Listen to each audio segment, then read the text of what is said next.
Hello. Hey everybody, welcome to the stream. I am Bogus Meat Factory. Hi. Wow. For those that don't know, I'm reeling from yesterday's events. Yesterday we played some NES Open Tournament Golf as part of one of the great retro streamers out there, the Renaissance, hosting a NES Open Tournament Golf Open for All Tournament Fall Classic. It was an absolute joy. Did some awesome golf. I still have a chance to be there in the championships, but the odds are slim. Somebody could easily overtake the scores, but we'll see what happens. Sunday night may be a awesome championship night. I hope you all got to see it. But tonight we are doing a little bit something different. I'm going to be playing some Banjo Kazooie. We played some earlier as part of the this wonderful group called the Cartridge Club. They do Game of the Month stuff. And I felt that Banjo Kazooie was a game that is really worth playing because it's one that I have gotten like all of the stuff for multiple times, but have never beaten. I got all the way up to Grunty and then I just stopped, like I burn out. So we're going to be streaming it. We got a little far earlier, and we totally missed a level. We skipped one completely, which is funny. So we're going to probably go back and do that one. And jump right in. We are in the virtual bedroom tonight, so let's just switch on over to that. See how it goes. Hope y'all are doing well. I highly recommend it. I mean, the tournament's going on right now, too. There's more people playing tonight, so I do highly recommend taking a look over at the Renaissance. Really great stream. Really great person. Good friend. Anyways, we're going to play some Banjo-Kazooie. The cartridge is already in. We're ready to go. I still got my golf paraphernalia in the virtual bedroom right now, because there is still that possibility that I could make it to the championship. But tonight, it's all about the bear and the bird. Hold on. Okay, I was like, am I muted? No. Okay, good. My heart sank for a second. Oh, the beauty of Banjo-Kazooie. Look at this, man. It's a beauty. I'm super excited. We're going into Clanker's Cavern. I totally skipped that level completely. Let's see how the game holds up with Clanker's Cavern, if emulation can handle it.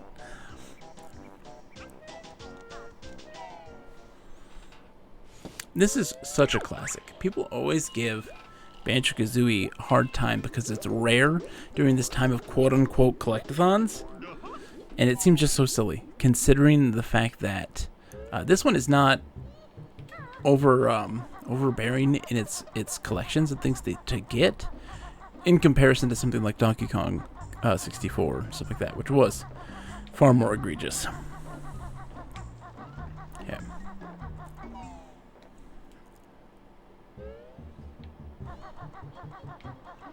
Okay. We got that. We didn't do this.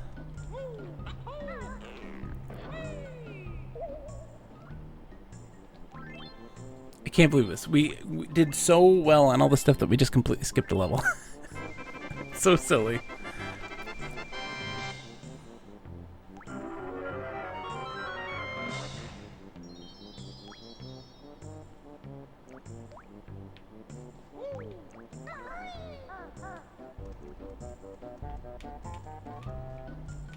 Okay, so where are we going?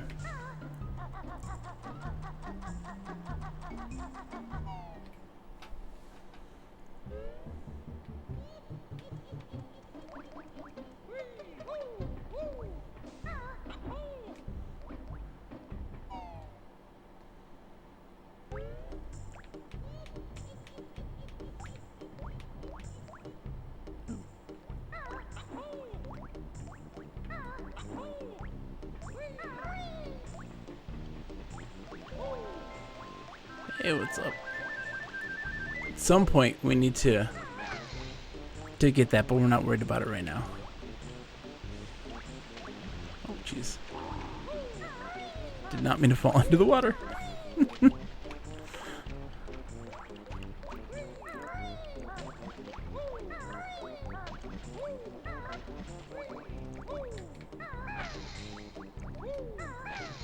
Camera. Camera, you working for me, buddy? Okay. I supposedly hit it. Apparently.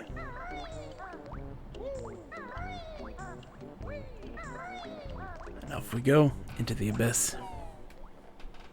This is a really fun level. This one I really, really like a bunch.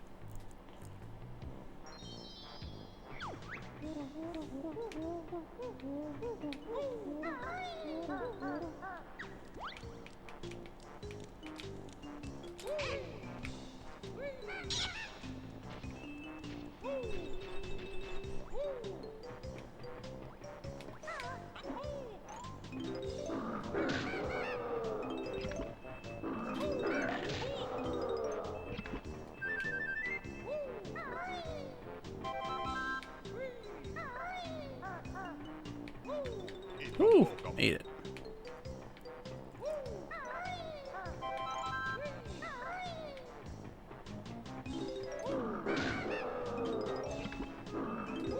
Dude, Round 2 Gaming, how are you today? Hopefully you're doing well. Welcome.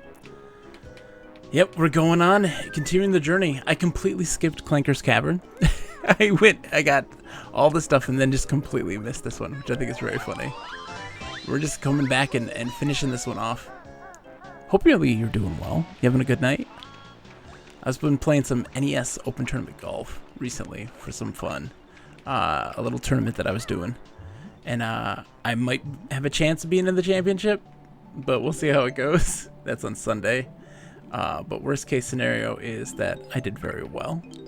And I get to play some Banjo Kazooie in that time. I should be able to beat this by the next stream. So tomorrow night I'll probably be playing again. He doesn't like the dirty air. We gotta save you, my friend. Let's get some air first. That's the Renaissance. Yep, absolutely. I did great, and then my protege, Contra, totally knocked it out of the park.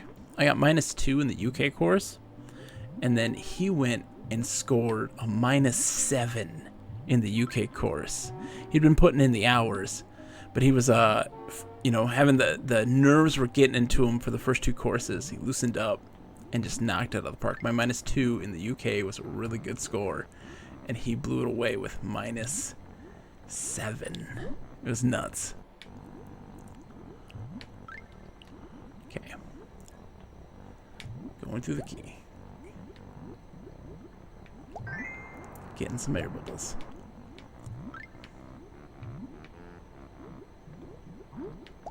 Oh, nope. Don't die on me, Baron Bird. But yeah, we've had a lot of fun with it. This is something he does twice a year.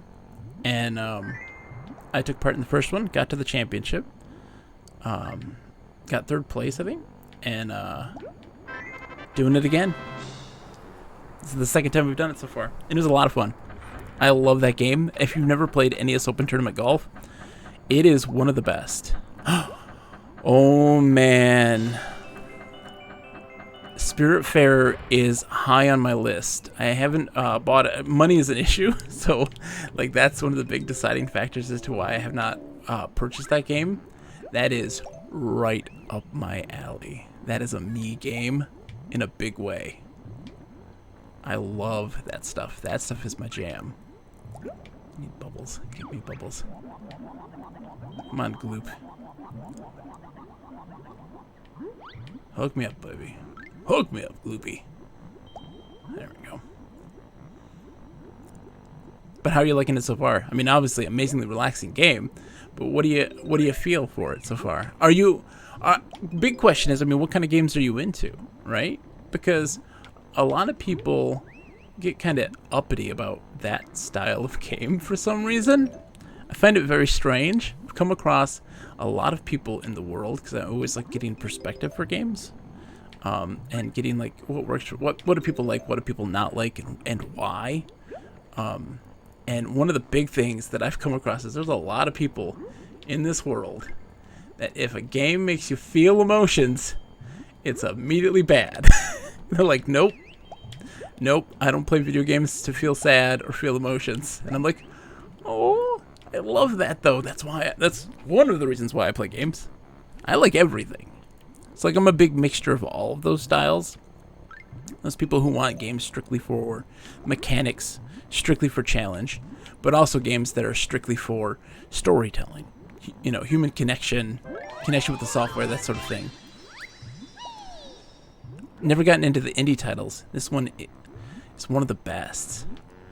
Oh man, that's big praise, because Hades is something special. It's up for Game of the Year in the Game Awards, as well as Animal Crossing.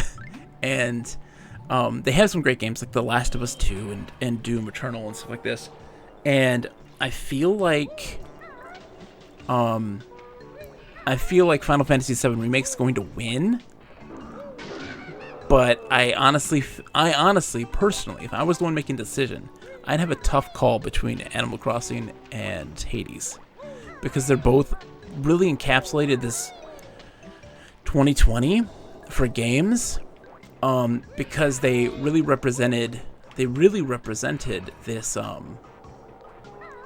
this crazy year, but also just how people latched onto games and why.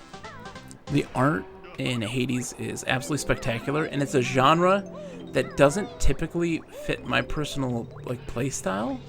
But what's crazy about it is that they do such an amazing job in its design that it makes it incredibly accessible and easy for people, and it doesn't feel as daunting. Beat Ori and the Will of the Wisps on Monday.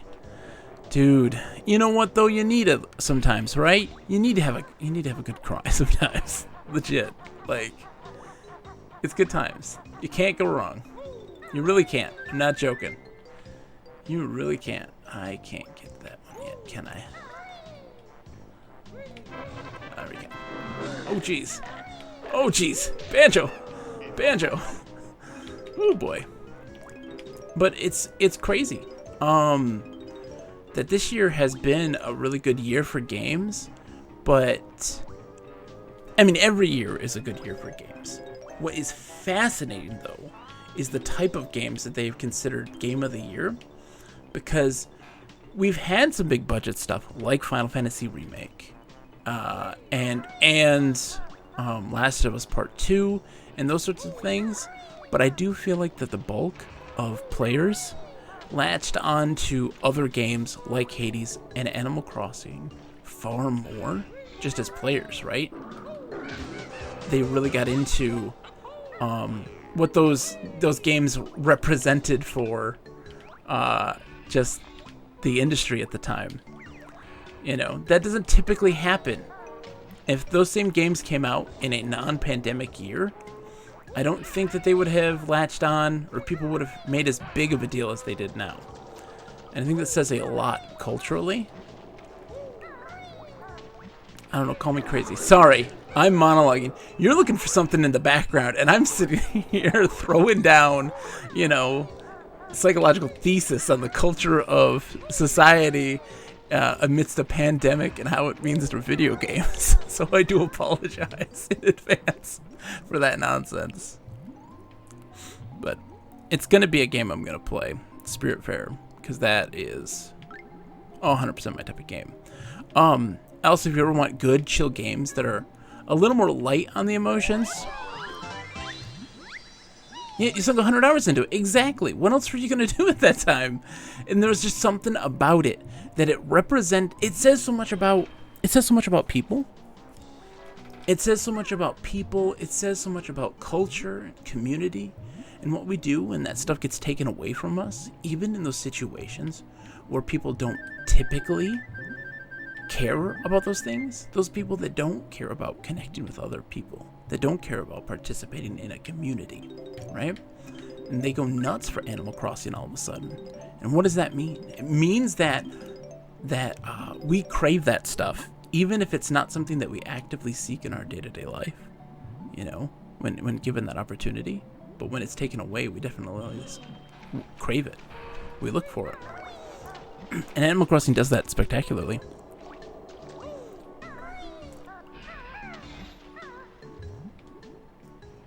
I don't know. Call me crazy. But I think it's just a wild time that we live in, but it also is a time that we learn so much about games. We learn so much about what games mean and how people connect with them, right? It's really interesting. Uh-huh.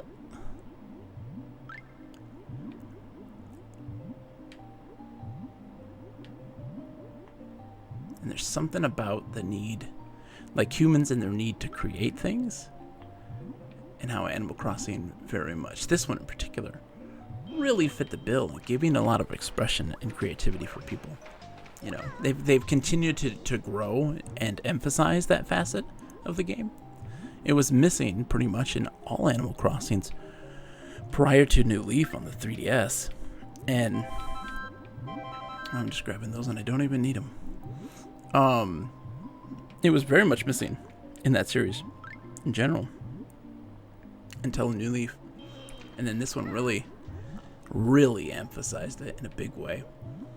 And I'm really happy with the stuff that people made, the things that people created, and just people going nuts for certain characters and stuff like this, like really loving them.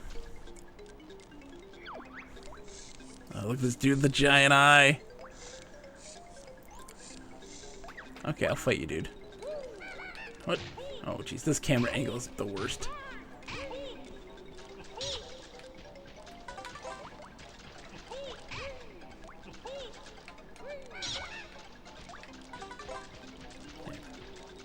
Come here. You freaky mutated crab people.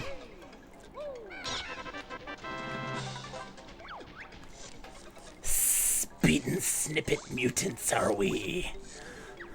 They're gross. They're so gross.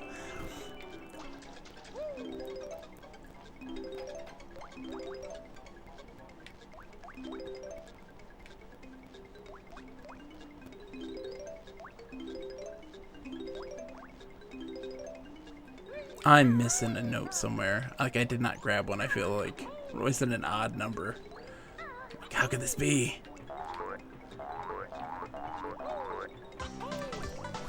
Bang, bang. Ba-dum, ba-dum, boop. Uh-huh.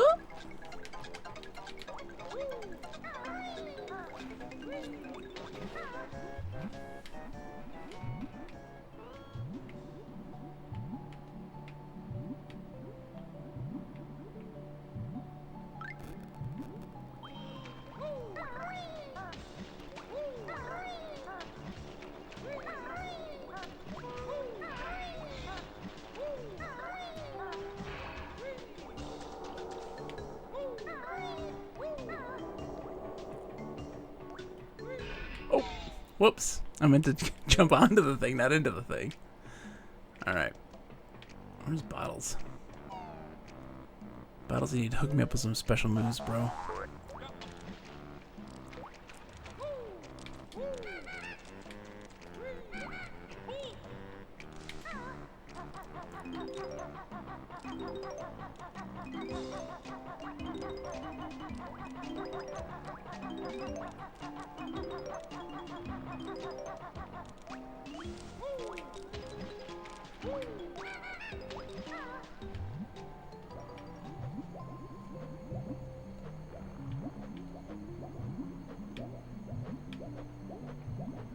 Alright, let's do this. This is such a gross level, too. In comparison to all the things in this game, this is by far the grossest. It's so gross. You're just inside this like rotting fish that's still alive. This metallic, gross, grotesque fish.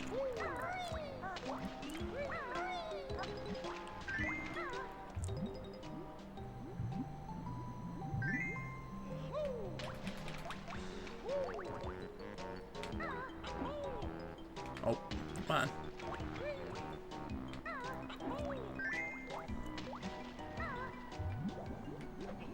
Oh no, Banjo, come on, buddy. Come on, dude, you don't have much time. You gotta do this. Win one for the Gipper.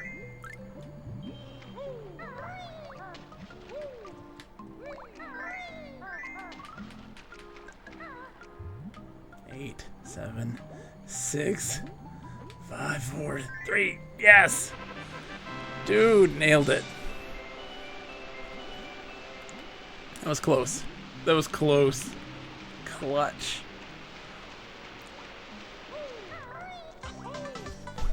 Bow, bow. Ba-dum, ba-dum.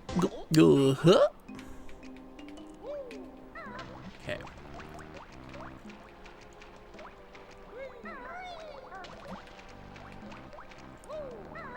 Let's go up here first.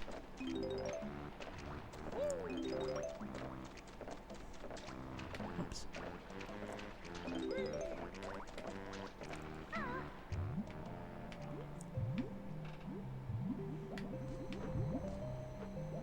Come here, Jinjo. Nope, Jinjo. Thank you, Jinjo.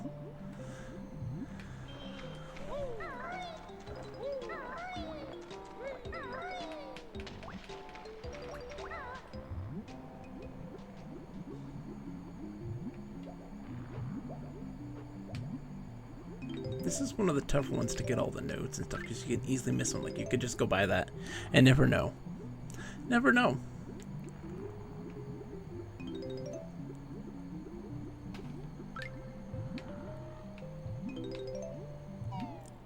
Okay.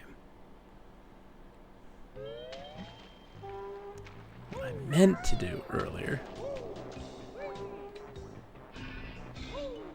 was get on top of his little screw here and get launched up into the air.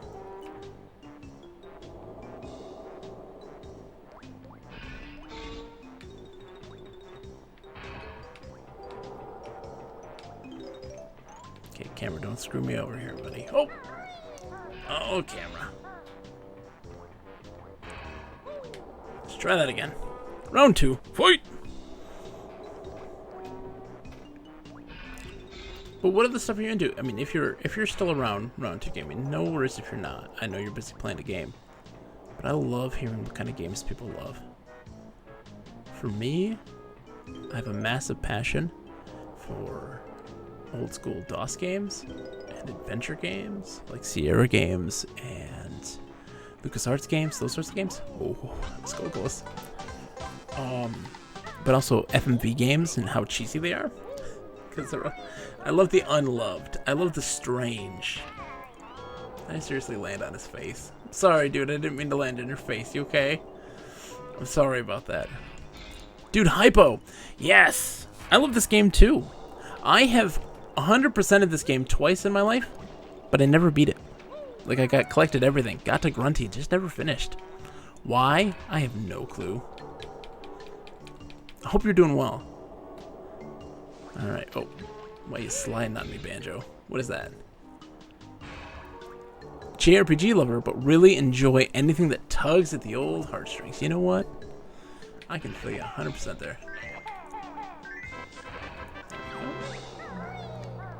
Hypo, what you been doing? You've been playing Outer Wilds. Not Outer Worlds, Outer Wilds. How is that treating you? No spoilers. How is that treating you?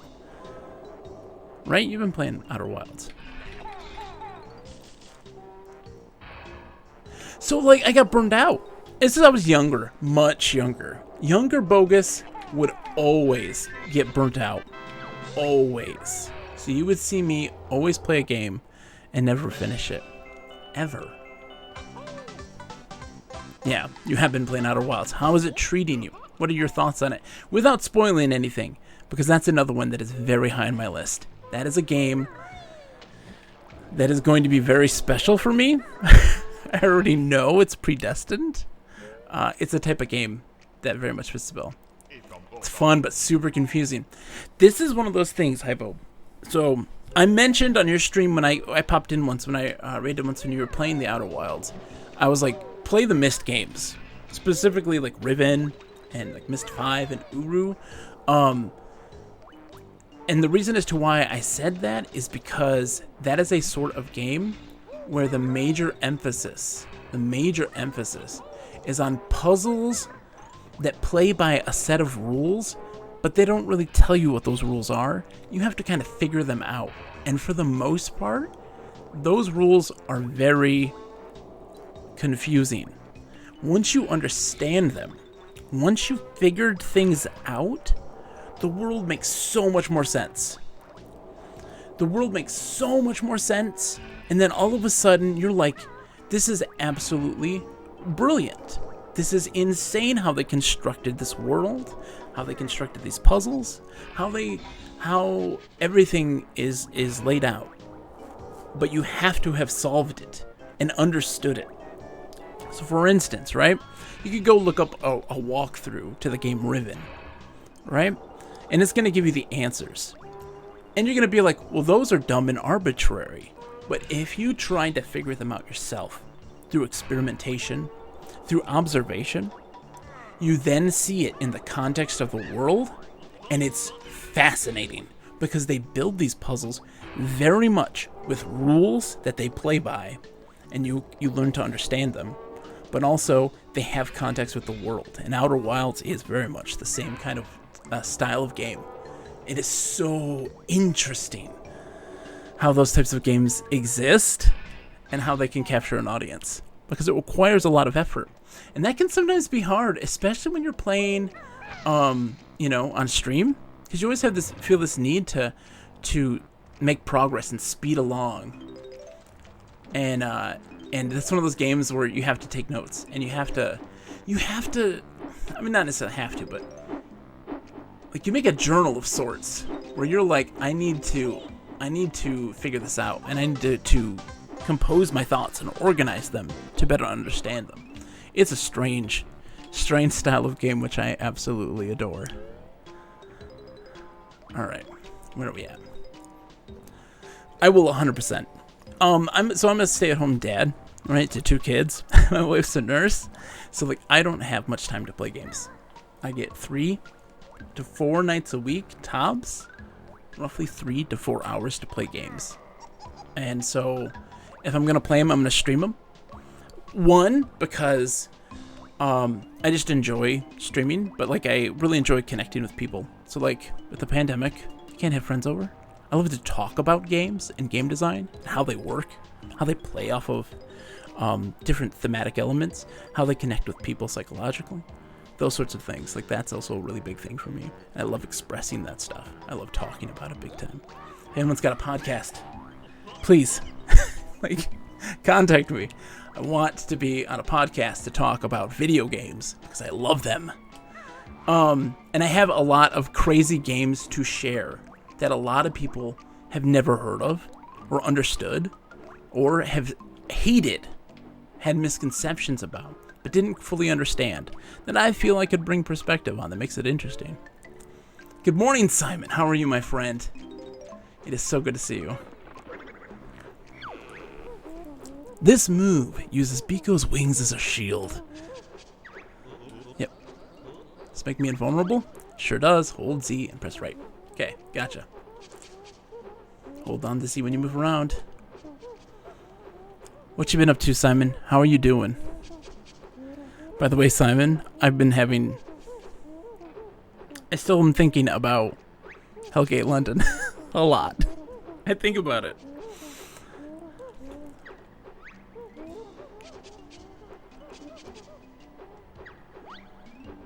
All right.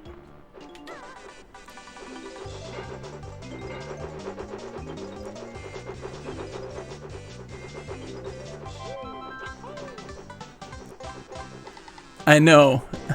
The golf has been great. How have you thought about it? Do you Simon, have you ever played any NES golf stuff out of curiosity? Like any golf games, any sports games in general, because I'm a big fan of sports games, but I have to be very particular about the type of sports games that I'm playing.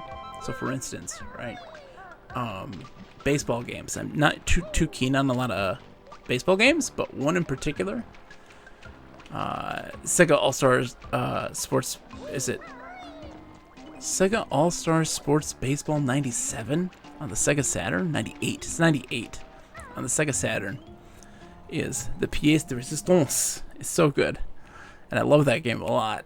And then like hockey, like NHL 95, super great. And then the weird stuff like Mutant League, can't go wrong. Alright, so I'm just missing a Jinjo. He's in one of these tubes, I think.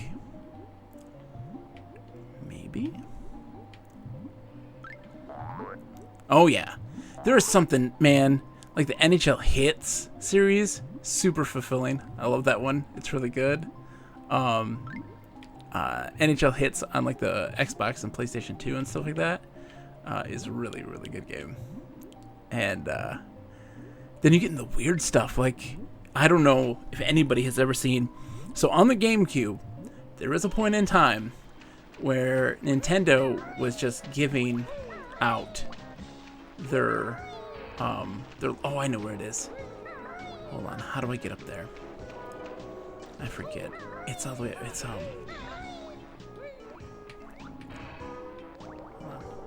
that's where I need to go.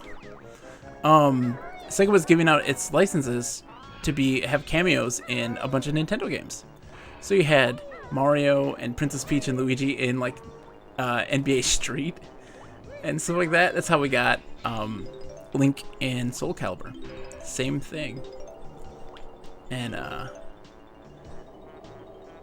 in a Shara golf game once, just to see the format. And superficially, I haven't seen much change or evolution in golf games since NES Open. So yeah, what happened? There is actually some major evolutions that did happen with the genre of golf games. You had stuff. You had like your tri-click was really the popular thing for the longest time. The tri-click mechanic used to be the big thing, and then things moved on to be real swing in the PlayStation 2 and Xbox era when games like Outlaw Golf came out, became really popular. Okay, I've already been here. I'm missing a Jinjo. I have no idea where he went. Okay. Heading that way.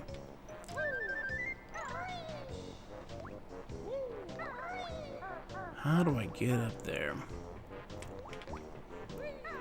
Yeah, so when Xbox games, Outlaw Golf was the big one.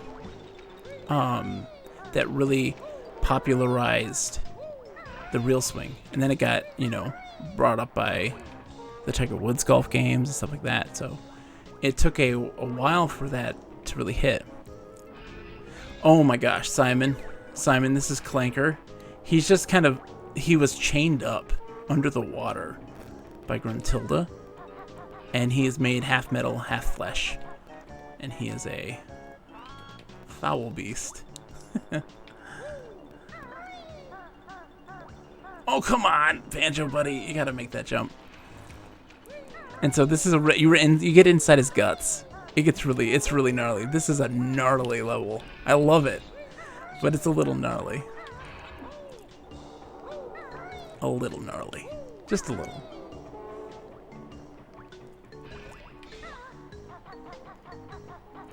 Climbing up to the top here. Whoa. Careful, Banjo buddy.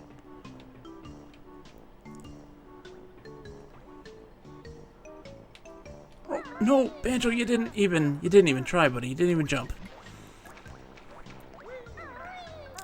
Yeah, I hope to finish this game by the next stream tomorrow night. And then we do Labo streams. Oh, I'm so excited for Labo. I can't even tell you. I can't even express in words just how excited I am to do Labo. We're building the piano. Oh, I hope to use that piano to build an opening theme song. I've dabbled on the piano. I can make music. Not necessarily well. Oh, you gotta be what now? Come on. Banjo, you gotta make that jump, buddy. Hold on. Oops. Yeah, that's how you get up there.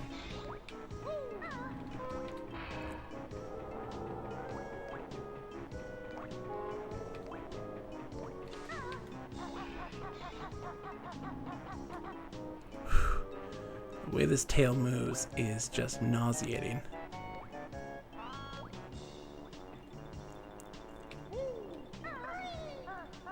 Come on, Baron Bird. Ugh.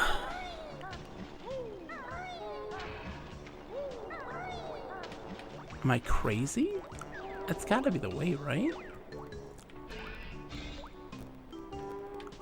No, I'm not smart. I'm not smart. That's not how you get up there at all. I need y'all to shame me publicly. I'm not smart in the slightest.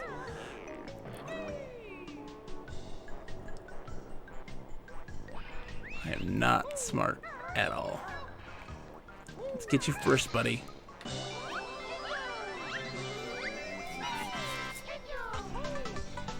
Bum bum. Ba-dum, ba-dum, boom. So we got all 10 here.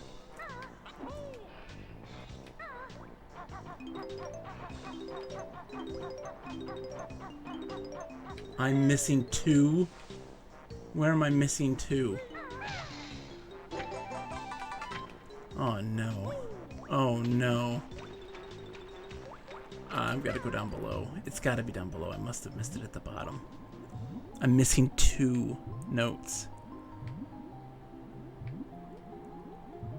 That's never good. Missing 2 notes is the worst. It's the worst feeling. It means somewhere you didn't catch them.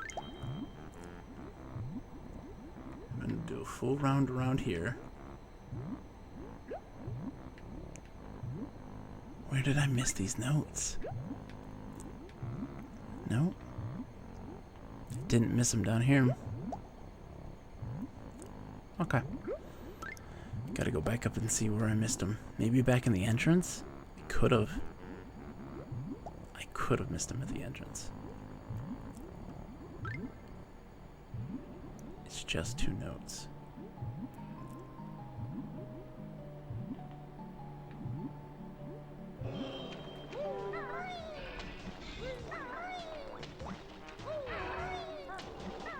Let's see what we got.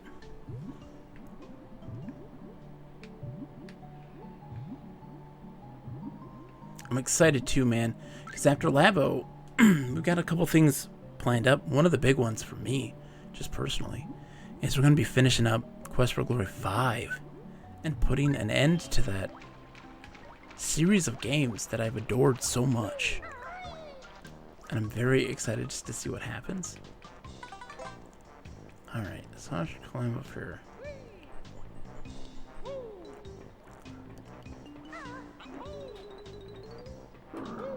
Yeah, I must have missed him here, right? Yes? No? No.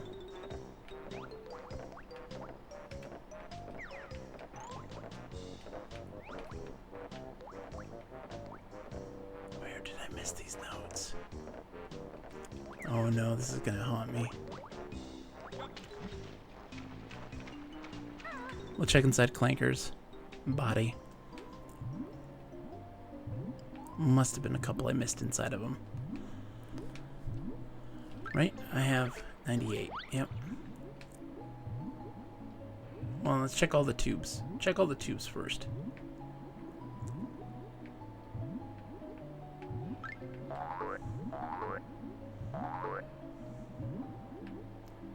Because there's this one, and then there's these 2 here. Could have been in this one. Nope, not all the stuff in there.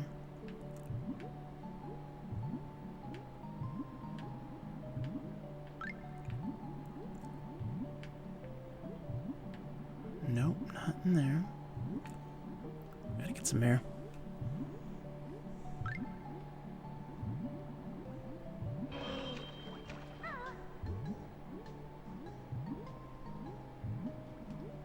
Okay, last but not least, the big tube over here. And then we gotta try all the little cracks and crevices that are around this side here and see what we got. It's not in the long tube. Okay, so we gotta systematically go through each and every tube, hunt down these last 2 notes. Yeah. Okay. So we came through that one. We need to go into here, which is wraps around. So we found the one. Oh no, this is an Ikobokum. Never mind. Ooh, see, I didn't search all these. That's good. We need that Ikobokum.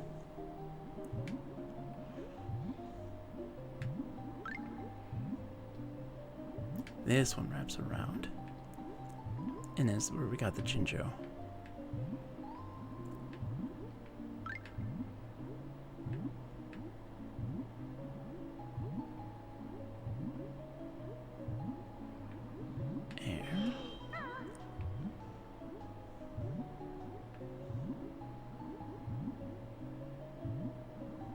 Green one leads to where the crabs were.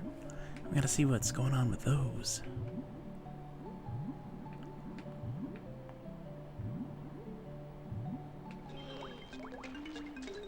Okay. Double checking. Didn't miss any notes in here. Nope. Let's go to the top.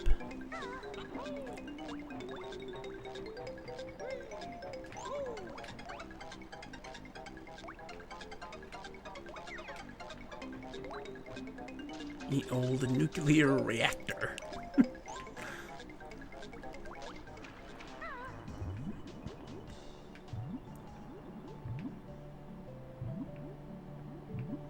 Okay, next step. This tunnel here. I don't think it's here. I'm pretty sure we lost him inside a clanker somewhere.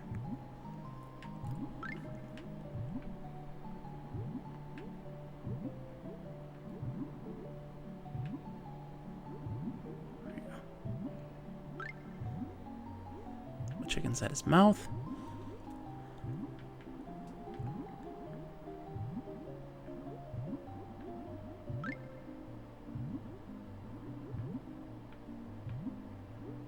Oh, Banjo, don't get stuck, buddy.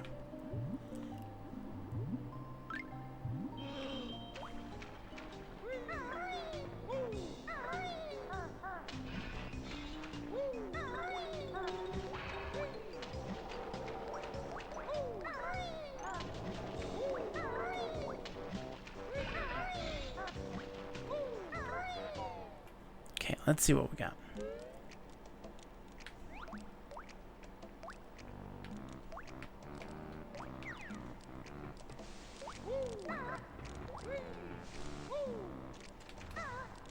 And we're rimmed around here, which I don't think there's any.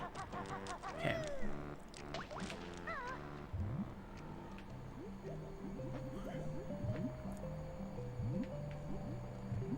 Just checking.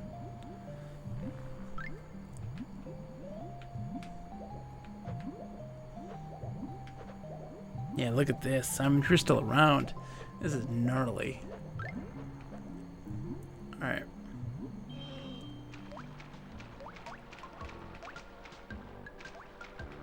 Fly pad.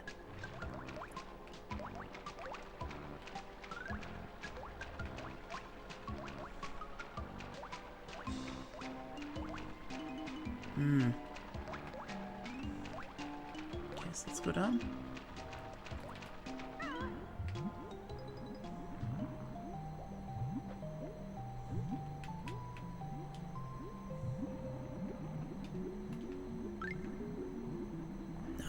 Not there. So let's see. Whoops. Let's get air.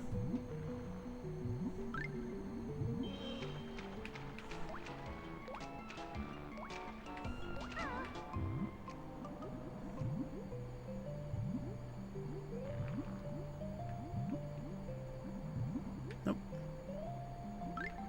That leads out.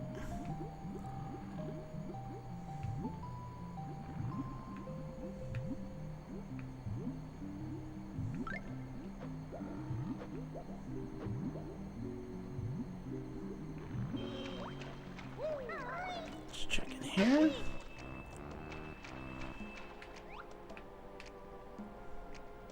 No, it's nothing there. Alright, we'll go check this other thing real quick.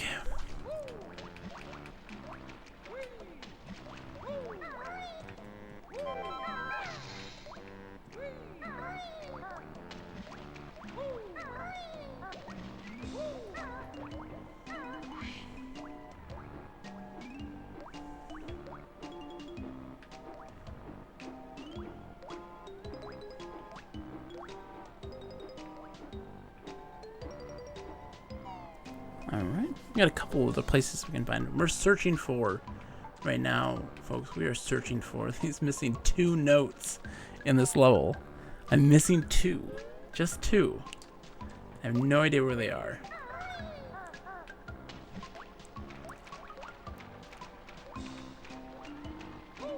Exit out the gills.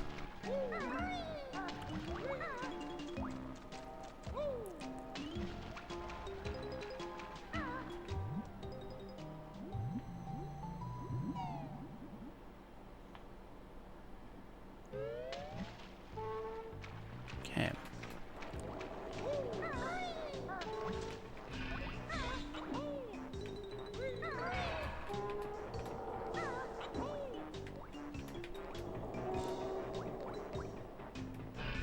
Let's get shot up here and maybe we'll get a better view of where we need to go, because it's going to be in this area now. I mean, that's the only place it can be.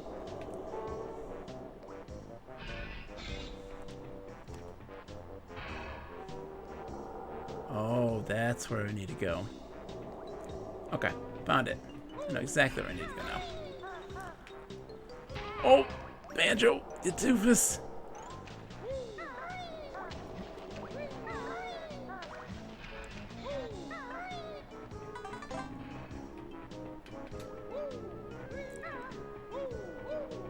Okay.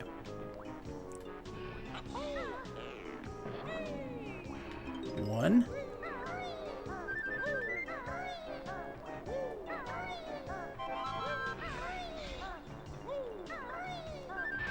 Two.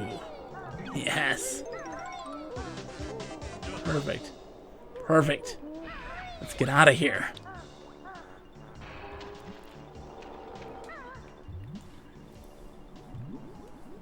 Now we get to move on to the desert stage.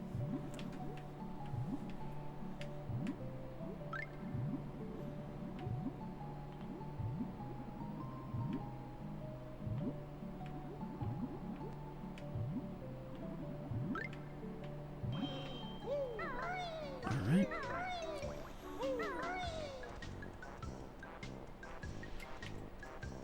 We gotta climb up, don't we? Yeah, we gotta climb up. Alright.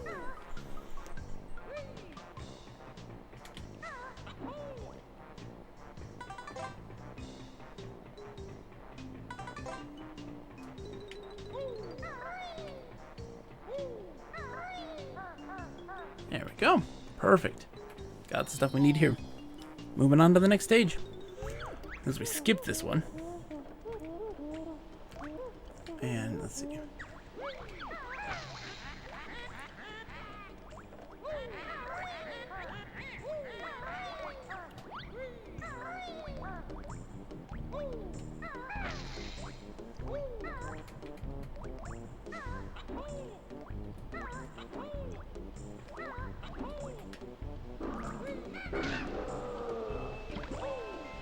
How's it going, little sister?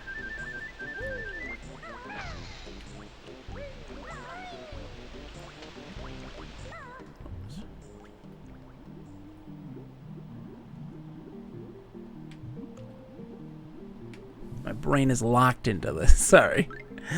I sort of just very much fixated on this. I'm like, yep, I got this. We got this. Let's go. Let's focus. This is interesting. I went into this area previously, and I at no point in time was like, you know, I need to do Clinker's Cavern. I went and got this thing. Didn't think, you know, maybe I should go do the level that's here. We went like Bubble Goop Swamp, and then we went on to do that and do the snow stage and all that jazz, and we totally, completely disregarded and dismissed Clinker's Cavern completely.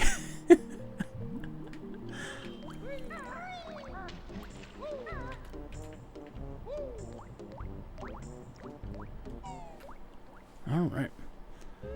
We also need to make a quick stop, though, back here. Because we can now go and do... We gotta get this puzzle piece over here. The eyeball puzzles.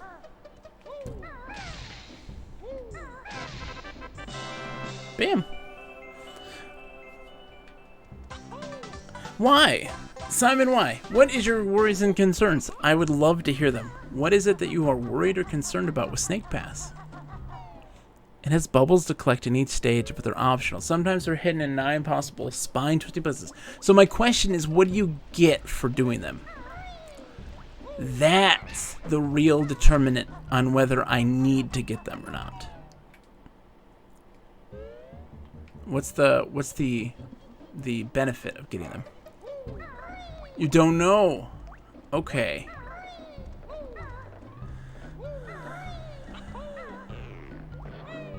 It depends. It depends. Depends on what you get. Depends on what that reward is. Is it worth it to you?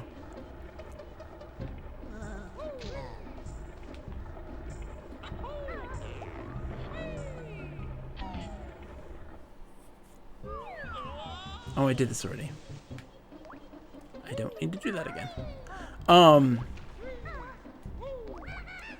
So you loved Snake Pass, right? You're a big fan. You told me I need to play Snake Pass. I'm going to play Snake Pass for sure.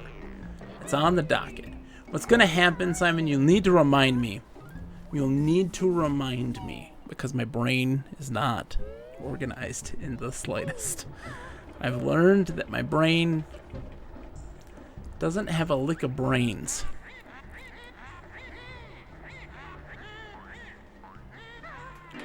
Typically, what happens, Simon, is if I'm confronted with too much of a challenge, I will typically just be like, it's not necessary.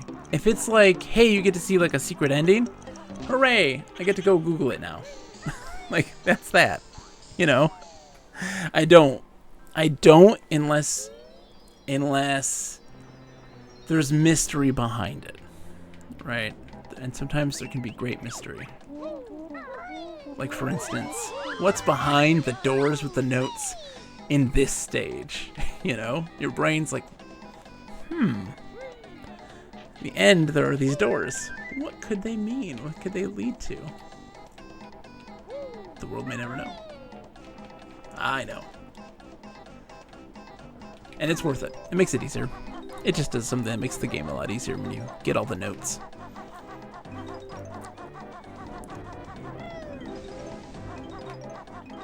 Evil hands. But remind me in January or the end of December, I'm going to be doing pretty much a schedule stream where we talk about what's coming up. Yeah, that was more me burning out more than anything, and that wasn't the fault of this game. It was so much more the fault of myself and my stupid brain. But that was young me too. Young me is a very different person than old me. So,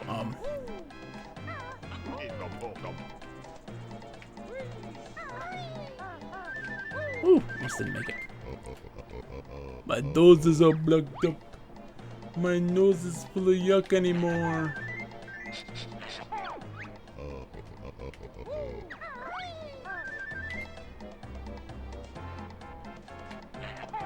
Oh boy. There we go. Isn't January 1 Must Fall Battlegrounds? Maybe. Maybe. It's a real possibility. January is going to be an interesting month because there was so much I wanted to accomplish this year. So much I wanted to accomplish this year. And I was able to accomplish all of it. Except for one thing. As long as I get Quest for Glory done this year, I will have accomplished everything that I set out to do this year.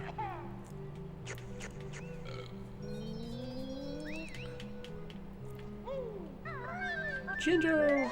Oh, there's some notes in the corners. Do not forget the notes in the corners. Look. Sneaky notes. I'd like to figure that out myself. For sure. Because it's a fighting game, right? For fighting games, Simon, I am always a person who's like, let me understand. Let me understand this first.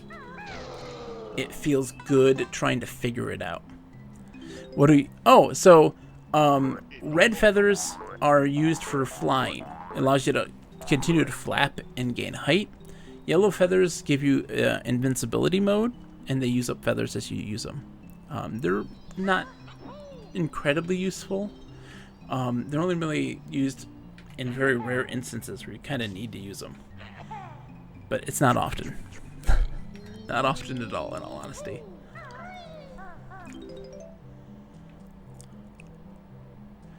Well, that's the fun part, Simon.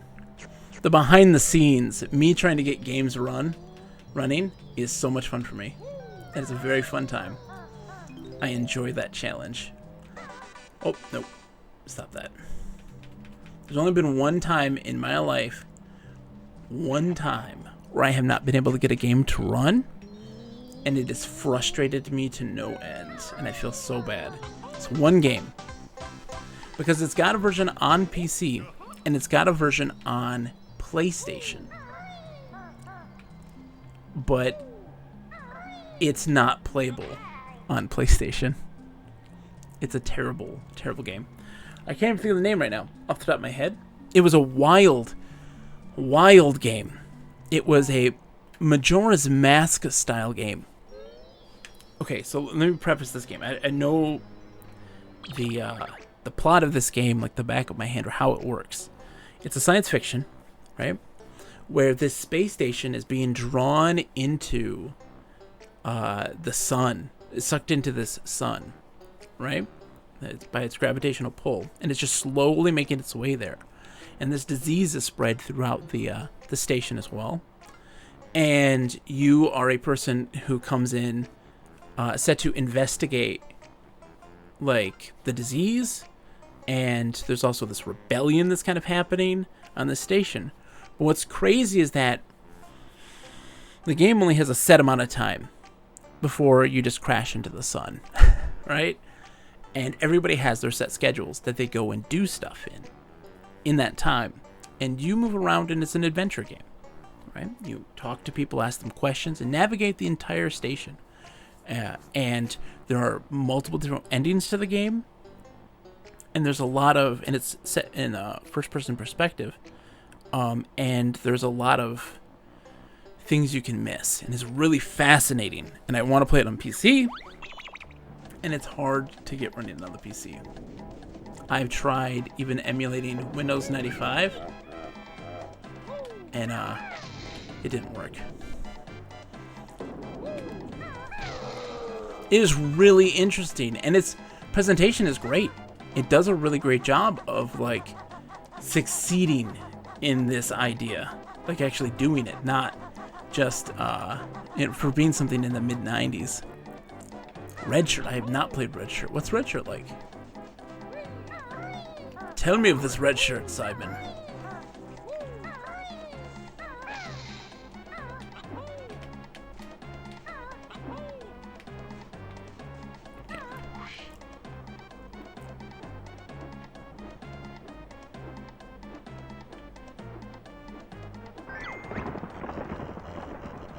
Summon all the hidden rings of the ancients. There he is. I mean, obviously it's a reference to Star Trek, right?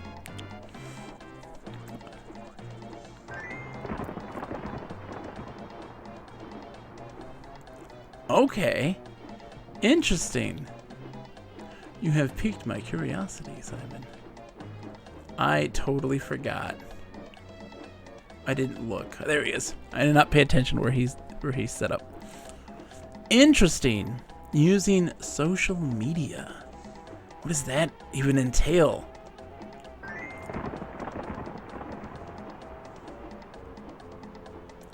So many questions about that, Simon. So many questions.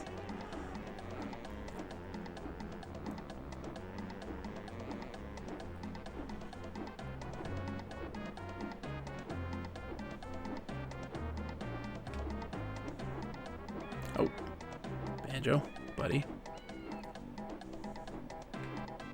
There we go. Definitely feels like a board game or a card game that one could play with a circle of in real life friends. It's not very graphically intensive. Interesting. Interesting.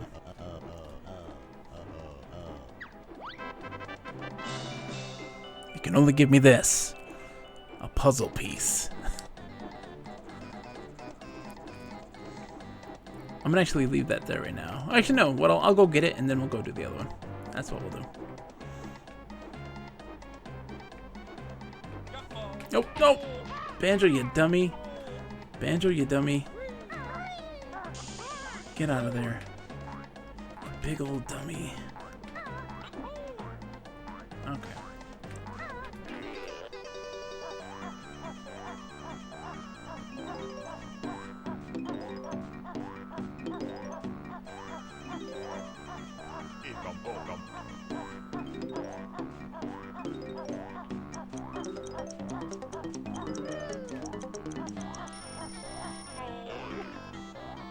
Okay. Need to be careful. Need to be more careful.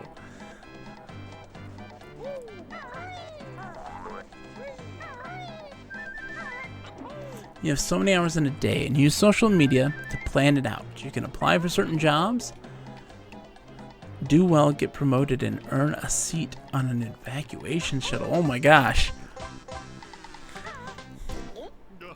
Interesting.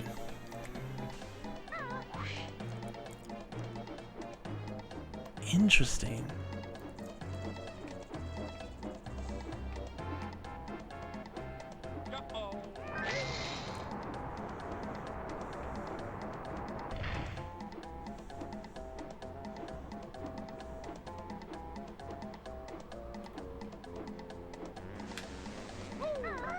There you go. Dude, Maxels! Everyone has left me, Maxels. It's only Simon and I. Lie, cheat, and steal to buy your seat. Interesting. Simon, that's fascinating. And this is a video game? Right? That's crazy. How are you doing tonight, Maxels? I hope you're doing well. It's a quiet night because most of my groups of people, they're off watching an awesome golf tournament right now. The NES Open Tournament Golf Open for All Tournament Fall Classic Edition, which I participated in last night. It's still going on right now, but I'm not in the running at this moment.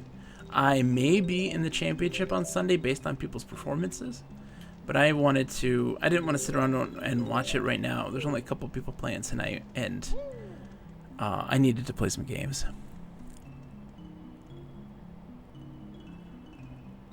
I killed it yesterday, absolutely. And then this afternoon, my good friend Contra, who I showed the ropes because he was playing this game and was invited to play, and he hadn't played it before, and he was having a real tough time with it. And he really wanted to do good. Like, I was watching him play, he wanted to win, and he wanted to do well. So I showed him the ropes. Like, I taught him, like, a lot of the tricks of the game, and, like, gave him some of the better understanding of its physics. And he was playing, and he was doing okay. Right? The first two courses, he was doing all right. Didn't really take anything. And then the third course, the one I had a -2 on, UK, he scored a -7. Yeah, he switches, but he just flips between the streams. He has them all pulled up. And then he just kind of blink, blink, blink. It's really cool. And he does great commentary. If it's still going on, which I think it is, it should, highly check it out because it's really fun. He's really great.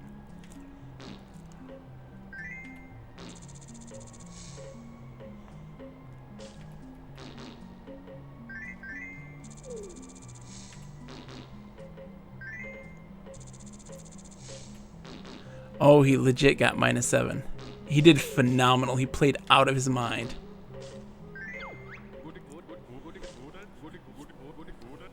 Nice.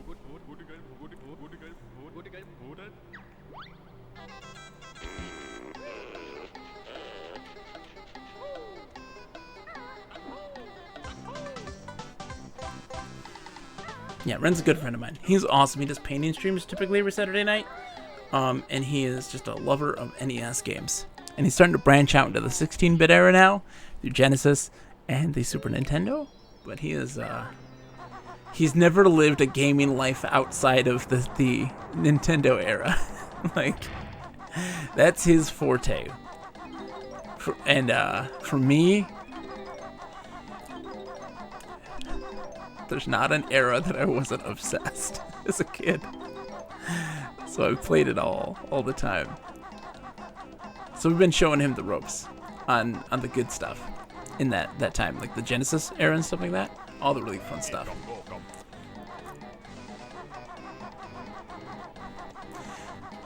Maxels, I'm glad you asked. I played it on Sega CD. And I didn't totally understand it at the time, but now as an adult, I do understand it. I really want to get into that game at some point, where it's part adventure, part strategy, and it's really interesting. That's an interesting game. I don't know if you've ever heard of it, Simon.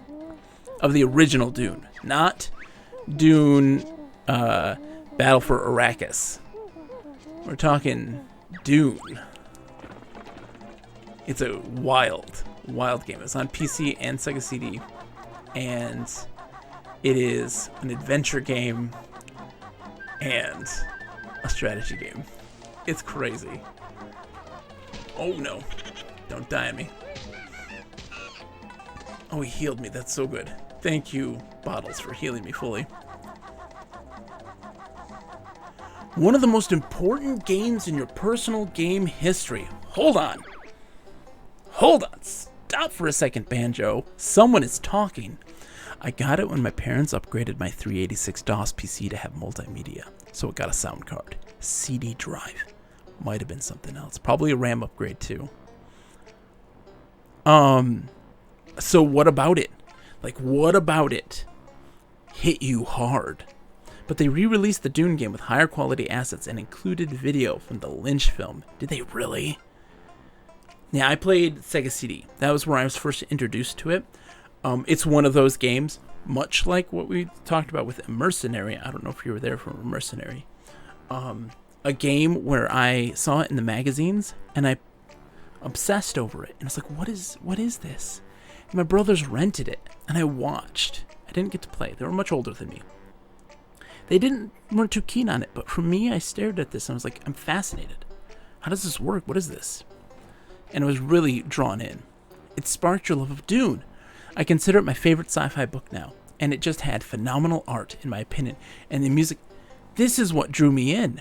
The art, and it being an adventure game of sorts, in that first-person perspective, right? Talking to NPCs, going to these different locations that were fascinating, visually awe-inspiring, and they did an amazing job with the artwork. And that drew me in. I never really got a chance to deep dive into it. Maxels, it might be on the list for 2021. There's a lot of games I want to play for 2021. We are going to be going through a whole bunch. This year was almost completely sucked up by Sea of Thieves, this game that I absolutely adore, right? One of my all-time favorite games, and became an indelible mark in my gaming history. And that took the bulk of this year. And so next year is going to be a very big year for games. Crazy. Lots of stuff's going to be played. I'm so excited. So I'm glad that had a major impact on you. That's a big deal. When somebody sits there and says it shaped how I view games and like my formative years in games, that is not to be taken lightly. That usually means that means there's something there. Whether it was recognized by the mass audience or not.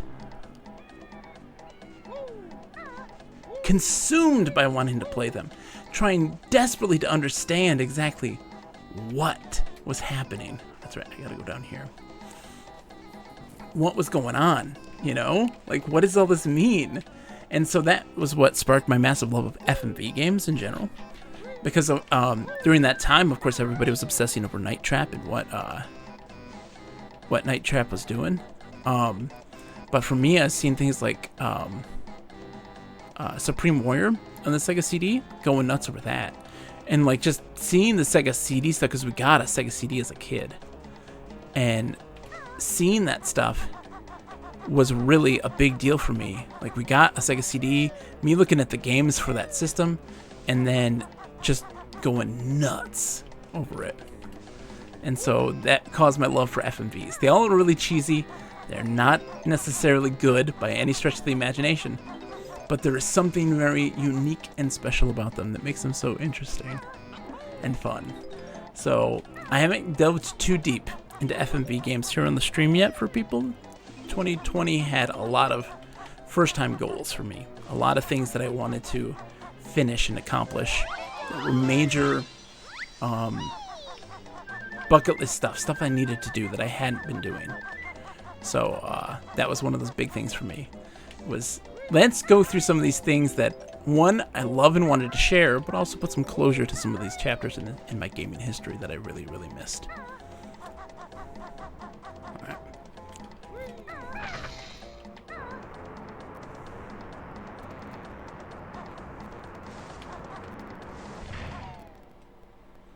The other one for me, because I read PC Gamer growing up, as did I, they loved System Shock 2. My parents wouldn't let me get it because it was mature. And I was probably 13 at the time in like 1999. Okay. So you're roughly around, you're the same age as my wife then. I begged to buy it for probably a year or two until they resigned themselves. That's probably the next game that became a huge moment for me.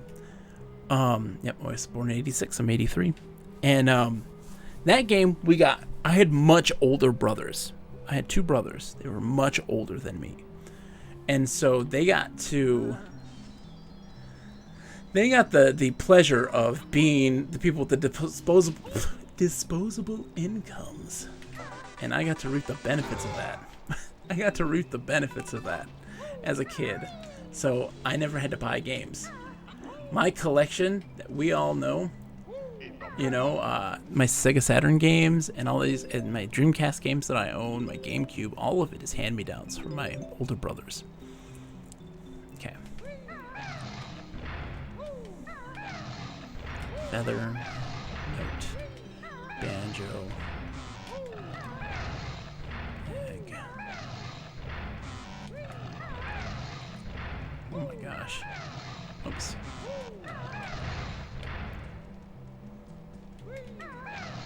Oh.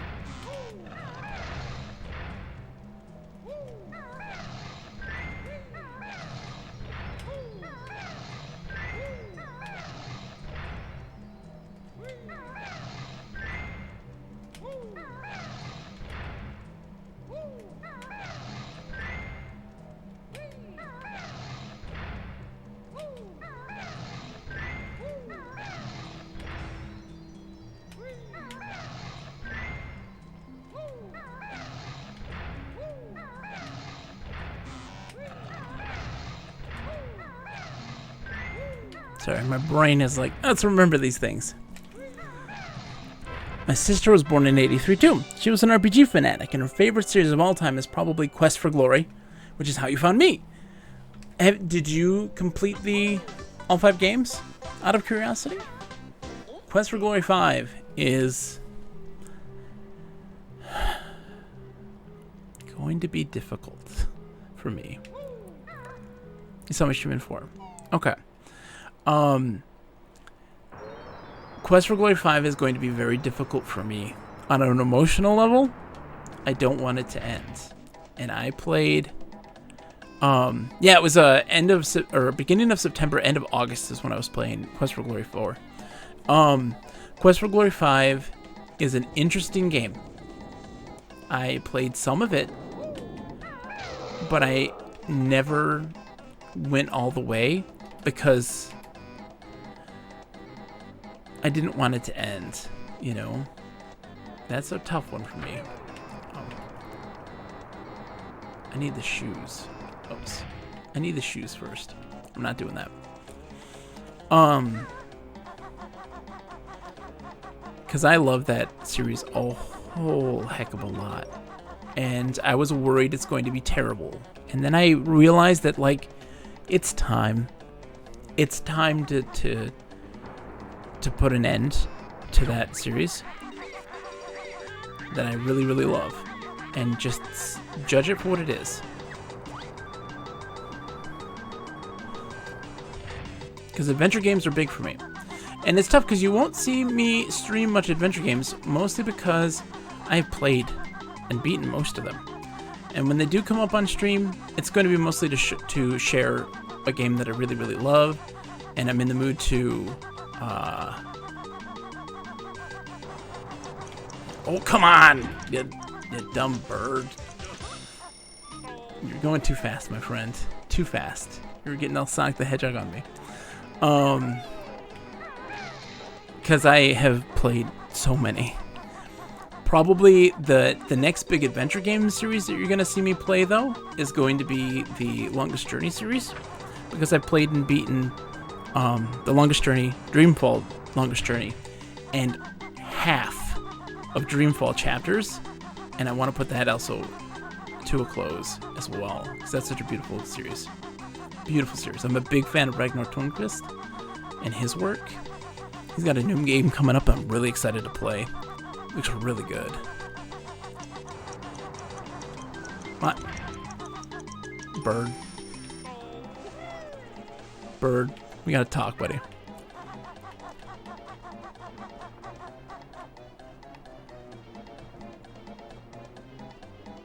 Ragnar Tornquist is making this really awesome game. It's kind of an action-adventure game. It has a very comic book style presentation, cell shaded, and it's about these women going on a road trip in kind of a dystopic future, and using words and music as weapons. It's really crazy. It seems very, very out there, but a great looking thing. Ragnar Tornquist does a really great job of kind of making games that have very interesting representation, and he does a lot with that sort of stuff. And it's really fascinating how there have been instances where characters in his game worlds have been up to scrutiny a lot. And he very much talks about how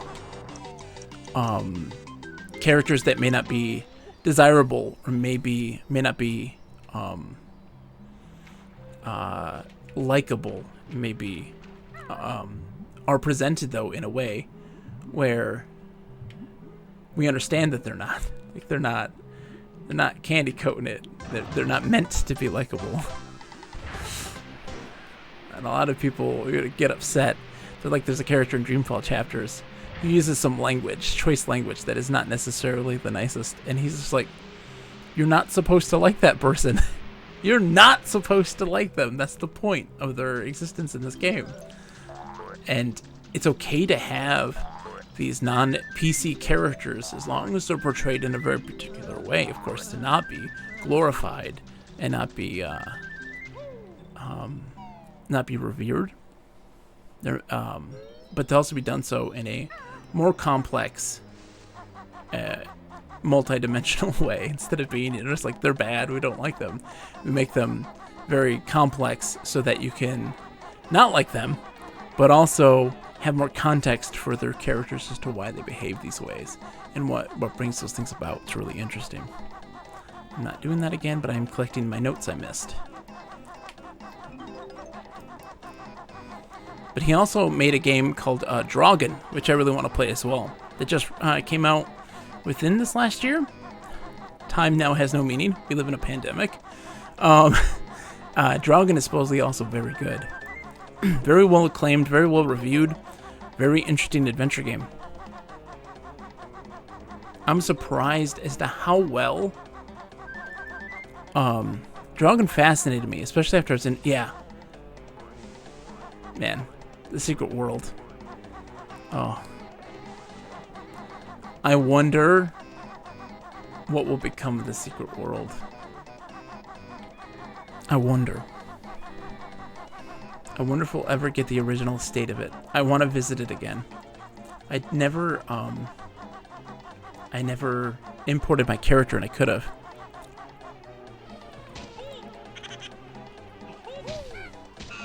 So is Dragon a extension of the secret world? Because I don't know anything about it. I've intentionally kept myself in the dark. You don't know yet, okay. Great. We'll get that on the way out. Not the original. They changed it. Oh, he's got a jig. I gotta get super fast.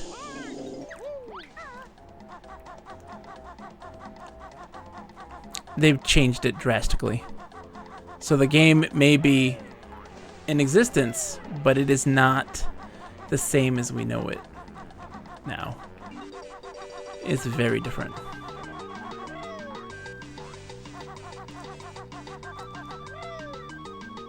Oh, hold on. Come on, Banjo.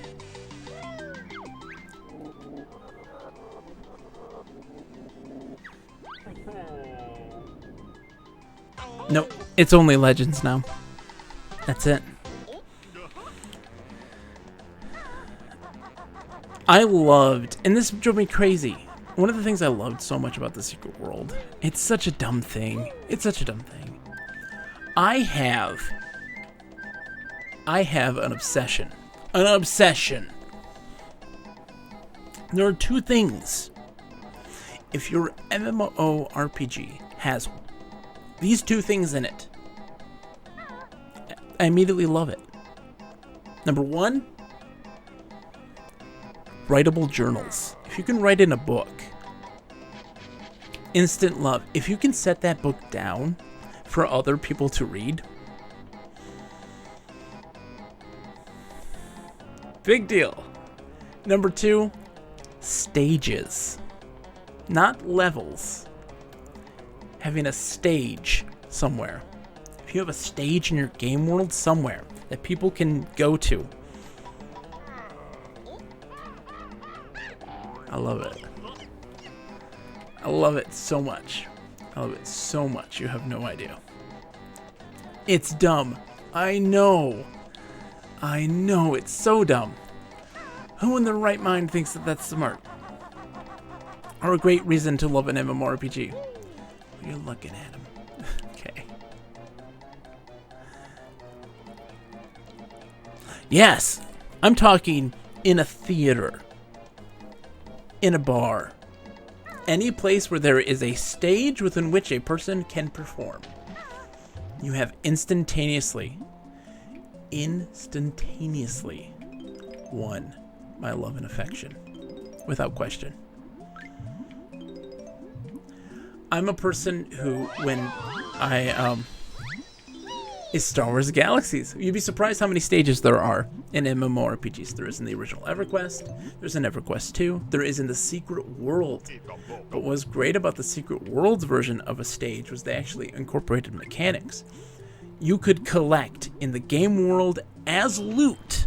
You could collect props and effects for the stage in London. It was in London where the stage was, the theater, and you could get props and effects for it. And so when I played that game, I would, and I always do,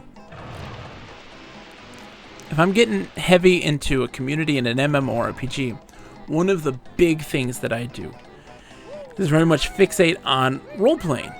But not just role-playing, you know, but being a theater company of like having classes and teaching people how to roleplay better, how to create more interesting and engaging characters, and how to set up more elaborate role-playing experiences, right?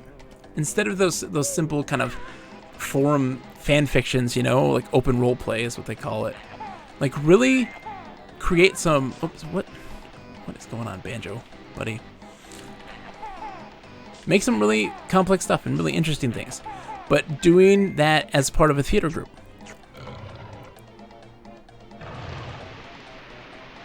Oh yeah, Maxels, have you ever played? I mean, do you know about SWG EMU? It's a big deal.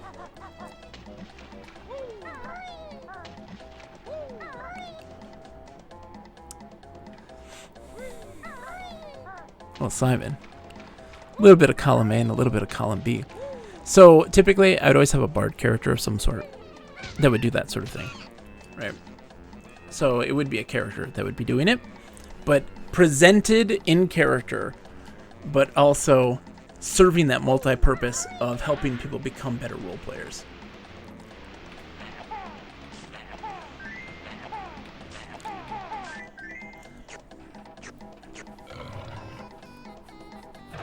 Phenomenal cosmic power, master swordsman with gun skills to make John Woo envious, putting on a show.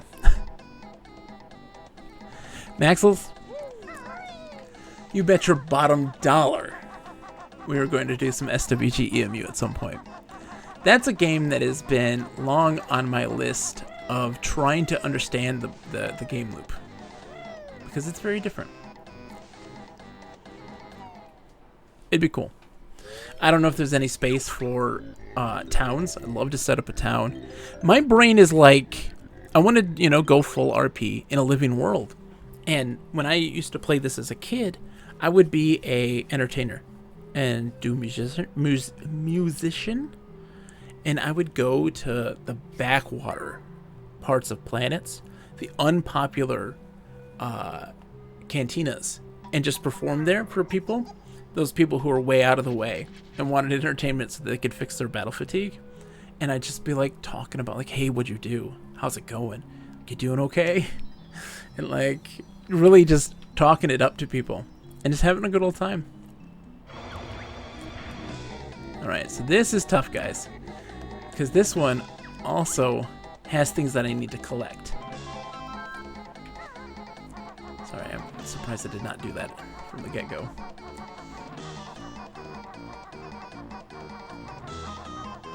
So we're gonna get kicked out probably a couple times because I don't remember where everything is that I need to get. Because there are notes and things in this. And also I think a Jinjo.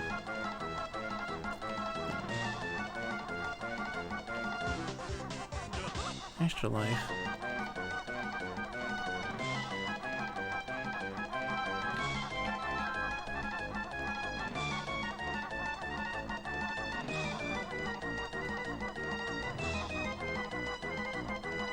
There's the notes.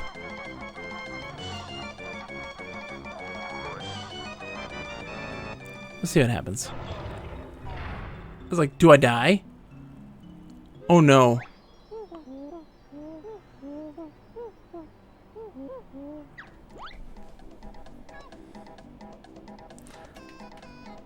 I gotta collect all my notes again.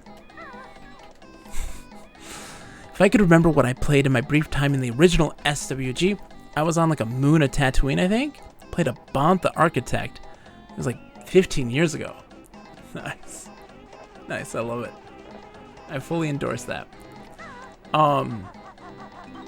It was interesting, but now people, what drives me crazy is that people will go and play Star Wars Galaxies, right? And then they'll grind. They do the grind. And I don't understand it. Right? There is so much more nuance to spending your time with the game. Gotta get Jedi! Oh gosh, why? So like when I revisited SWG EMU recently, my goal was like, gonna make a bounty hunter. just to stick it to him. Because it was a part of the, I don't know, Simon, I don't know how much you know about Star Wars Galaxies, if you know anything. It was a living world MMO, right? Something akin to something like Ultima Online. The major goal was to create this very living ecosystem of reliance on other classes, but doing so in a more economical sense than in a combat sense, if that makes any sense. Where you have, as people play, they accrue battle fatigue, and in order to, so that means that their stats are decaying the more they play, and you have to go to cantinas to play or listen to musicians, watch dancers, watch these entertainers, in order to refill your stats, right? And they had like a tip mechanic and even a performance mechanic where the musicians they had flourishes that they could do with the different songs that they would learn, and they would learn a variety of different songs. And people could orchestrate their moves in sync if they formed a band and, you know, do wild stuff like that. But what happened was players being the players, the people that they are, what do they love to do? They love efficiency above all else. They love abuse of a system. And so what they did was they would have these hubs where you just send out a say that you want to join a group to a certain player. They auto join you into a group of hundreds and hundreds of musicians, and you grind yourself up to the top tiers in, you know, an hour, and you become a master musician at that point.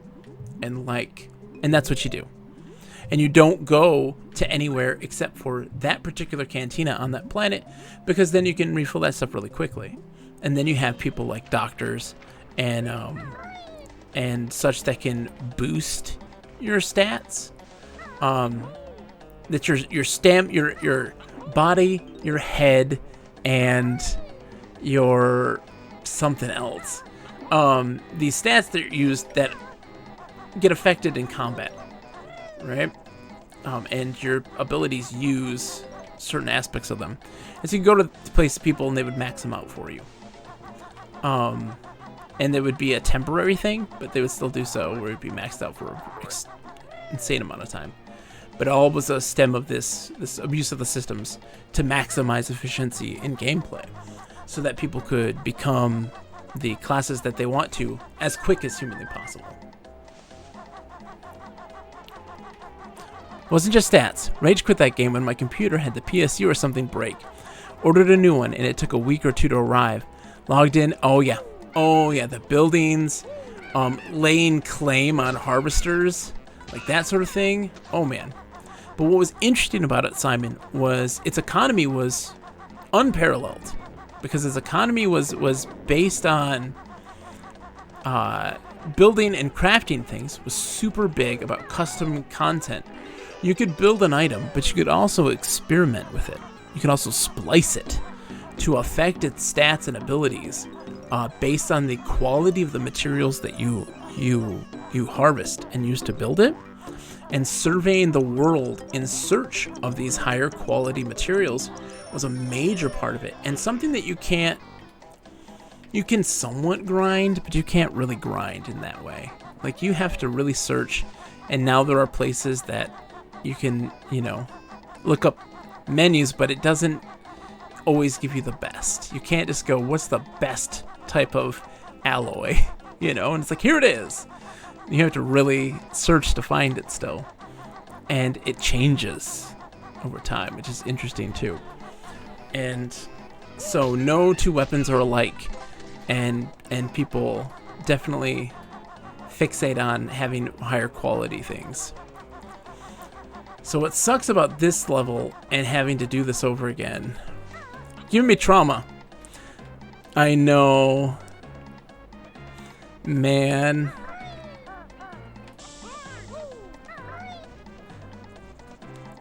And I think everything I had was insanely high. Yep. That is the worst. So you'd have buildings, and Simon, there was even a politician class, right? That was all about managing player-built cities, collecting taxes, so that they could, and public services could then be free for people. Things like you can change the rate that you charge people for using shuttle ports in your city, and taxes for buying goods and services in the city. You can affect those things as a politician, but you also had elections. So politicians could be rivaling each other because they also were in charge of like how much you charge rent.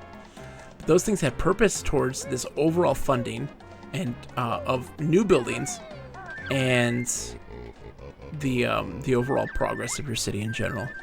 It's really interesting.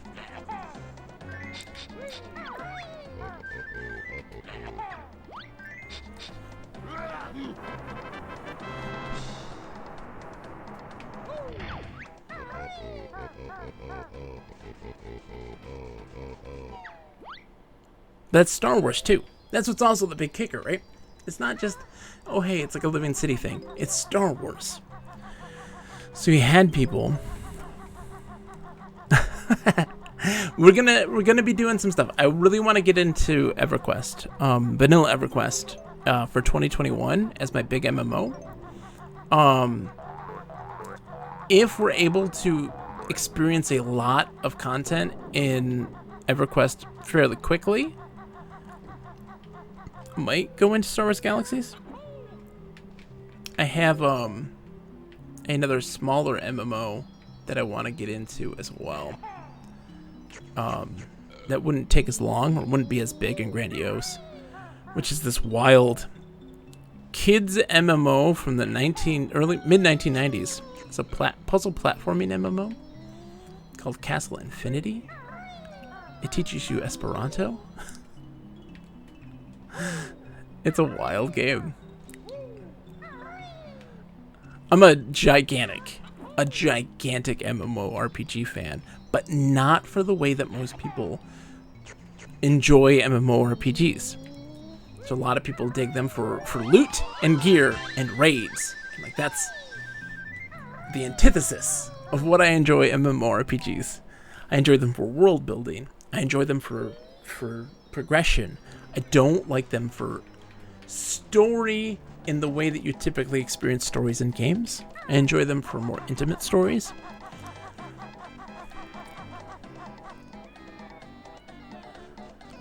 Not lately.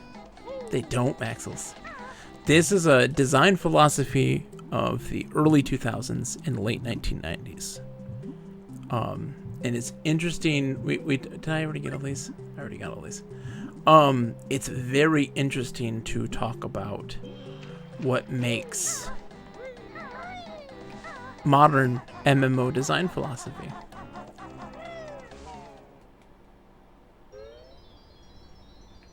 The homogenization of games. You're not wrong.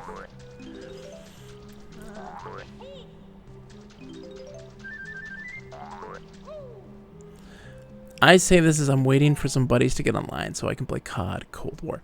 So here's the thing, Maxels, right? There's a place for those things. They are perfectly acceptable. They're fun entertainment, easy to get into, and it's just, a good time.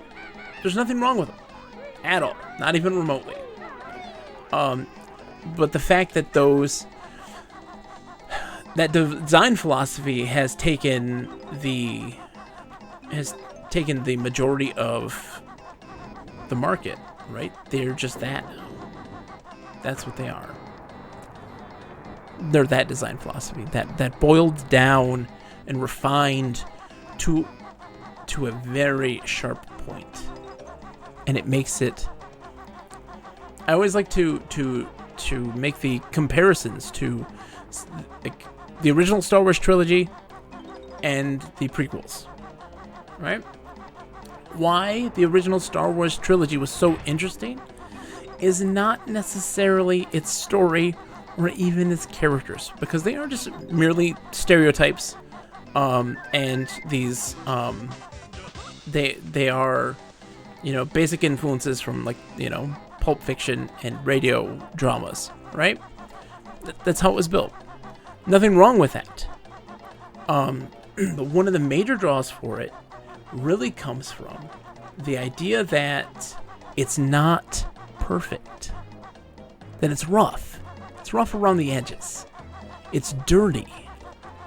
The technology, the way that it's presented, just even the film quality itself is just a little dirty. And that adds to the wonder to the world. And that's the same case with video games, right?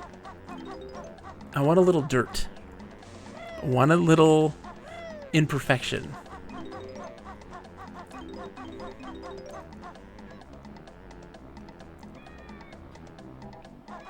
Oh, nostalgia makes a major facet as to why people still love it. Used universe. That's an interesting way to put it. Used universe. There is something about, and of course it's use of practical effects. Like those things all were a big deal. But I think that it's rough around the edges presentation really ups the ante for people. It makes it seem more believable, and they connect more to it. Right? why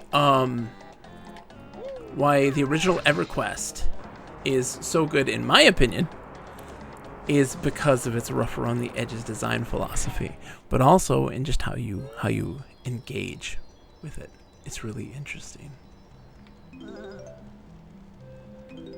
I can talk for hours. About MMO design philosophy. Sorry.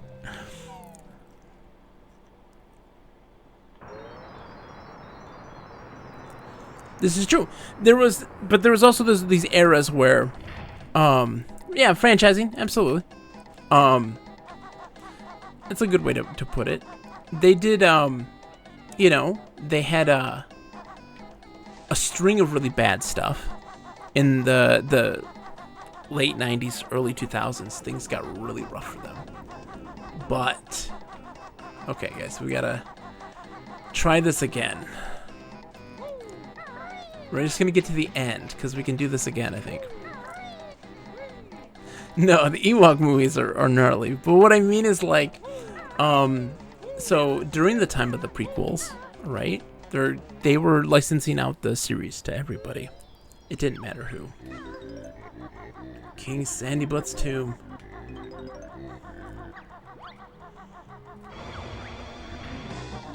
Okay, we're just gonna get to the end.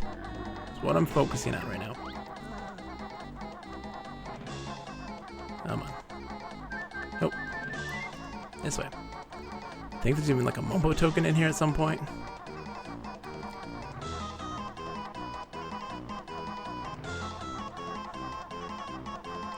And just get... Oh no. Oh, there's the grunty thing. I can still get out of here.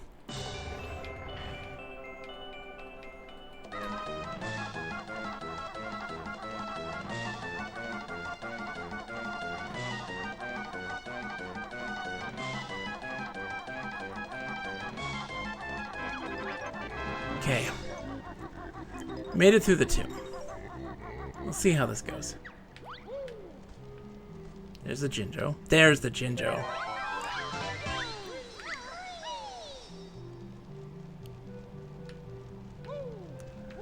Part of me wants to do that. Part of me wants to do that.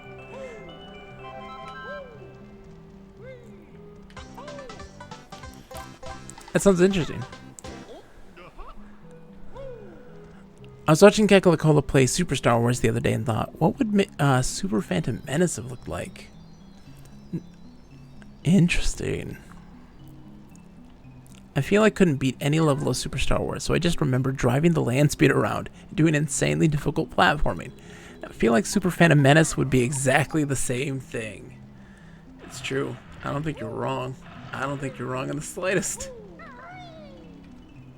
Okay, there's something here, I feel like. No. Can I go back through here now? Or will it do the timer again? Curious.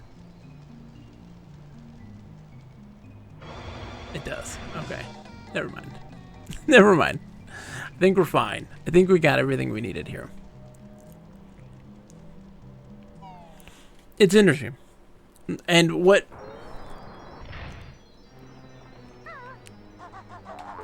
I can tell you what mine is. That's easy. Worst Star Wars game that I ever played.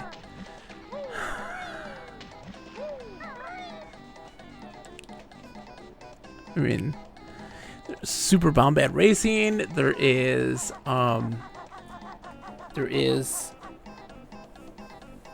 Star Wars Droid Works. Is not necessarily the worst. It's a weird one.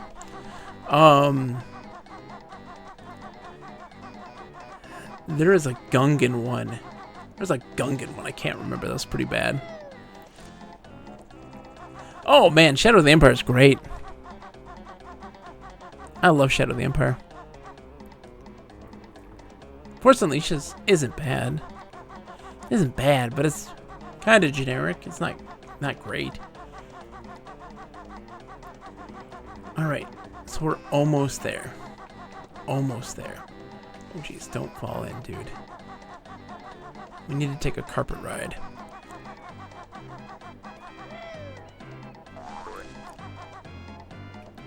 Oh, really? I enjoyed Pod Racer a lot.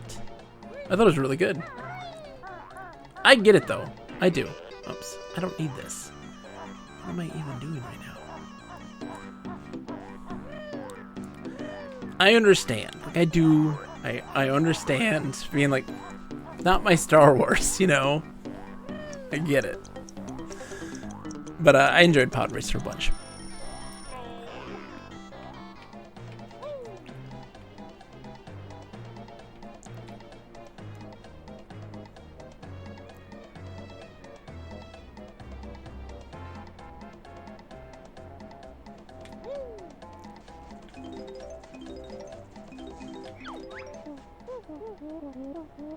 I passed my best note score. Thanks, Bottles. Oh. No. Ooh, that was close. Alright, there's another carpet. Back here.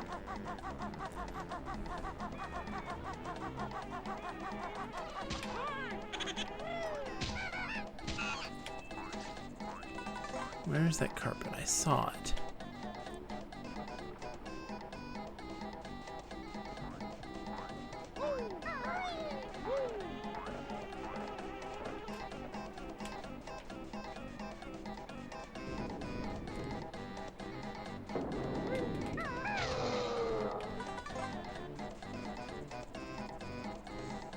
It does. It does. He had a massive love for, you know, that's the thing. Like, why is that diner in Attack of the Clones, you know? It's there because he loves diners. It's an American Graffiti thing. Like, why does he like the things that he likes sometimes? We wonder. Where is... Hold on. I'm gonna take the carpet again. And let it take me for a ride. The diner scene in Attack of the Clones is baffling. But it's there because he loves, you know, 1950s, you know, diners and racing culture. And that sort of stuff.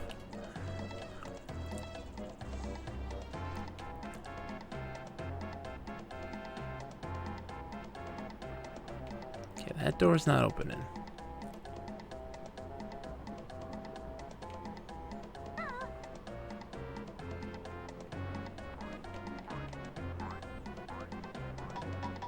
I'm gonna fly around. It's bothering me that I don't see where... Oh, jeez. The next bit is...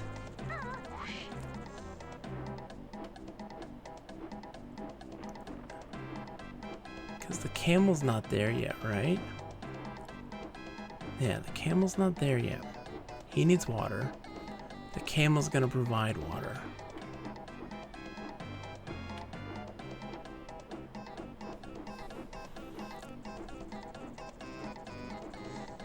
Yep.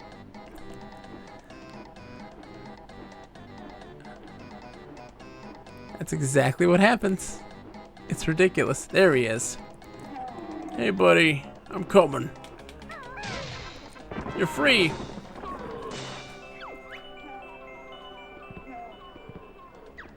There's that other carpet I didn't see. Okay.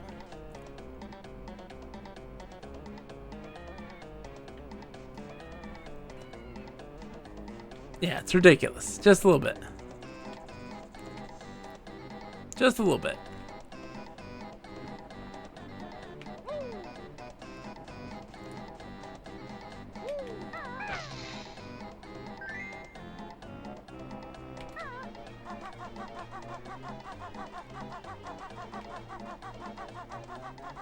My memory is starting to fade now. I don't remember where everything is in this level. This might make me sound like an alcoholic, but my absolute favorite thing to do is find dive bars. And no! There's nothing wrong with that. Like, it's interesting. I don't know if you've ever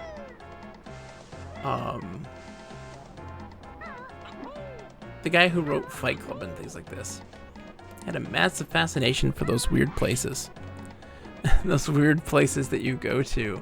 Those places that are not typical locations for people. The off the beaten path. The unknown. Chuck Palahniuk, yeah. He wrote like a tourism thing of like Baltimore or something weird, and it was all like BDSM clubs and just strange places.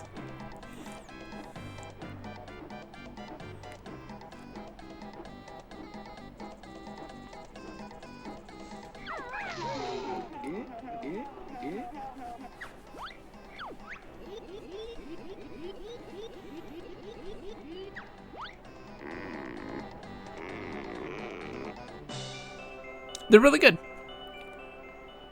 I've read a lot of his books. And it's very interesting to see just how much people misinterpret his books.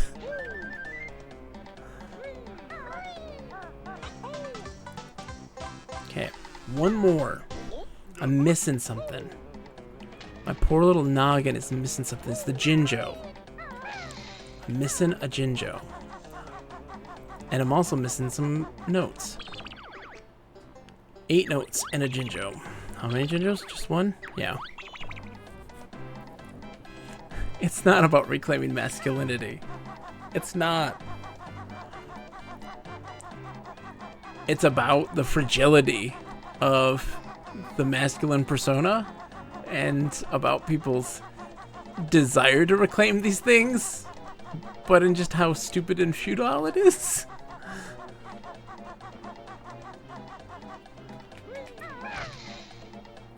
Did I do this already? I mean, I did this already, but did I go in here?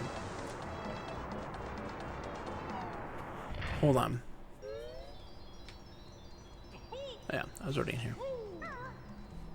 The other place is the one where I have to hit the target. I have to go back in there. It all got me messed up when I died. I totally forgot what the, my count and my brain, my poor noggin.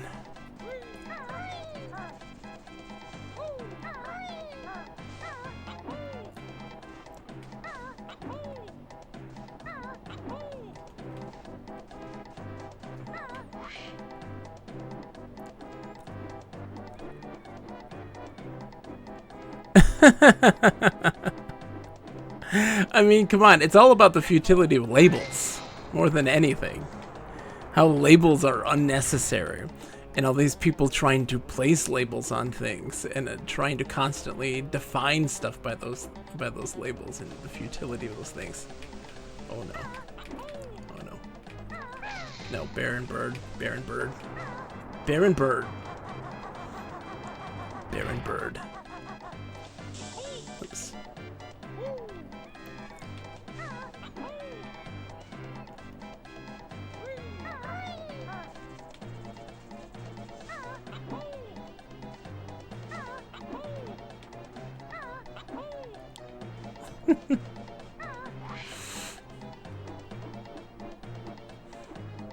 Still love you, Maxels. It's okay.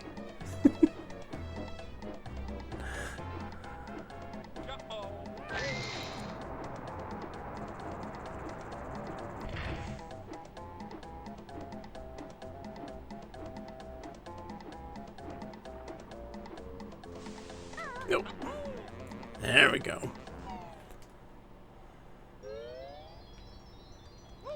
Is there a Jinjo in here? There's my notes. Please be 8.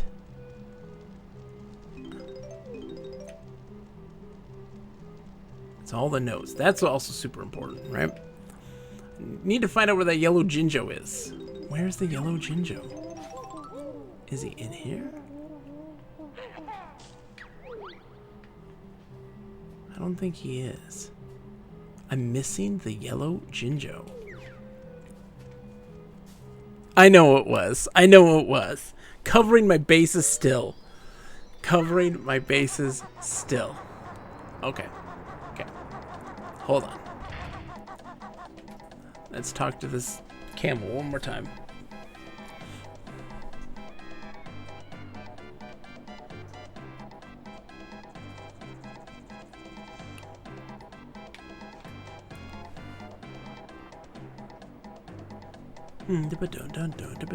My whole goal tonight is to finish this one and then do Mad Monster Mansion, I think is the next one. I think it is. Get those two completed. And I think we'll be good.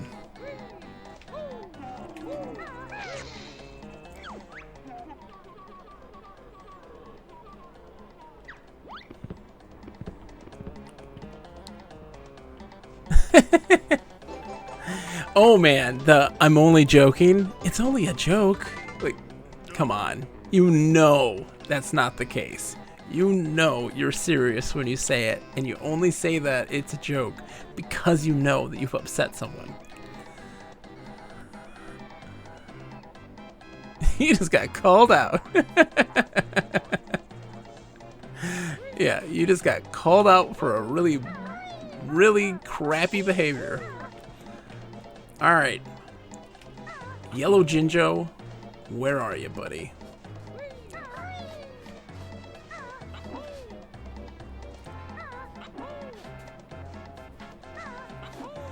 I'm with you. Absolutely with you. You don't need it to be anonymous in these situations. There's no need for it. I need to thread the needle. Oh, where's the cactus? Oh, cactus. Ooh, Mumbo token. Oh, we'll get it the next time. There you are, cactus.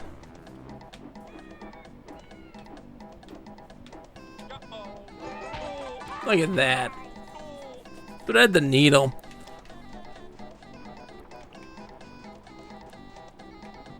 Nice! Minneapolis, Minnesota. Minneapolis is a great place. I mean, it's Minneapolis, but still a great place. I'm missing a Jinjo. If I were a Jinjo, where would I be? I know, it was nice. I'm in the Detroit area, so it was very comfy today. Hold on. Gonna violate my own things here. Yellow Jinjo. Jinjo. And what is this level? I don't even know. View totals. Gobi's Valley.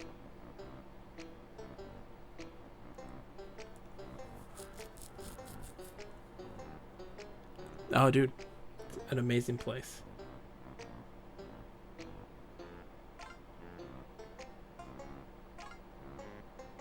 Oh, okay. I'm not smart. I'm not smart. I already got the yellow Jinjo, just not on this one. It's in the rock back here. Not smart. If I were a Jinjo, where would I be? Is that a right question? Or should it be, if I were a sadistic developer, where would I hide a Jinjo? We got him already, but we got him in the last... Oh, jeez. In the last one.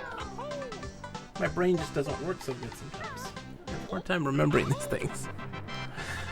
Finish the stage. 100%ed it. Out we go.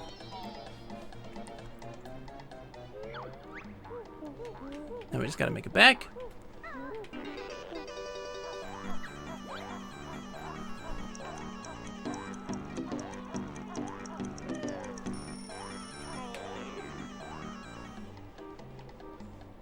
And now we've got to...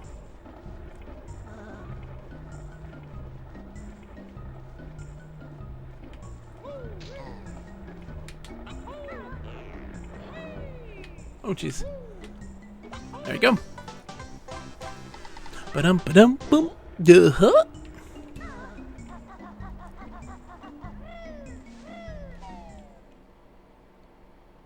I haven't heard Kill Chris at all. I have not heard it, but I will absolutely listen to it. I love everything. Literally everything. You know how people are like, I love everything except for country and rap. It's like, well, you didn't listen to good rap. The stuff out of Detroit that I am aware of that I also very, very much enjoy. I would recommend. I like everything. What's your Maxwell's? What's your music taste? What kind of stuff do you like? I like weird. It absolutely is. It absolutely was at the time. It's okay. Everybody is a little bit, right? Everyone is a little bit. We work towards those things. We try to fix that stuff, but no one is perfect. Obscure hip hop kick, nice. I'm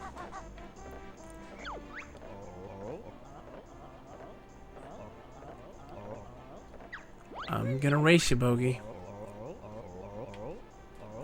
Okay, let's see if we can do this. Red Swallow Gates, beat him to the end. Let's do it.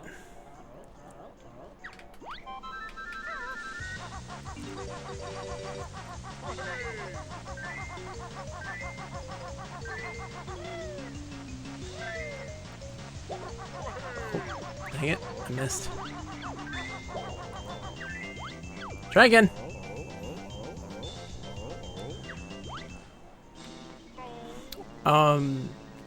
So like a broad range of stuff. Hobo Johnson and the Lovemakers are really good. Have you ever heard of them? Really enjoy them a bunch. I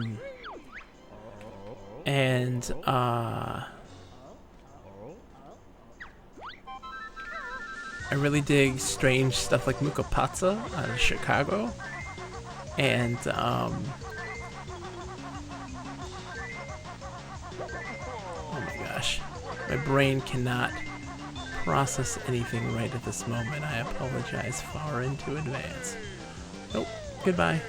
Goodbye.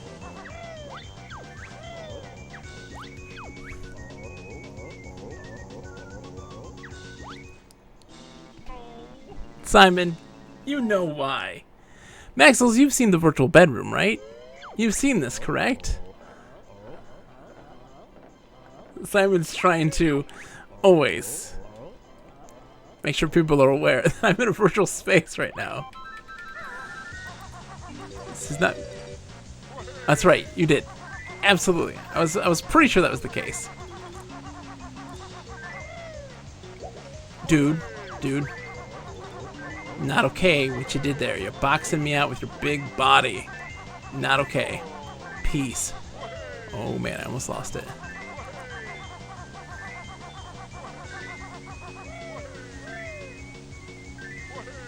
He's coming back. He always does right in the spot. That's why you always get your jumps in right. Ah, dang it. Dang it. It's not because I'm a vampire? No, it's not because I'm a vampire, Simon.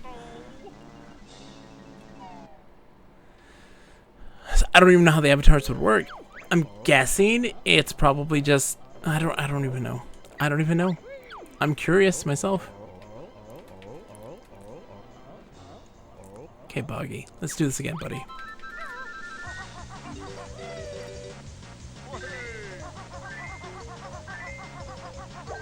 This is a tough one because just the camera angles and everything. It's just a pain in the butt. Plus this guy just boxes you out with his big body.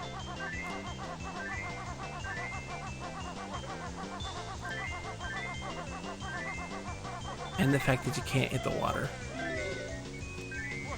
The camera angle does not help you.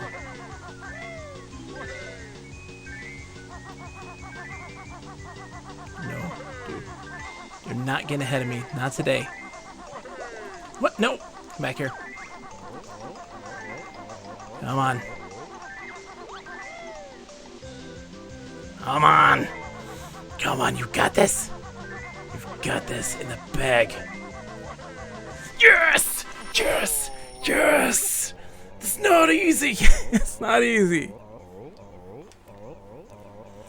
Oh my gosh. That's good. If you basically make a room for people to congregate in, and video games just happen to be there, you can just as easily do something like play hide and seek. That was one of the things that I thought was really interesting about... I don't know if you ever heard of Neon Retro Arcade. Doesn't work the way I'd love it to, but you have it has multiplayer of sorts. So you build an arcade, but when people come to visit your arcade, they don't see your arcade machines. The only thing that's shared in terms of play is like the little VR mini games like skee ball and air hockey. but you can also share video and watch in a virtual theater. Yeah, VTubers? Oh yeah. But Neon Retro Arcade is like is very much like EMU VR, but for an arcade, right? So it's MAME as a simulation, and you can set up custom arcade cabs, and they all run, and you can even run. So they'll all run, and it'll all the attract modes and stuff playing and things like that. It's really cool. I will probably, when I do MAME stuff in the future, probably for sure expect that to be there. I hope so, Maxwell's. Have you seen any of my VR streams? I do enjoy VR a lot. I only have a PlayStation VR, so I don't have much. Okay, so I have beaten on stream Astrobot Rescue Mission back in December of last year. And I did Resident Evil 7 in October, beginning of October. And I did the playroom, the VR playroom, the Sony's VR playroom on stream as well. Like we 100%ed it. We platinum trophied that.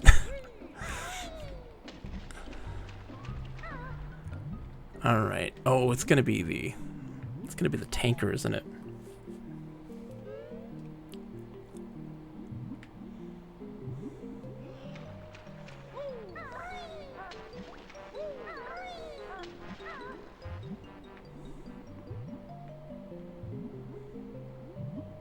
People hate this one. I don't dislike it very much. I actually enjoyed it a bunch. It's a good one. Hold on. Am I going into the woods right now? I might be going into the woods. I don't remember much of this. I'm not gonna lie. At this point, things start to get very shifty in my memory. Oh, you don't have one yet? Yeah. I mean, for me, I got a PlayStation VR because it was accessible. It was inexpensive. It was like $180 for a Black Friday deal, and it included Resident Evil 7. It included okay, we are doing Mad Monster Mansion next. Resident Evil 7. It included they have one that's PlayStation Worlds. It included Astrobot Rescue Mission. It included Skyrim VR, and it included Everybody's Golf VR.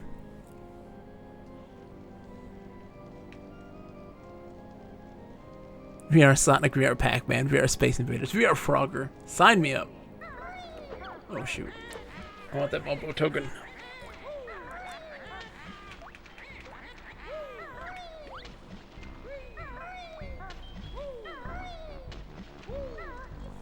Yeah, so is mine actually, Maxels. I got an upgrade in RAM, and then I recently had to get a new graphics card because mine died on me. So I'm still hanging around with an old piece of machinery from, 9 years ago, 8-9 years ago. But it's doing well.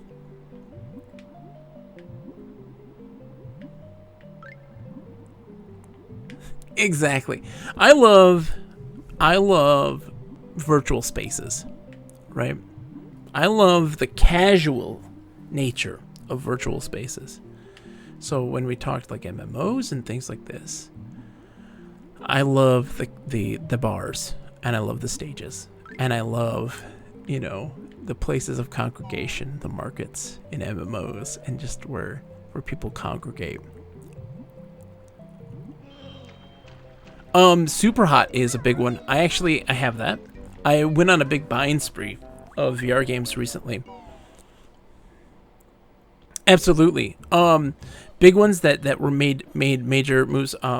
Super Hot was really big. So is Beat Saber. Beat Saber is probably the biggest. Also Tetris Effect really did a big impact on people. And Resident Evil 7 did, because it's the full game in VR, and it does a really good job of it too. Does a good job of incorporating VR. And trying to think of other big ones. Ooh, fancy. I won't tell. It's our secret.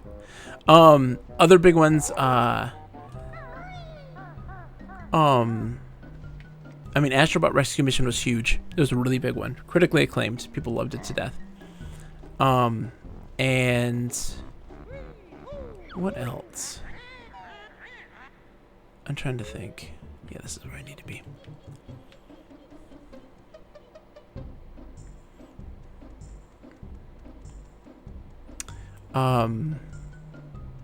There's also, what is it called? It's a little mouse.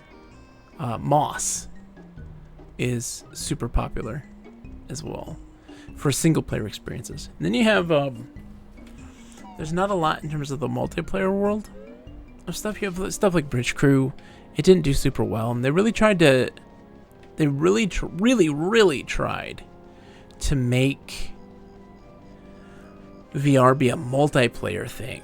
So there's a bunch of games that were really multiplayer focused and tried to get to the quote unquote esports field stuff. Didn't work so well.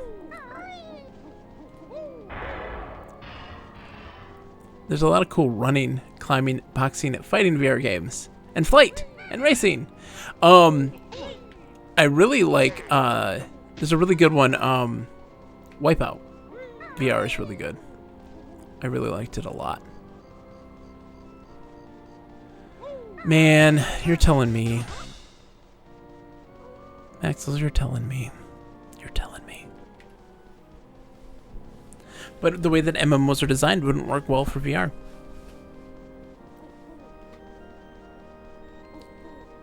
I feel like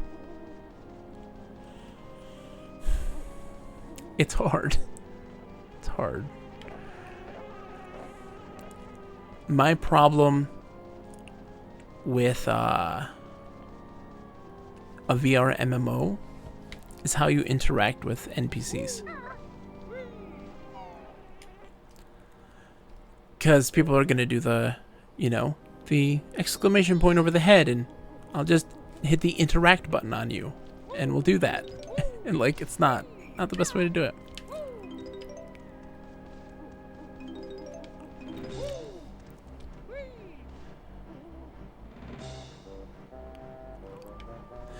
So Simon, so it's tough because there's two styles of old MMORPGs.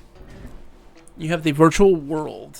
You have the so you have the virtual world style MMORPGs. It's Ultima Online, Star Wars Galaxies.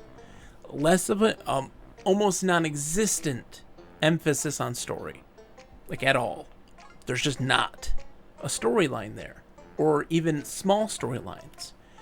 Their major focus is on economy and the interactions of players and on players to shape that economy and shape the stories that happen. Almost strictly that and nothing else. It's the same way it's Darkfall did the same kind of style.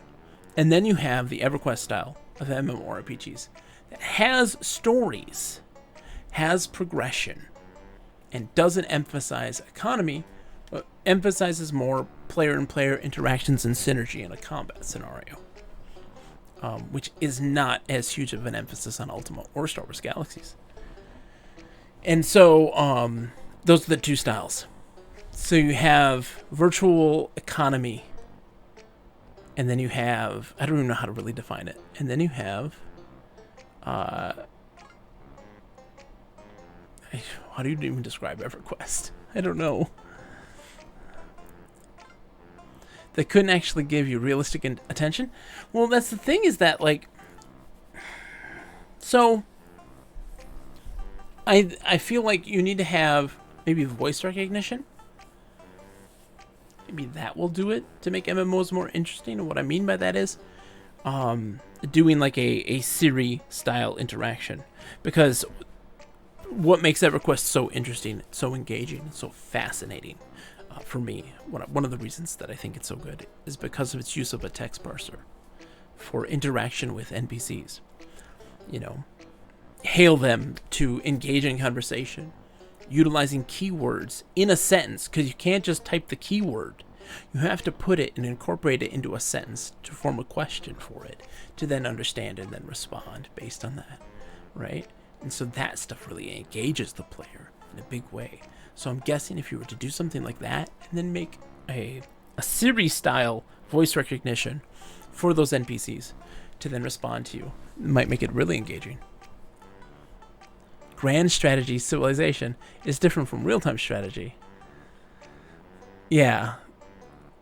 Gone Home is not an FPS. Gone Home is a first-person interactive fiction. It's interactive fiction. The quote-unquote walking simulator is interactive fiction. Old school style, text-based adventure games that weren't super puzzle-focused. We're talking things like Mind Forever Voyaging, those sorts of games that weren't heavy on the puzzles and much more heavy on story and discovery. Sorry. Lack the vocabulary. Exactly. Well, because they only define themselves by RPG, action, adventure, FPS. Sorry, it's RPG, like strategy, action adventure, first person shooter, like, and that's it. Fighting game, racing game. Can't make the distinction between a kart racer and a simulation racer. Puzzle? Yeah. Gone Home is interactive fiction. I feel, personally. Oh, no. No, Bear and Bird.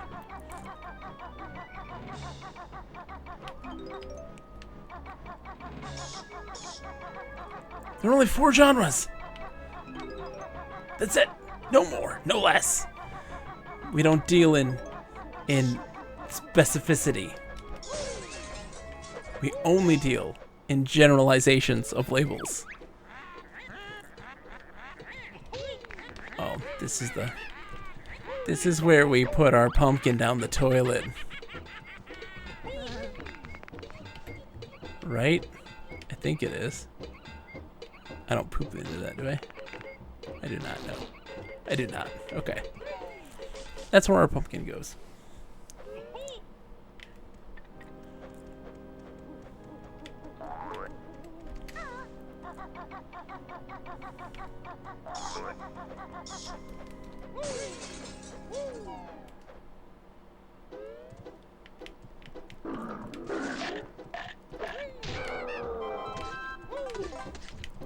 Will fit on there too. My pumpkin will fit down there too. No problem, man. Have fun. And thanks for hanging out and talking. I really thoroughly enjoyed our conversation. You got me talking MMOs, so that was a win. I love talking those. Have a good night and enjoy. Oh. When we do that, I'm gonna definitely be calling in the cavalry.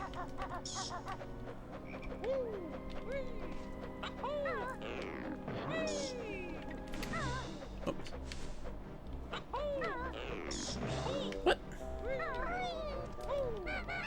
Come here. Come here, you.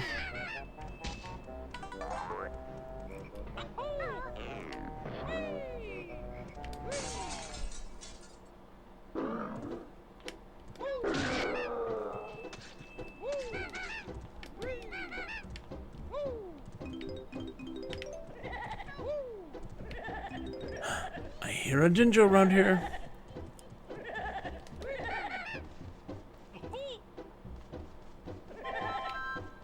There it is.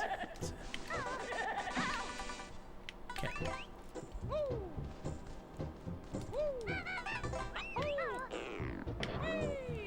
Ginger!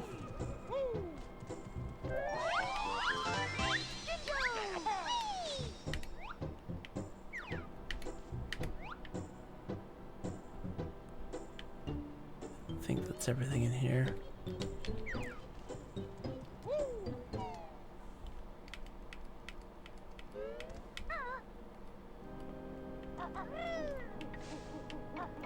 Very careful to get your notes.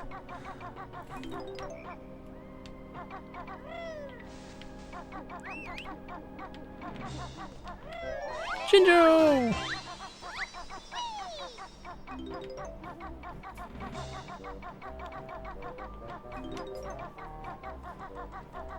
Pumpkin can go down there.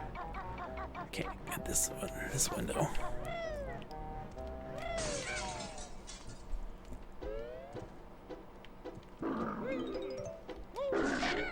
Oh! The note repository.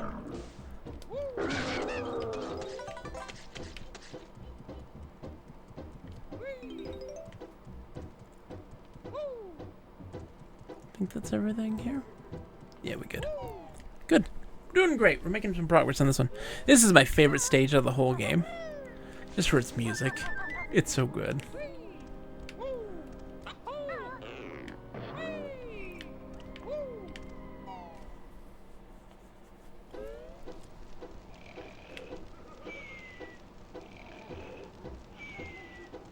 Oh, you can book them. What? Where's that? It's right there. Can I get him? Never mind. Okay.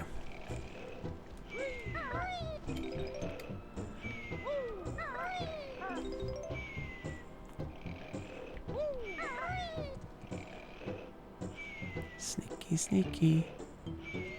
Sneaky, sneaky.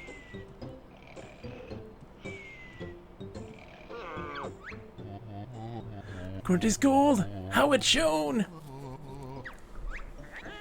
Yes, I'm mad. My boot I'll put up your useless spooky butt! Ba-dum, boom. Huh.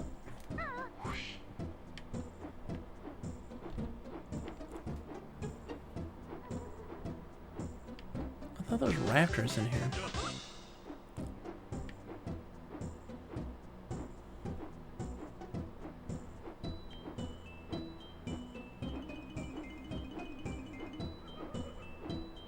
Oh, let's get the stuff.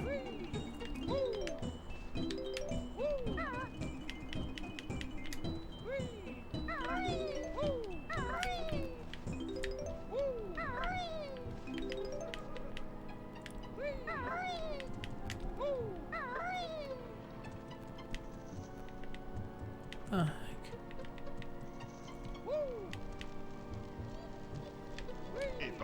there we go. Got the book.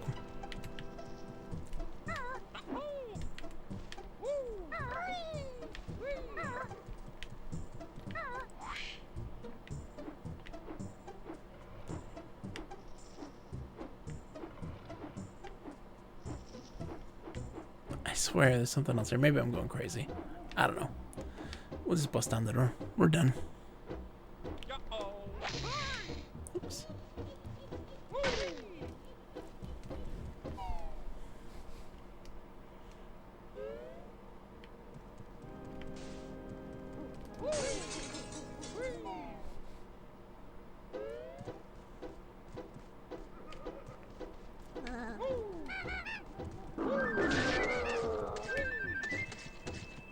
Let's see, anything else in here?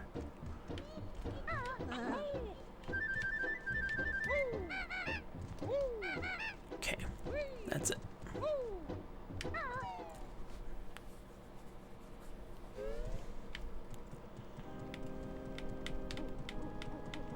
We're just exploring around the house. This is kind of the first place you want to dig through thoroughly in this process before branching out into the other parts of the level, because this level can get very overwhelming. There's a lot of parts to it. Taking these one at a time. Oops.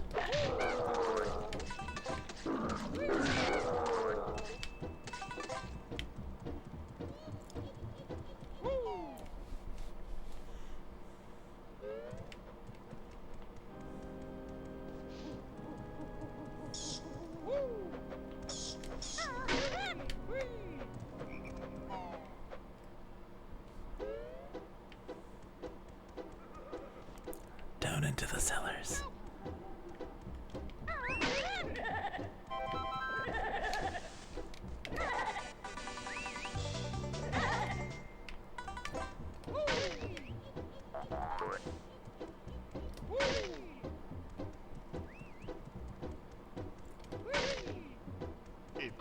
A gumbo gum.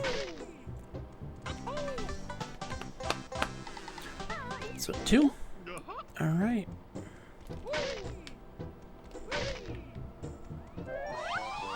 3 Gingos. Almost there.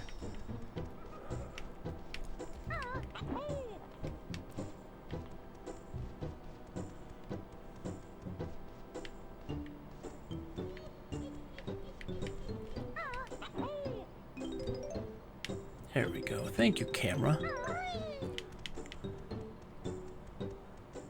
It was crazy as a kid. I mean, imagine this for a second as the zeitgeist of these types of games. The Nintendo 64 really was at an era that was so fascinating because they implemented this new style of platformers, right?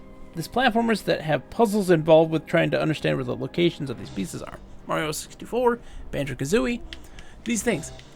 And just imagine for a second being a kid without easy access to the internet, right? And having to talk to friends about this stuff, not knowing that you can get into that cellar or what any of this stuff means, and just trying to figure it out. It's really crazy.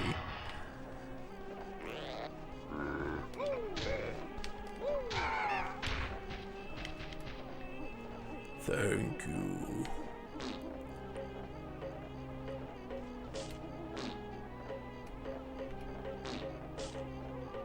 Come on. Poop out your egg into the bucket, please.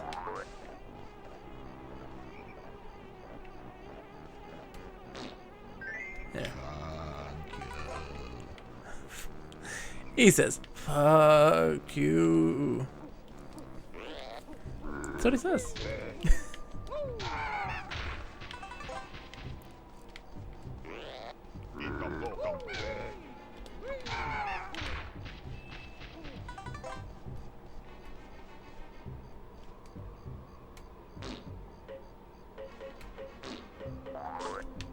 Come on now. Thank you.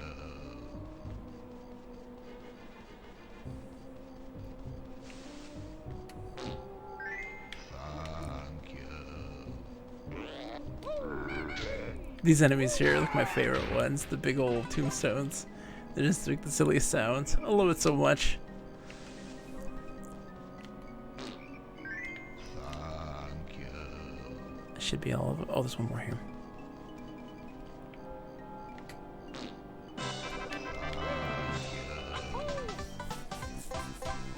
Ba-dum ba-dum bum. Gah-huh.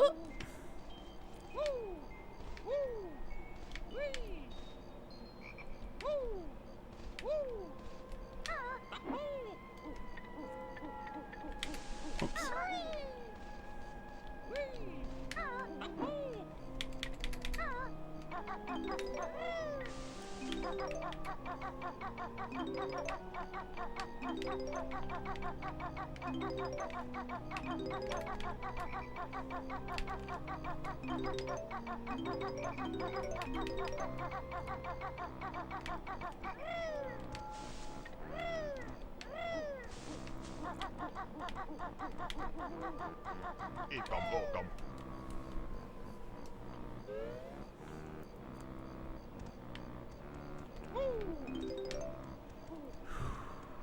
This makes me anxious. This whole thing right here makes me so anxious. Heights in video games is terrifying. Because you know they'll kill you. You know they will. You know they don't care. But you can see the whole level here. It's so cool.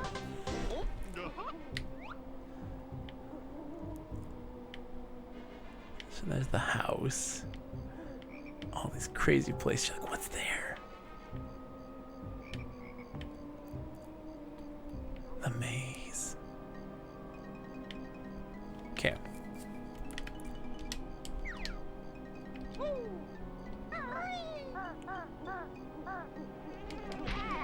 Ow. Ow.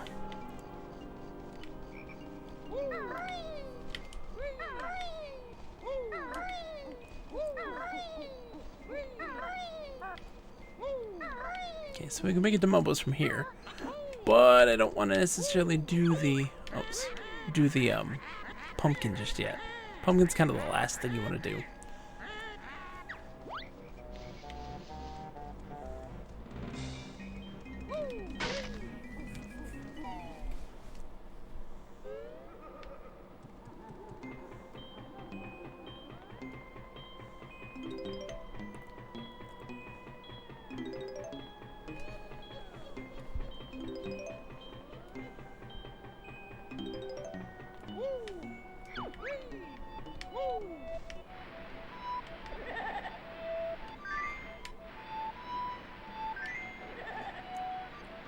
You don't touch the grunty stuff.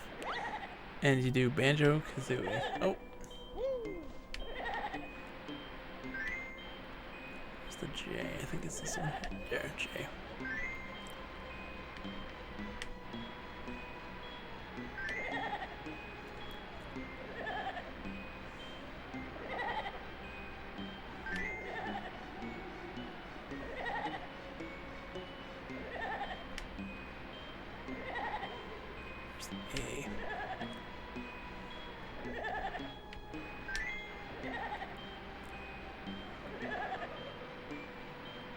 Always spelling Banjo Kazooie. At least it's a puzzle you'll know how to do, right? Because you've seen all their names a million times in this game.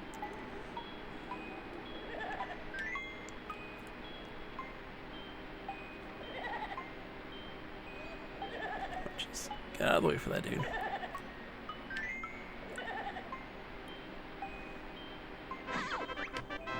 Whew. Case of the vapors.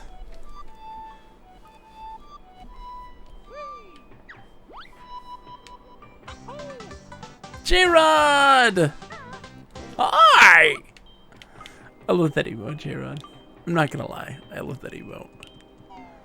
I love UHF so much. That's a great movie.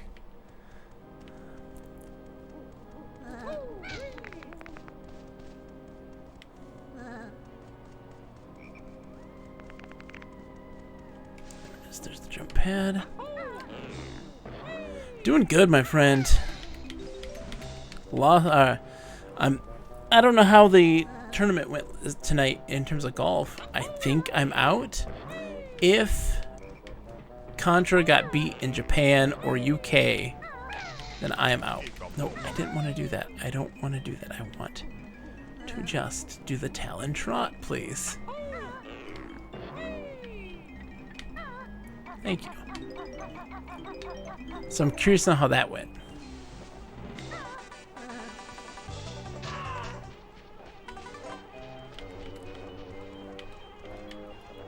But other than that, I'm doing good. I'm doing okay. Considering all the craziness that has happened in the past few days, I am doing okay. Okay.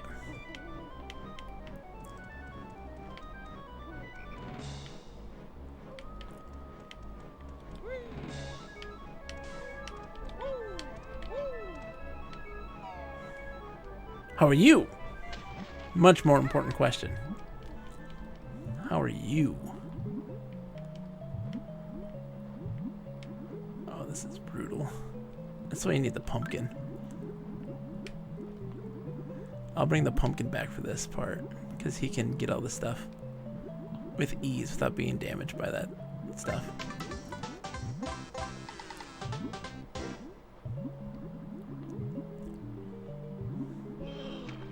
Remind me to come back here as the pumpkin.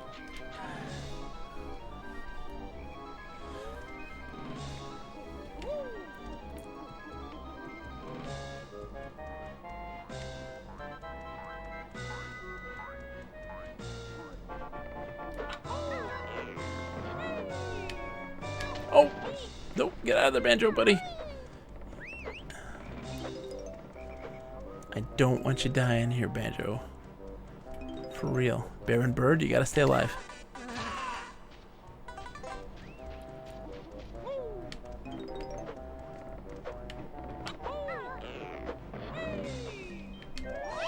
There we go. One more Jinjo. Just one more.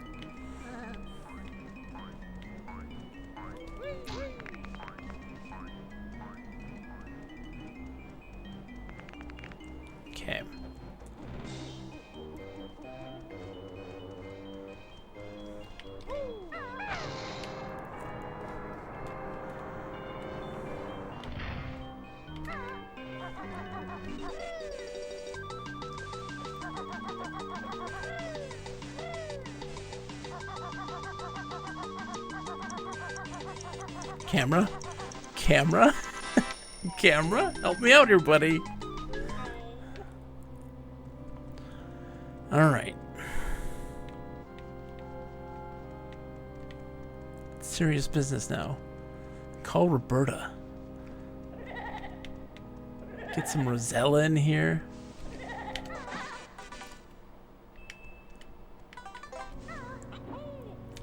This is King's Quest 4. Right here.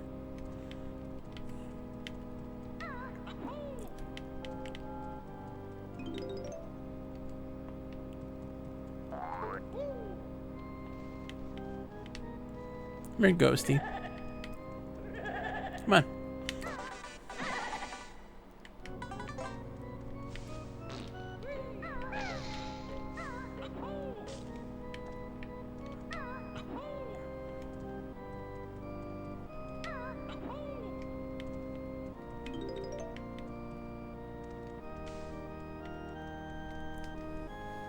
Do do do do do do.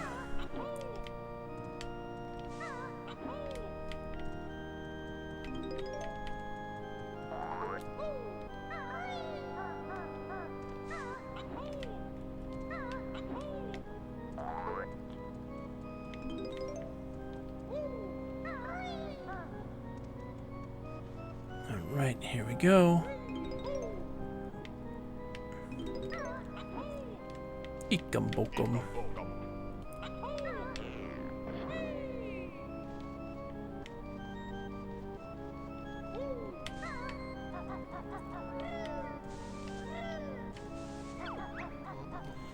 Mott's on to play his organ with ease, but can you follow him on the keys?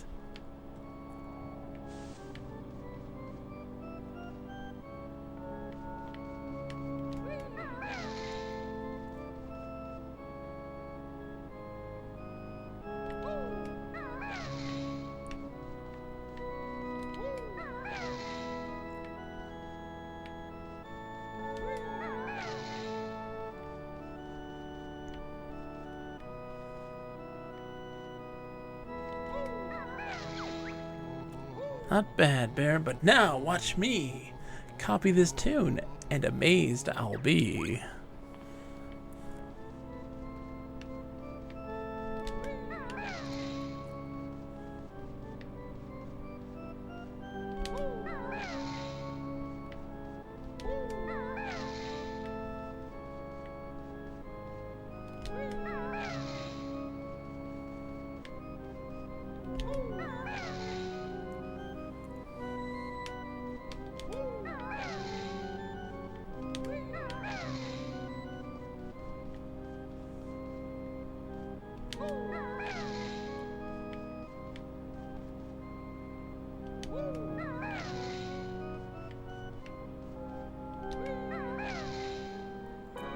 Bam. Nailed it. Nailed it. Your music skills are mighty fine. So take this golden peace of mind. Hey, welcome back, Hypo Junkie. Thank you. Thank you. Hope you're doing well.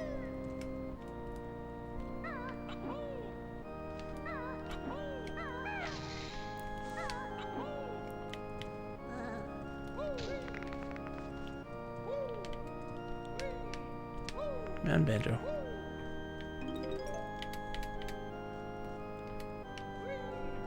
Hey, I appreciate every little bit of it. I am amazed. Being made aware that there are people who hate lurkers. Strange. Strange people. The realm of the anti-lurker is a weird realm indeed. Like, you have to talk to me. It's like, do you really feel so highly of yourself that you require people to talk to you? You can't lurk. I need you to talk to me. I'm lonely. Yeah, but I lurk all the lurks a lot. It's okay, J-Rod. Like, I get wanting conversation, but you don't need it. You don't need it. It's not necessary. It's not worth requiring of people. I like talking to people. I prefer if people, you know, chat. But oh my goodness. Am I gonna throw a tantrum if people don't? No. God, no.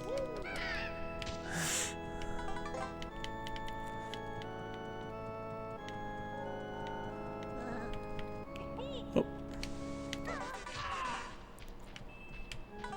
Those gold feathers, actually.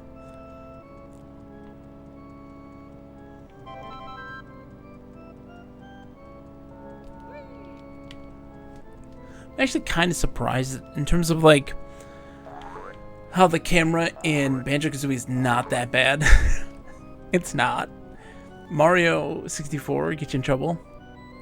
Oh, thanks, dude. I didn't know you weren't. If I'm not following you already, which I should be, I will follow you back, of course, because I love Hypo. Who doesn't love Hypo? A gaming connoisseur he be. Indeed.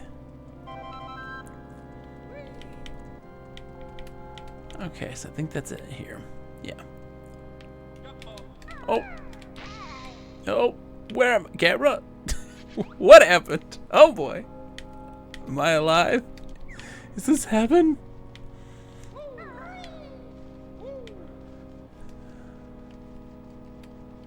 But hooray, my bot worked. Yay, bot.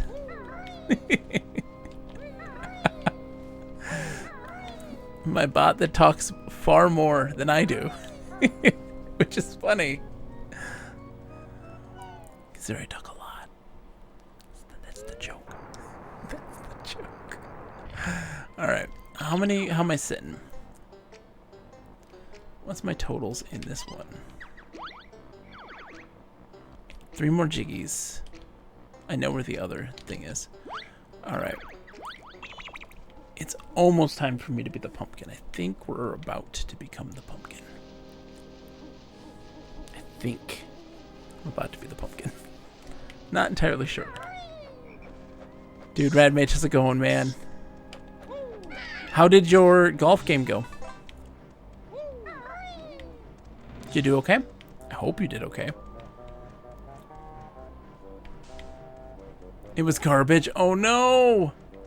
Dude. That game ain't easy. It ain't easy.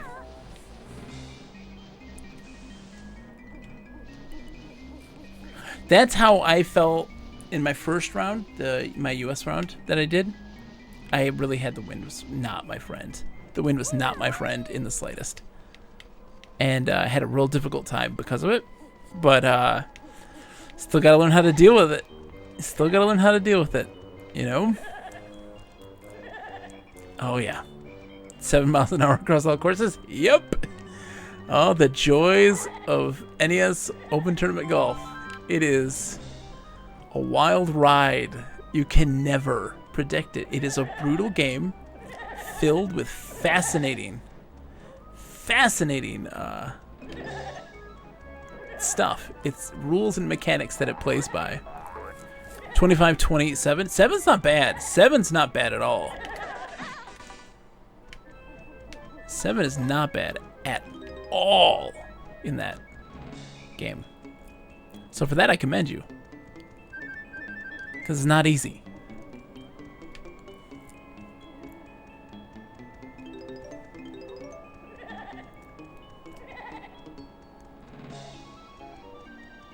You got a 9. She practiced like once. She did a practice round of once, I think. Let me get my Jinjo piece. My goodness. I think she practiced once before, like just one round. But she had never played prior to the tournament. Like never did a bunch of this game. She did great. I was always make the joke that like you can't just play this game and be good. Like naturally. You can't just pick it up for the first time and nail it. And she nailed it, man. She did a great job.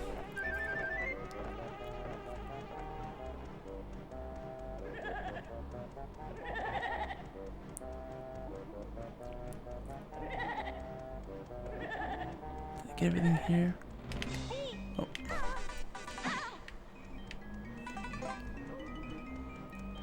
Yeah, that's still never really playing it. If you play one round of this game and then just go, yeah, it's still...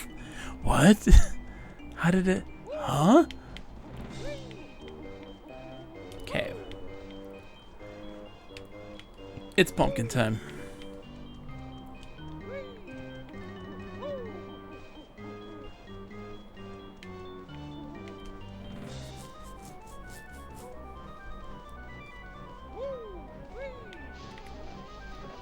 I was super happy. I was happy Contra did as well as he did too, because like I had kind of helped him with stuff, and he really wanted to win. He wanted to do good, and that was the main reason why I helped him. It's in lockdown again. Yep, same thing here in Michigan. We're not in a full lockdown, but we can't go to a lot of places, but rightfully so because our numbers are egregiously high. I mean, we hit, well, let me see. Michigan numbers. Number of cases yesterday was 15,000. Almost. It was 13,000. We had 13,000 cases yesterday in the state. Bad.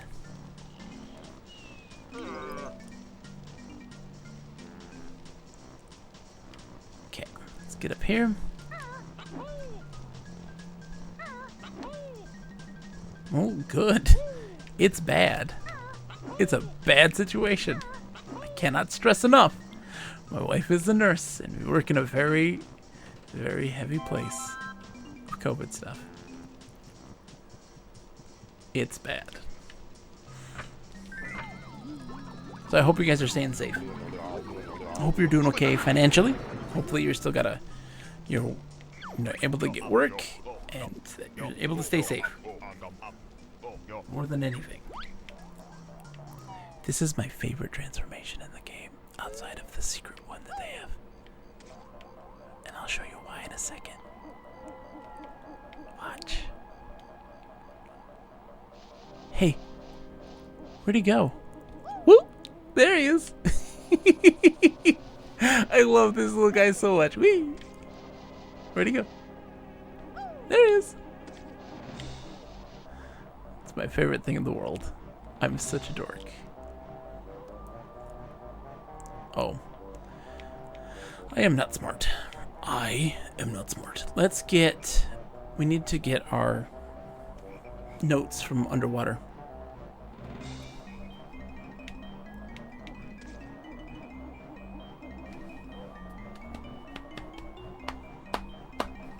Bum bum bum bum bum bum bum bum bum bum bum bum bum.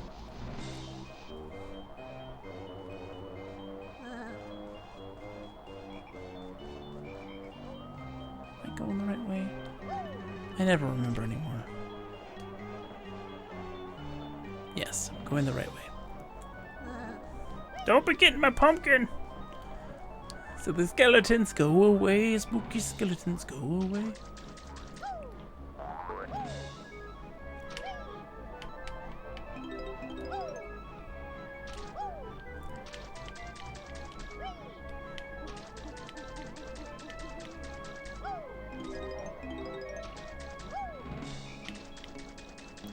Yo! Isaac, how's it going, man? How are you doing today? I hope you're doing well, man.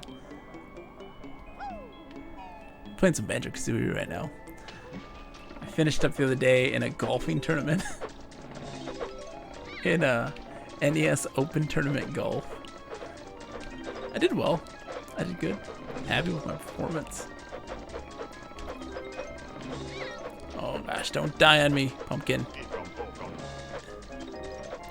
We just need 5 more notes.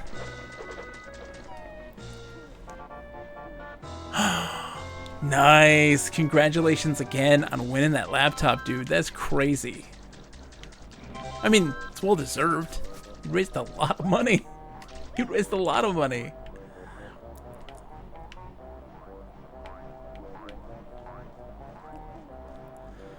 Okay. So I'm going to...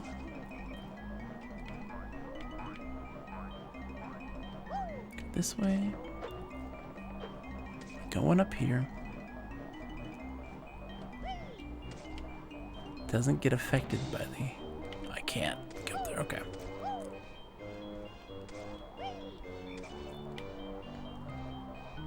I forget how I get up there. Exactly. You didn't do it for the swag, but it's a nice extra something something. You know, it helps. It makes it nice. And that's okay. There is a ramp or something that he can take that gets him up where I need him to be. I forget how all of this works.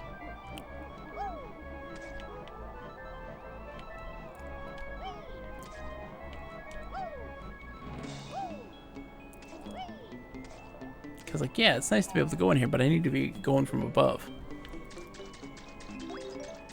Can't reach that yet. But we got 100 notes. That's what's important. And there's just 2 more things. I gotta drop down from there, and I gotta take the toilet. Oh, I think it's over by Mumbo. I think I completely missed it. Mumbo's got what I need, I think. He's got the ramp that leads up. Pretty positive.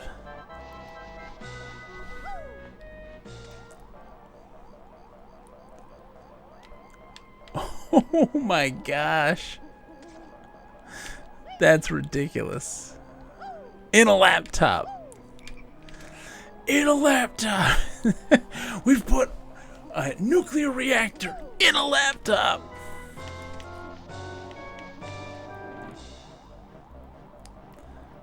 Jet engines in this laptop.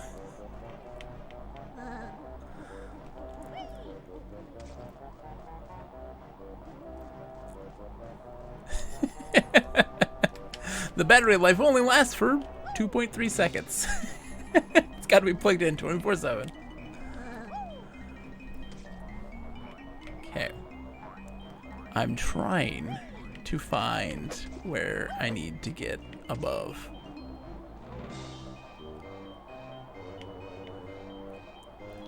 Okay. Dude, Deviant, how's it going, man? How are you today? It is good to see you. What you been up to? What have you been playing? It's been a while, my friend. I hope you're doing okay. I think the ramp's in here somewhere.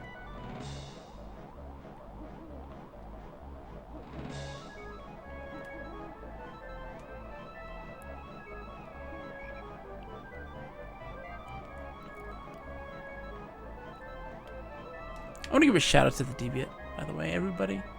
Deviant, one of the best Splatoon players out there. Super good. Lover of Splatoon in a big way. A big supporter of just everybody. A lover of games. Deviant's spectacular. If you ever want to watch him play, thank you, J-Rod. Didn't stream today because my family visited for dinner, but we've been doing a hard mode run on Serious Sam 4. Been playing Serious Sam Collection on Switch. It's my pleasure, man. You deserve it. Dude, Serious Sam's good stuff. How is 4? How's it playing out? How do I get over there? Oh, there it is. That's what I need. There it is. There's an Ikambokum. There we go. Make our way up to the house. It's brutal on hard, as it should be. Well, it's good at least. As it should be.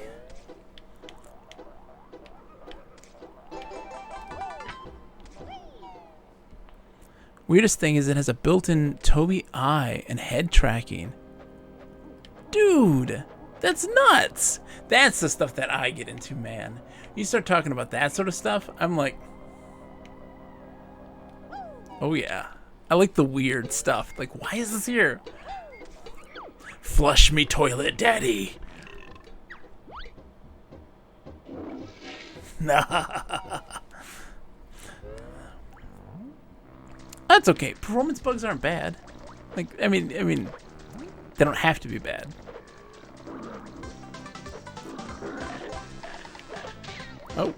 Snap, don't die on me, dude. Okay, out of the toilet.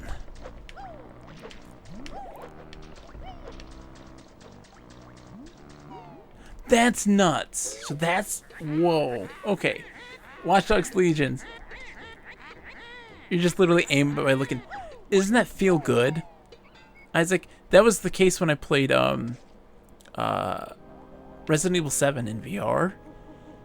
Aiming was just looking. And it felt so good. It felt so easy. So natural. I loved it so much. It was so good. Time is 11:30. Cool. 100% of this one. Got all the things from it. Got all the health pieces. We got all the notes. We got all the jiggies. And did I find the grunty thing? I don't know if I did or not. Ah! Ah! Leave me alone!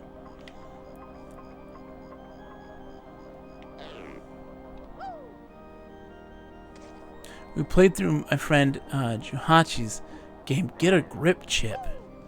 Interesting. I'll have to take a look at that. That's very cool. If you want to give permissions to Deviant, you can also put a link to it, man. We'll happily do that.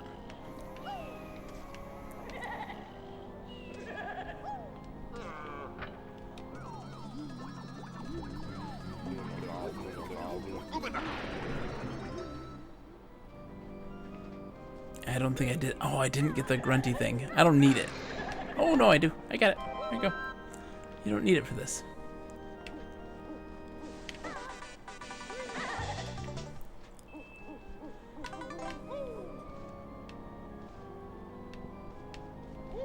I think that Watch Dogs 1, I haven't played it yet, so I don't know. But my experience from seeing other people play, Watch Dogs 1 is like heavily flawed. Like it's just not, it is kind of samey. Then Watch Dogs 2 is supposedly a big improvement because it's very much like a celebration. There's a lot of fun in the game. And then I think that Legion is one that is highly contested for some folks, right? Yeah, 2 is brilliant.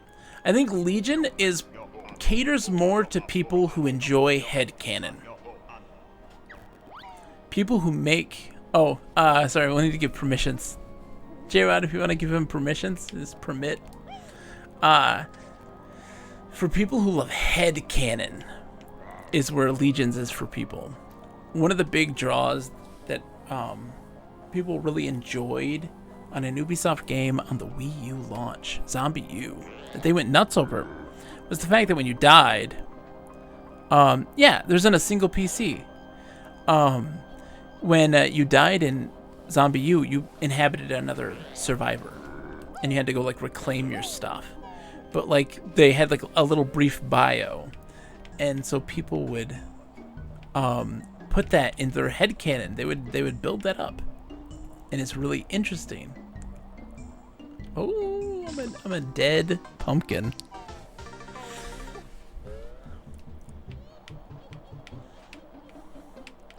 They built that into their headcanon, and it was really interesting to see how that took shape. And that's the case with Legion as well, because you can set up like a permadeath mode. Oh my gosh. You can set up a permadeath mode, where if that character dies, that's it. You know? End of the game. Come on, camera. There. It's hard to see. Hold on. Hold on. I can't remember how to do lights. There we go. Turn off the lights for this, 'cause I couldn't see it. It was too light. The glare was getting to me in the room. Oh my gosh. You all tabbed and it follows your eyes. That's nuts. It's always watching. It's always watching and waiting for the right time. Take it slow, little pumpkin. Take it slow.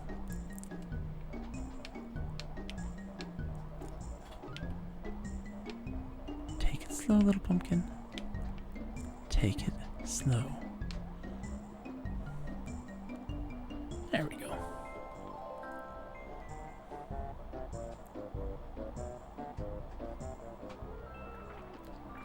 Hey, Cheeto! I would have killed you so many times, I know, right?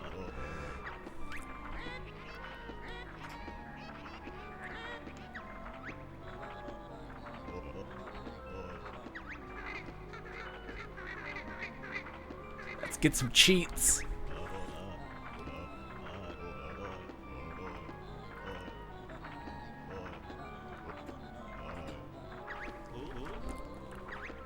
Red feathers. I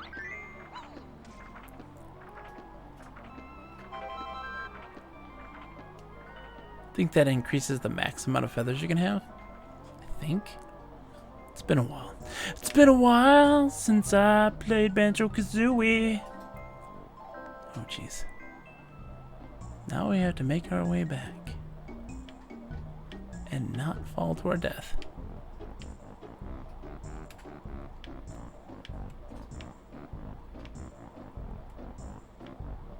Woo! That was definitely rough. Woo!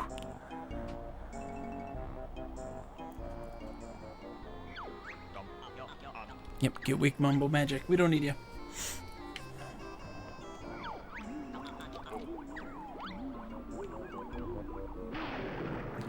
So let's see. I have just 2 more stages to do, don't I?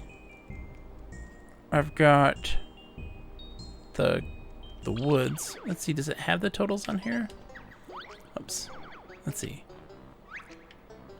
Mumbo's Mountain, Treasure Trove Cove, Clanker's Cavern, Bubble Goop Swamp, Freezy Peak, Gobi's Valley, Mad Monster Mansion. Okay, it doesn't have the other ones. What even is life right now?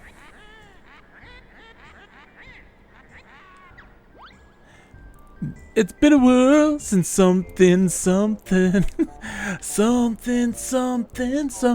been a while since I said something. You're living in the future right now.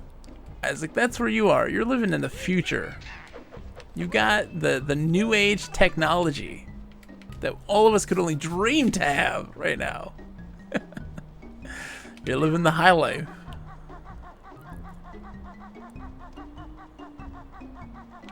Okay.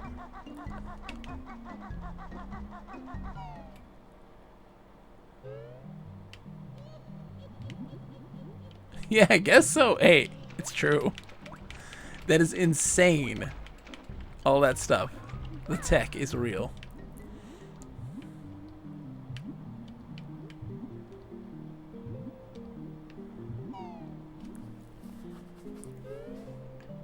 Let's see how this goes.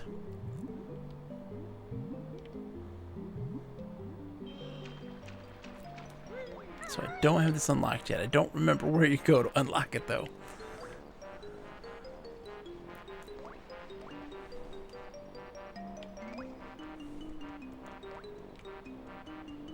Trying to think, where is the puzzle for this stage?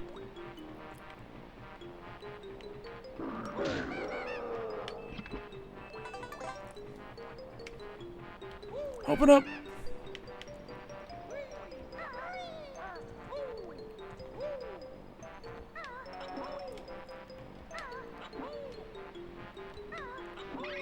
I don't think I've ever found that cauldron. I don't think I've ever done it.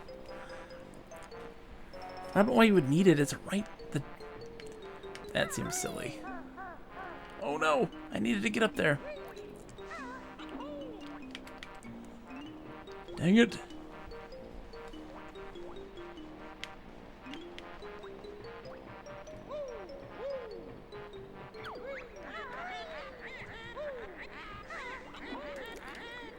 Okay.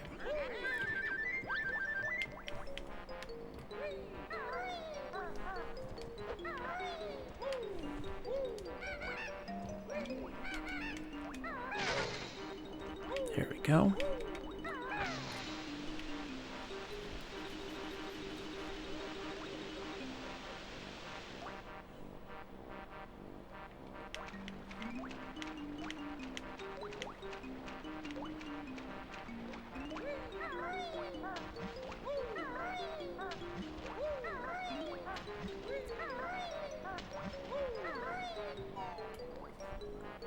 Let's see.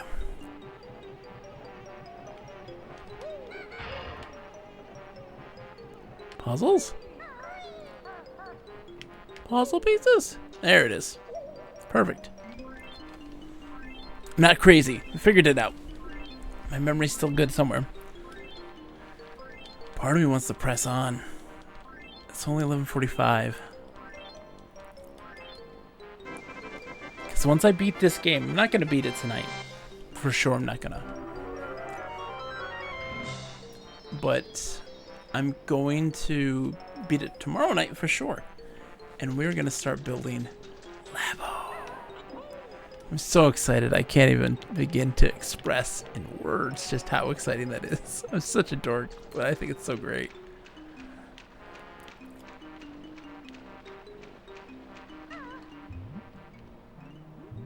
Where's this taking me? Camera, you want to turn around for me, or are you just gonna... Oh, it's like that. Okay, camera. There's nothing there.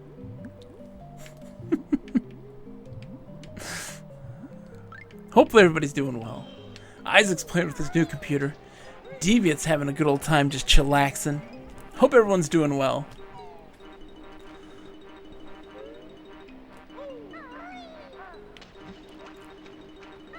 Let's do it. Let's do the stage before I call it a night. Pushing it to the limits. Everybody to the limits. Everybody kapahuga gods.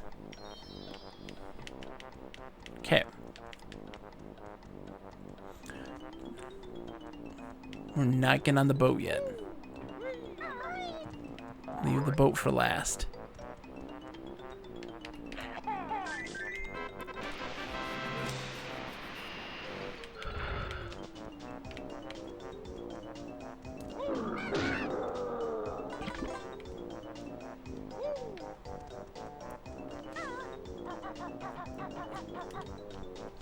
Nope, nope. No.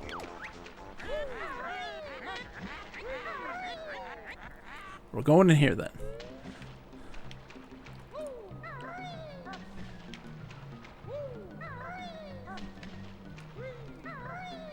Oh, come on. Kazooie, get up there, buddy. There we go. Oh, jeez. Giant penis monsters!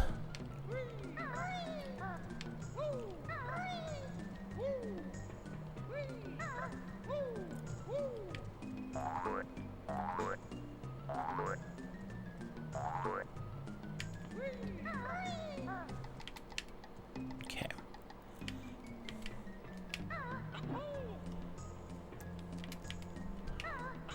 What?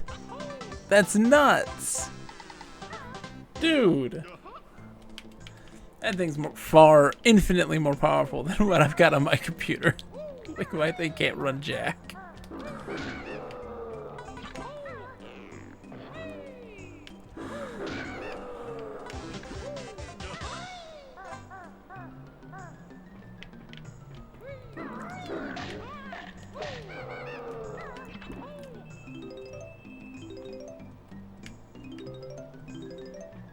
Okay.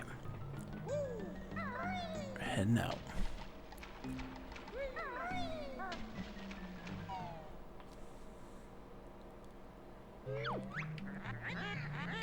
Ray tracing, dude. It's way of the future. Get some control on there, man. That'd be great. That'd be so much fun.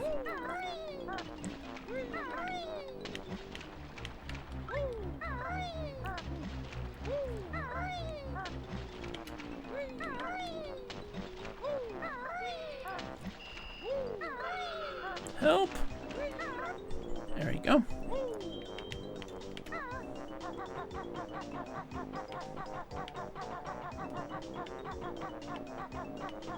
Careful. Careful. Of course, Cameron doesn't want to work with me. There we go.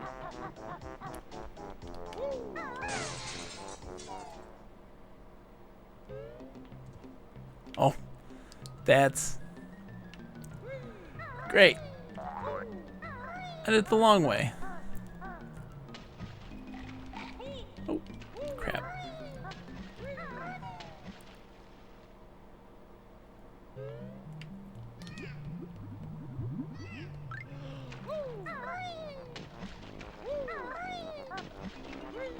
No, I believe you. I believe you.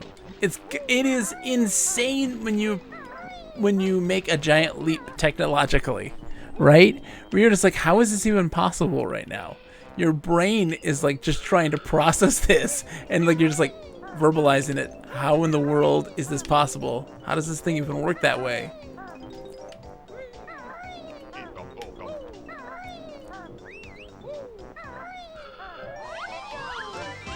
One of many. The Jinjos.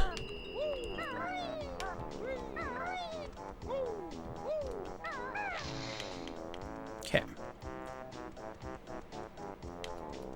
Oh no.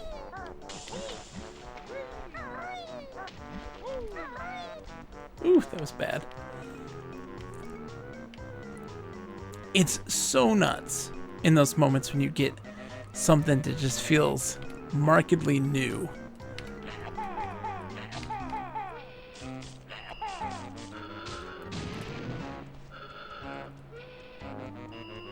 Whoops. Whoops. Whoops, the story of my life.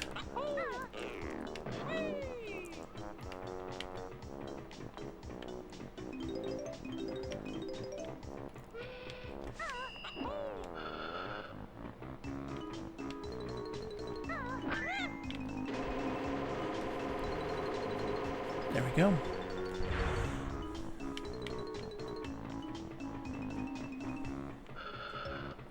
We're not.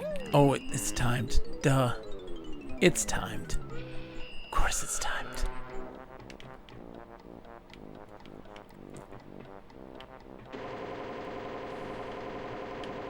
You know, we're not getting on there yet. We're gonna do that in a minute.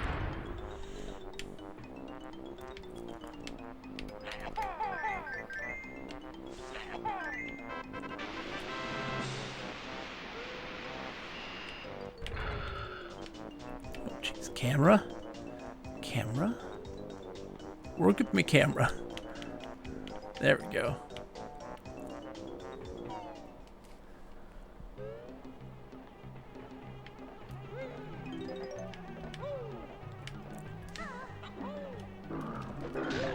Oops.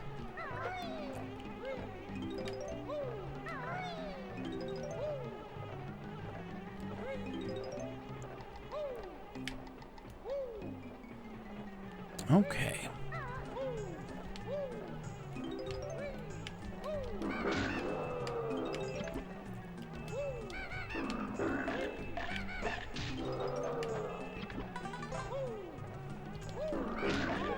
What?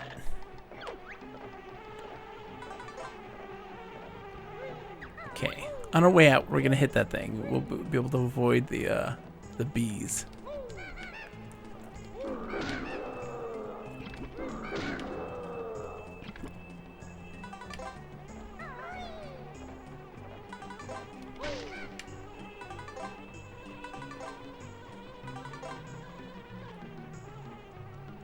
There we go. Perfect. You win. Perfect. Oh. Eggs. Don't need eggs. We're good.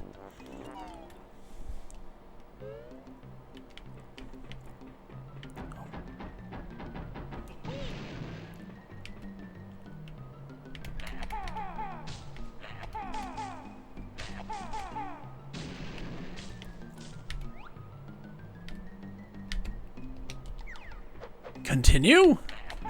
The hostage situation.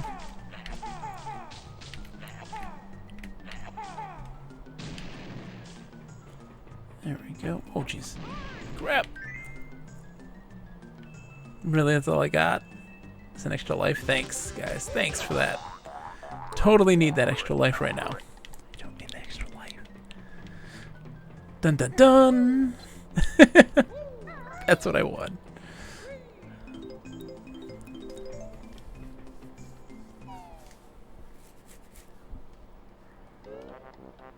Alright.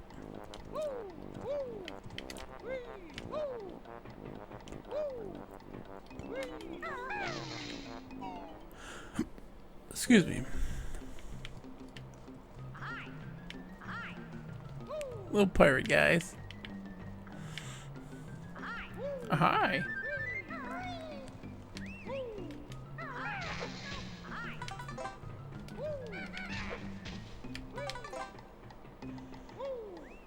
Ginger went here somewhere. I can hear him. I can smell him. Oh, there he is. Hello, dude.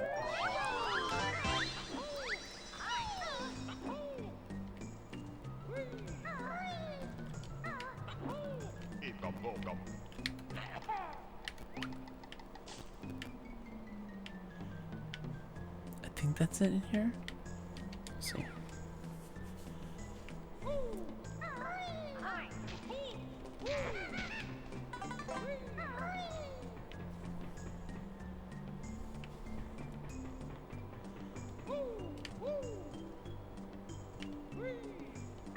Oops. Come on, Banjo. You can do this, buddy. I believe in you.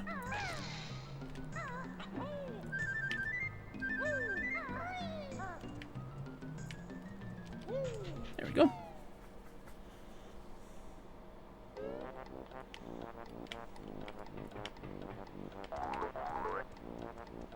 Let's get the eggs, because, yeah, I kind of need them now.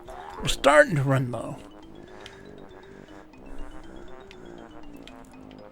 Okay, so now we're gonna go do the, oops. The crane thing.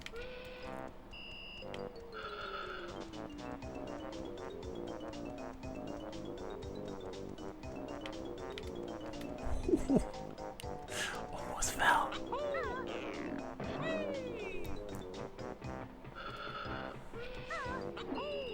Okay.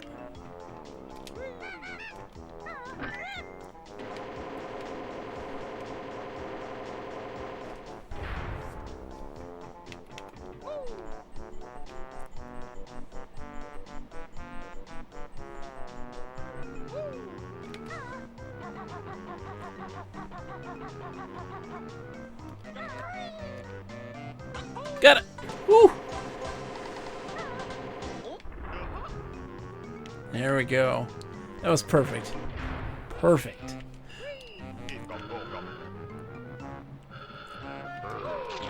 That's right, you can't do anything to those guys. Oh, jeez! Dude! You knocked me to oblivion.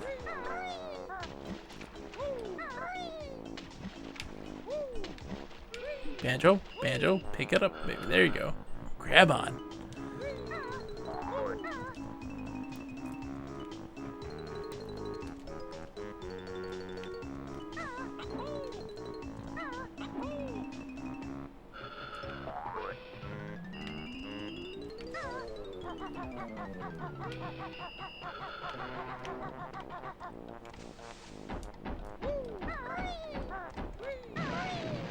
Ooh, that was close. So close.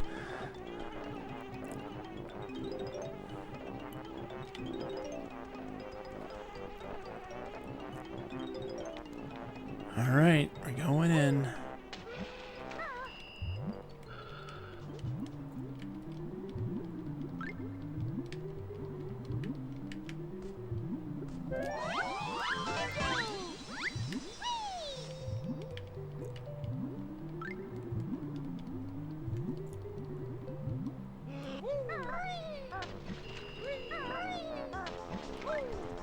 Oof. There we go. Oh man, that Ginger's a tough one. That's kind of scary.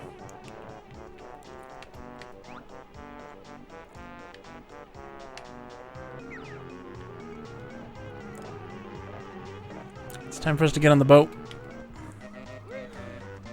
I think. Hold on, is there a thing over here? No.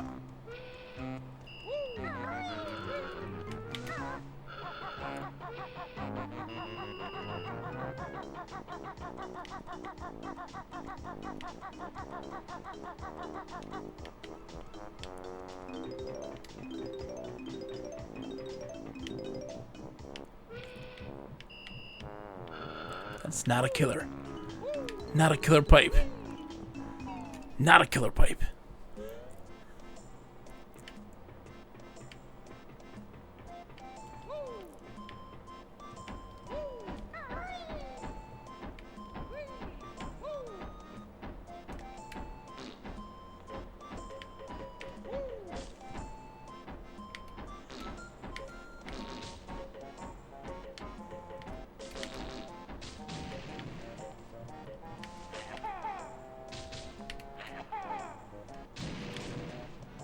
There we go.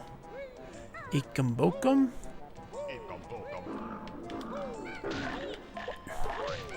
Dude, I got you. Don't even right now.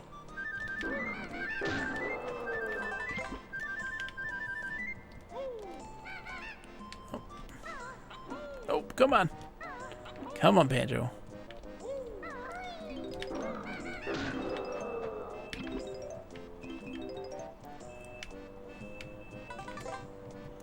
I think that's everything here.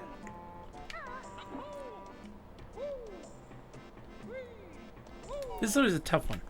This level's tough. You're trying to make sure you get everything. If you want to try to get everything, it's tough.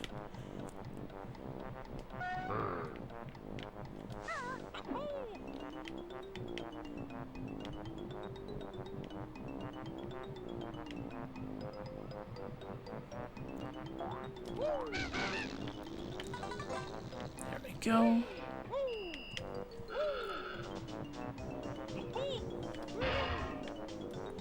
Let's see what we got here.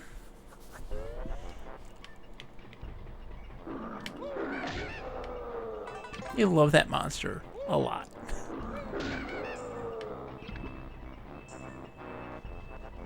Okay.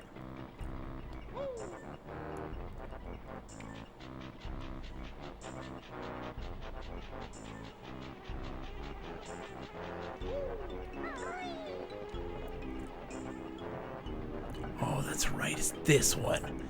This is hard. Okay. We're gonna do this. One try. No problem. We got this.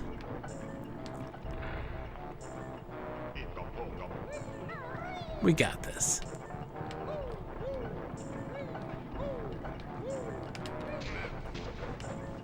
Okay. Wait until it slows.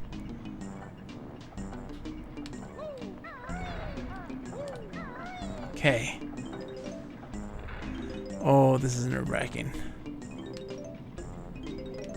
I don't need the Ikambokum. I think I have enough Ikambokums. If I don't, we'll get it later.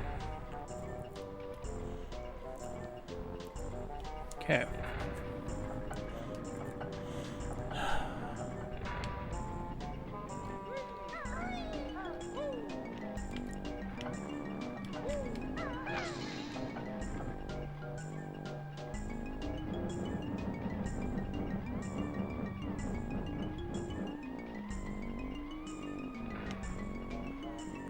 Hey, have a good night, Chiron.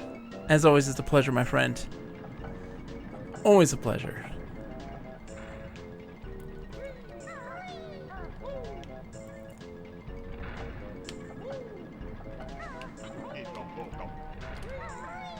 Oh, I got the Ikambokum. What was I doing? Living on the edge.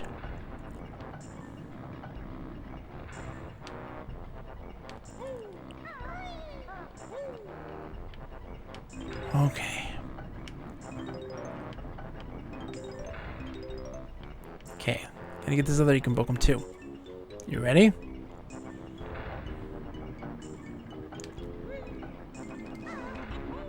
Oh, nope. Abort! Abort! Abort! I'm owning noobs. This is what I'm doing.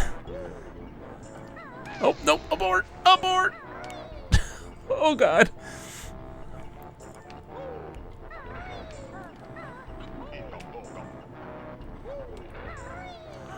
Oh my God, I'm sweating right now. Palms are sweaty, mom's spaghetti.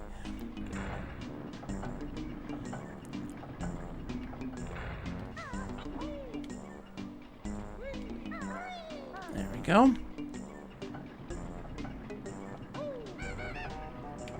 Third time's a charm. That's the truth right now. All right.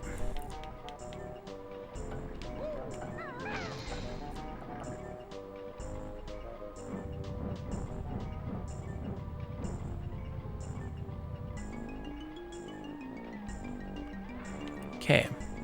Oh, that's timed. It's timed. Damn it. Okay. They're doing it, I guess. Nope. Game over. Gotta do it all over again. Not great. Not great. We may get puzzle pieces first. And then notes second. Trying to do it all in one run is not easy.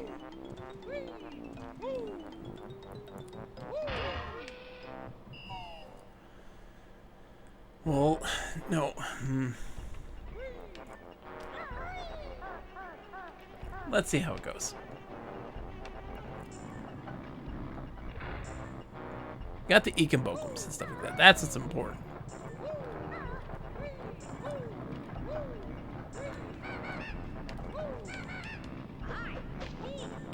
Hi.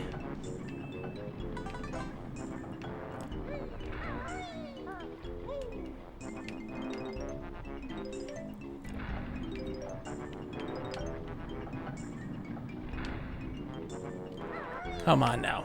Come on now, Banjo. Come on, Banjo, buddy. Keep it together.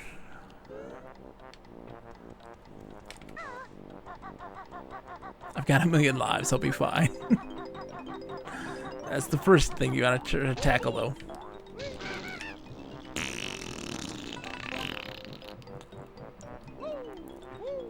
That was hilarious. It was hilarious. I'm gonna accept that completely and wholeheartedly.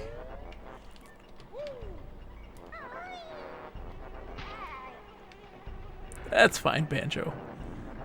We still love you, buddy. All right.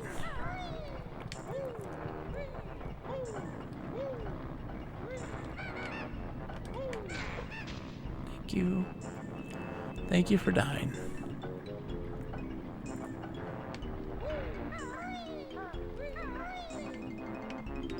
Okay.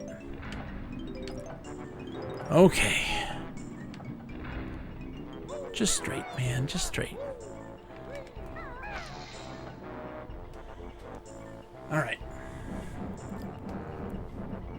We can do this.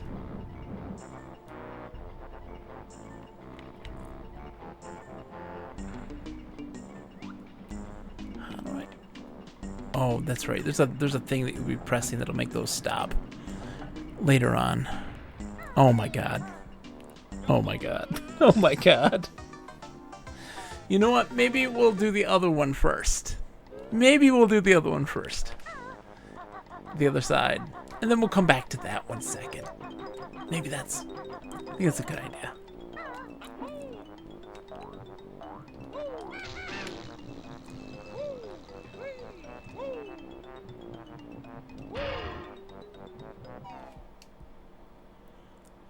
All right.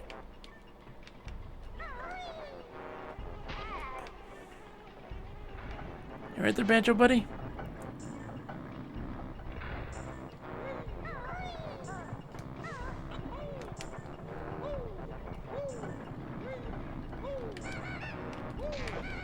Okay.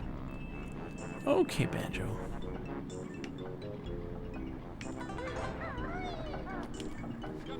Nope. Nope. Maybe we'll come back to this tomorrow. I want to get at least this, this particular Jiggy, because it's hard. It's super hard.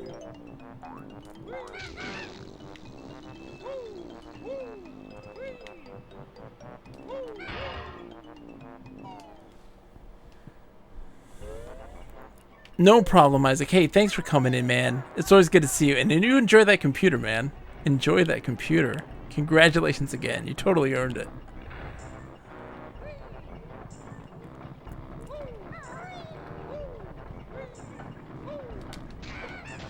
Okay. We're going to get this time. Self-actualization. Visualize and attack.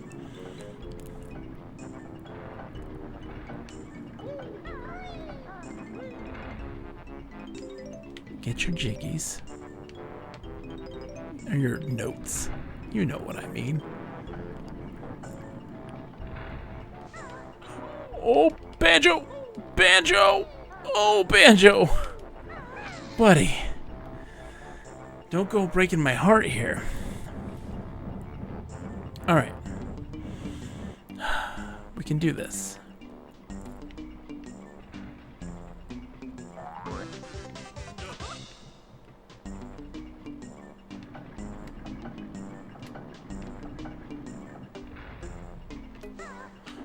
Oh, Banjo, you stupid bear! You stupid bear! You stupid, stupid bear! Oh my god. I can't believe this. I can't believe this right now. I have a stupid bear. Bear and bird is not smart. Hold on. It's gonna die on me. Oh, don't die. Stay with me, breathe, damn you. Okay. Let's continue this madness.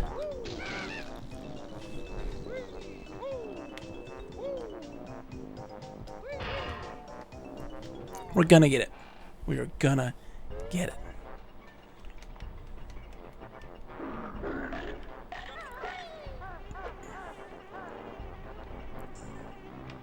Okay.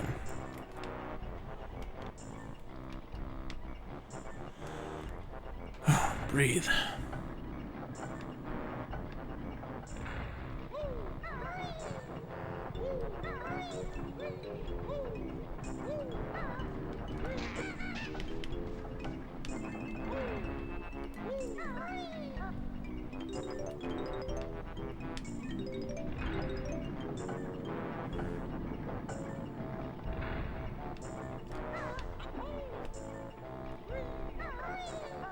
Whew. Okay. That's what they had this extra life here. They expect you to die a lot.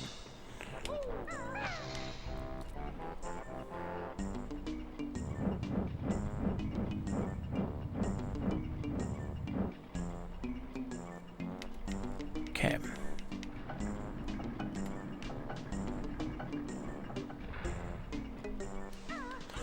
What are you doing, Banjo? You're sliding like a crazy person. Hello, everyone. Capsule J is raiding with a party of 4. You guys are watching the masochistic endeavors of a bear and bird on a life or death mission. What for? God knows why. We're getting doused into the endless unknown. Sakura, welcome. It's a pleasure to have you. I'm Banjo's Meat Factory. Cap, as always, my friend, it is good to see you. How'd golf go today? Hopefully you did okay. Did you have fun? It's the most important thing. For those new to the channel, hello, welcome. I'm Banjo's Meat Factory. I play games of all types, and you're probably looking at this and being like, why is this guy got a camera put on his TV? It's not a camera. This is the virtual bedroom. Uses a software called EMU VR. Uses RetroArch as its emulation. Allows for customization. I'm in a golf tournament right now, so everything's golf, golf, golf. Because I'm gotta get in that headspace. And but it uses RetroArch as its emulation. You can have multiple TVs running things simultaneously, multiple emulators. What's really cool about this thing is that it realistically simulates the RGB glow patterns on the TV, which is very cool. We're playing some Banjo Kazooie, trying to 100% this thing. Getting close. We only got 2 more levels to go. This one and Tic Tac Woods. Hooray, virtual bedroom!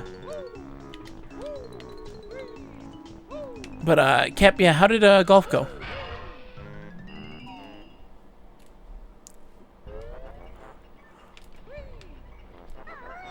And if you happen to know what who the leaders are in the 3 things, that would be awesome.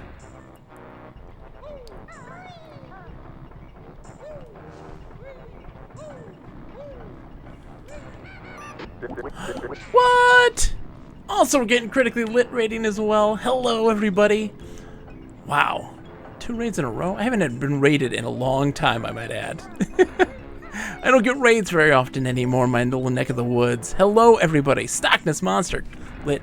It's always a pleasure. How are you, my friends? What can we do with a drunken Sailor, what can we do with a drunken sailor? What can we do with a drunken sailor?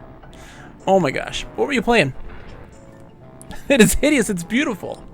You're drunk, there you go, see? It's perfect. Welcome everybody. That is a robot that sings What Can We Do with a Drunken Sailor? You know, that's what it is. It's from,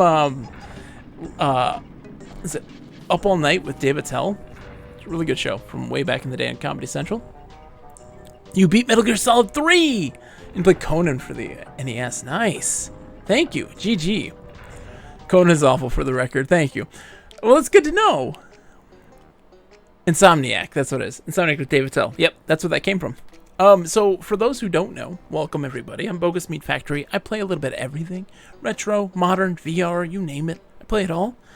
When I do retro stuff, though, it's in the virtual bedroom. I'm participating in a golf tournament. This is why my virtual bedroom is decked out in golf stuff right now. So it's EMU VR is the software, and we customize everything. Uses RetroArch as its emulation. You can have multiple TVs set up running multiple emulators simultaneously. Full light gun support. You can play pretty much everything. It's really awesome. You can do DOSBox in this place, which is really great. But, that's par for the course. D-Chateau, it's good to see you. Stockness Monster. This isn't even, I don't even use VR. Of course, obviously. No headset on. But here's the kicker. Are you ready for this? Are you ready for this? I don't think you are.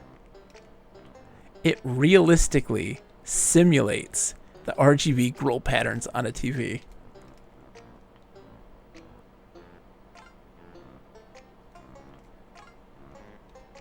How crazy is that? Bro. Bro. You're kidding me, right? I love it. I love it. So yeah, I play a lot of all my retro stuff on here.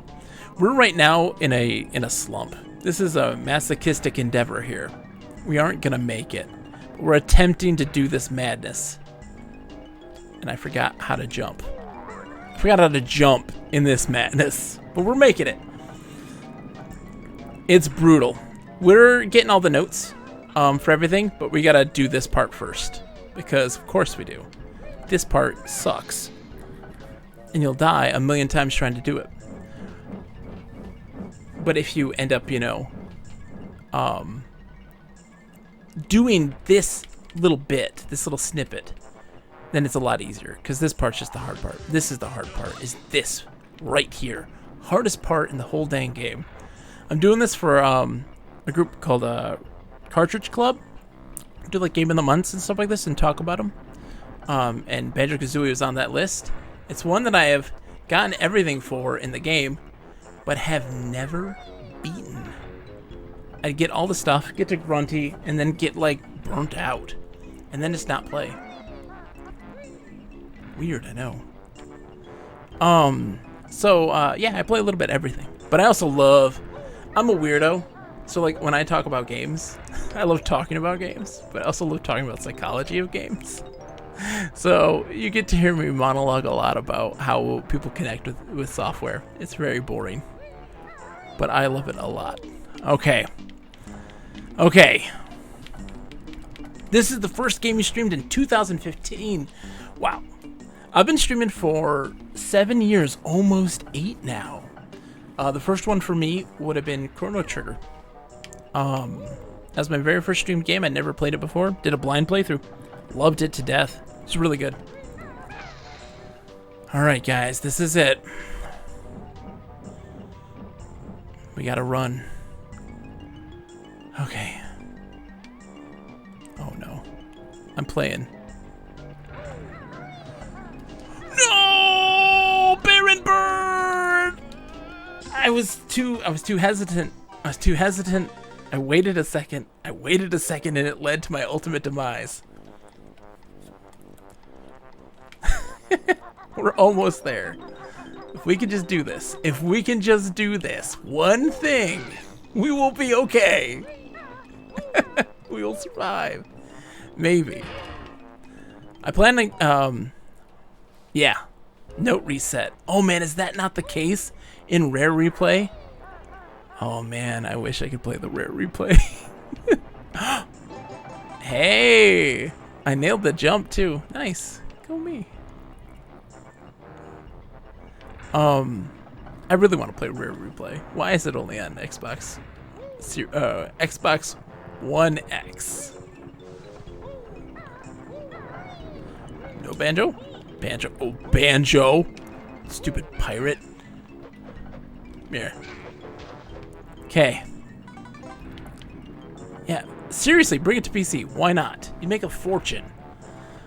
You would make a fortune. Do you not like money, Microsoft? Some days I wonder, Microsoft, if you like making money.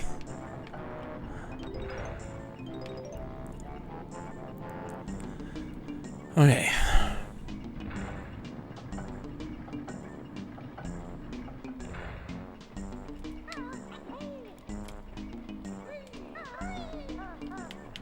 Let's get our extra life.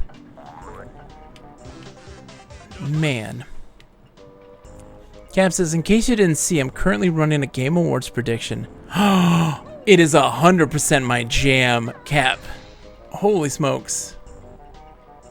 Is it in the Geek to Geek Discord? Is that where that's at? I'll make sure to check it out. Because I have thoughts. I have hopes and dreams, and I have reality. My hopes and dreams is that, like, for instance, like the Game of the Year. Hopes and dreams, there's two different games I want to win. Game of the Year. Animal Crossing or Hades.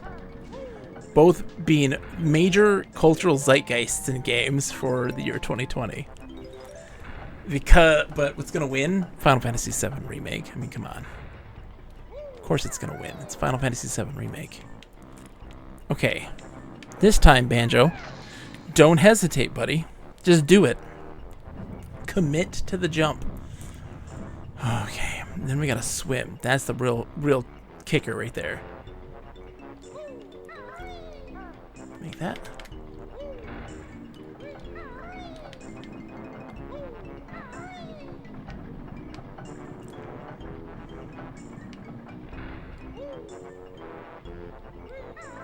Come on, dude.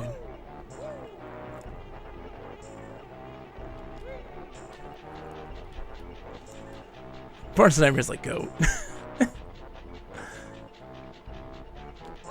Not right now, guys. We're in a race against time right now. Race against time right now.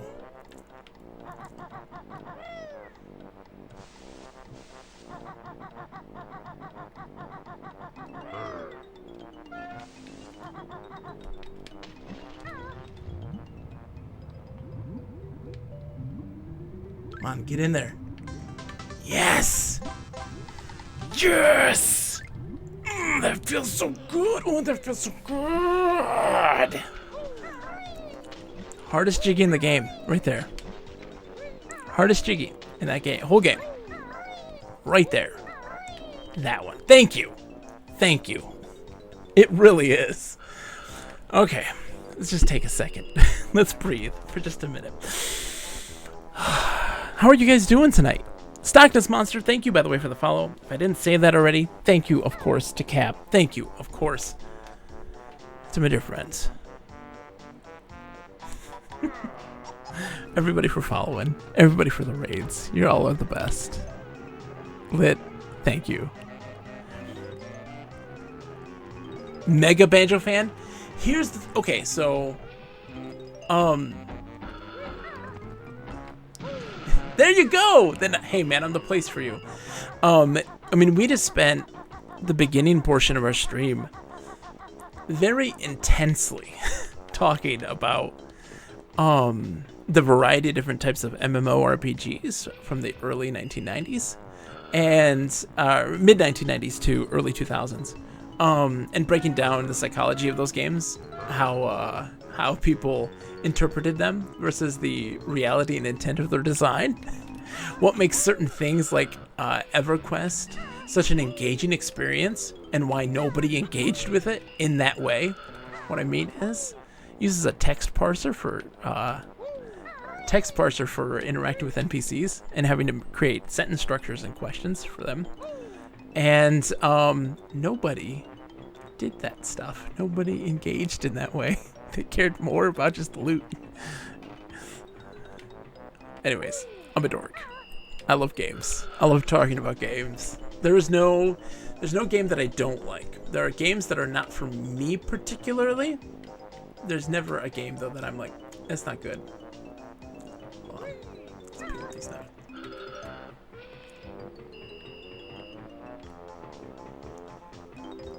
You're not crazy about MMORPGs? It's okay. You don't have to be. It's MMORPGs are especially modern ones, not good. And a lot of people, they have weird misperceptions of necessarily what they are. I've never played Action Girls Racing. How do you know? Do you? I've played Mary Kate and Ashley Sweet 16 License to Drive. What do you got to say about that?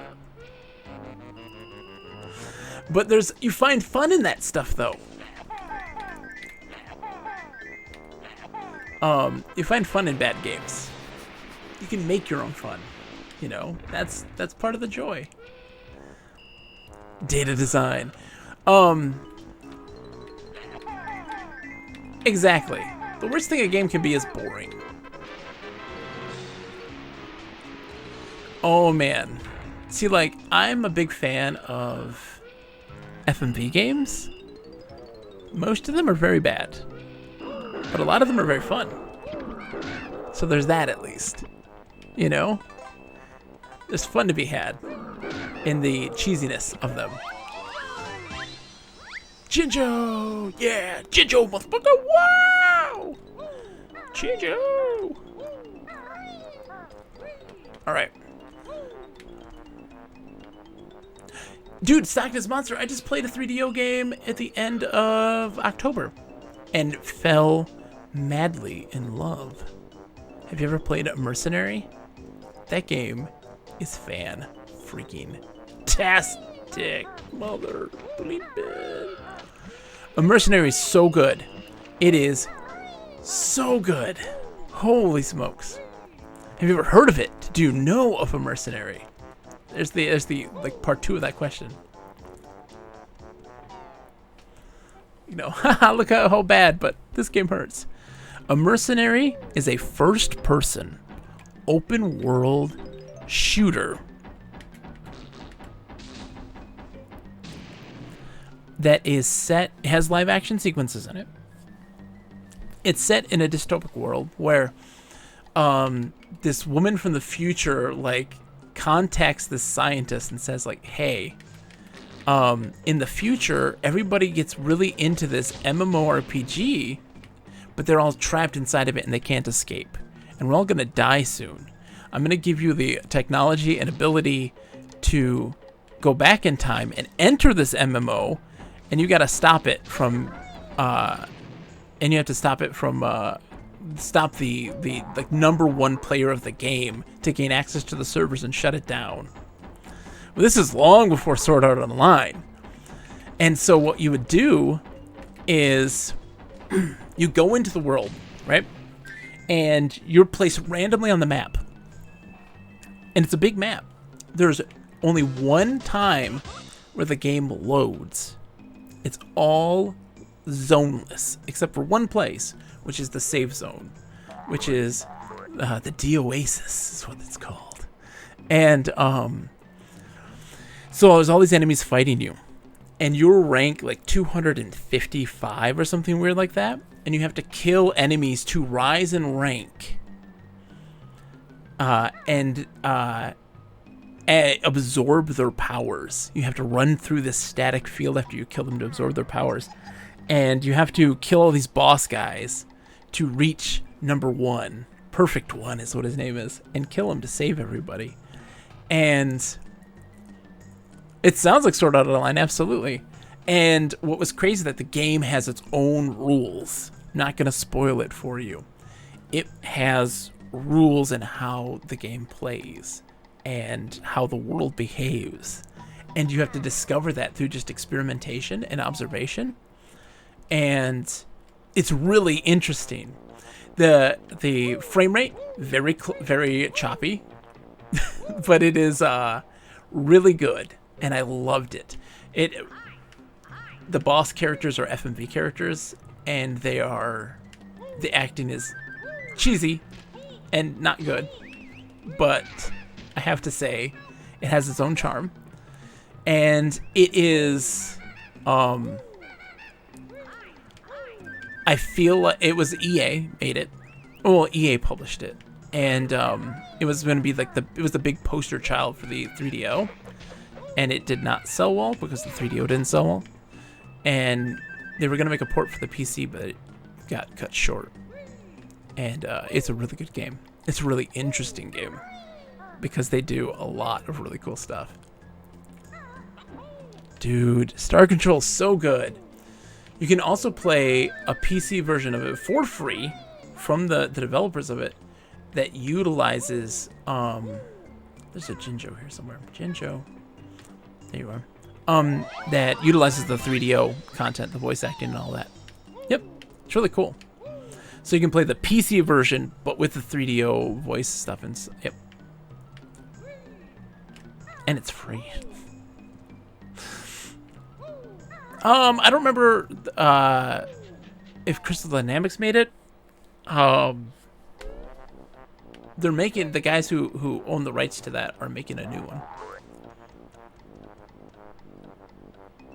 So Contra is still leading in Japan and UK. If that stays the case, I am going to the championship. Cap. If Contra keeps the lead in Japan and UK, I'm going to the championship. Which is great. I'm excited. Contra really wants that to be the case. He very much wants to have a face-off against me versus him. Because I was the one that gave him tips on how to play the game. And he's like, it's just the teacher versus the master. Or the student. Your team Contra? Hey, you know what? That's fine. Contra's an awesome dude. Love Contra. Yeah, I helped him with the game, and it paid off. Obviously, he got a -7 in the UK, which is crazy. Well, Key actually won't be able to play because that's her birthday, and so it will be, if the numbers stay like that, it'll be Humidity Jones. I didn't see how he did. He came in here earlier. I asked him how it went, and I did not get an answer, so I don't know if it was good. I hope Key destroys both of us all, too, if she were to play. I don't think she's going to be, though. Okay.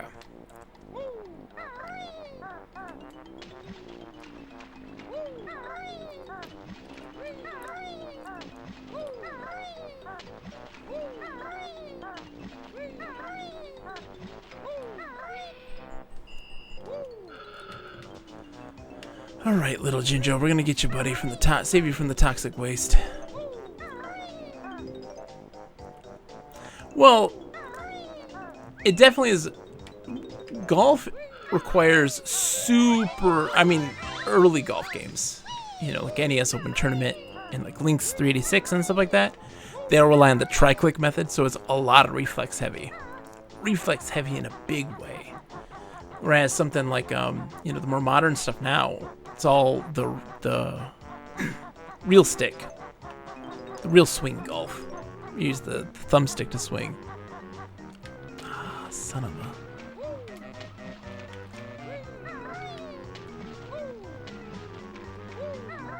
Yeah, let's go in here and do this one. They are super good. The Mario Golf games are great.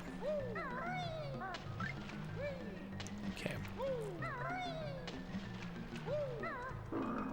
Oh.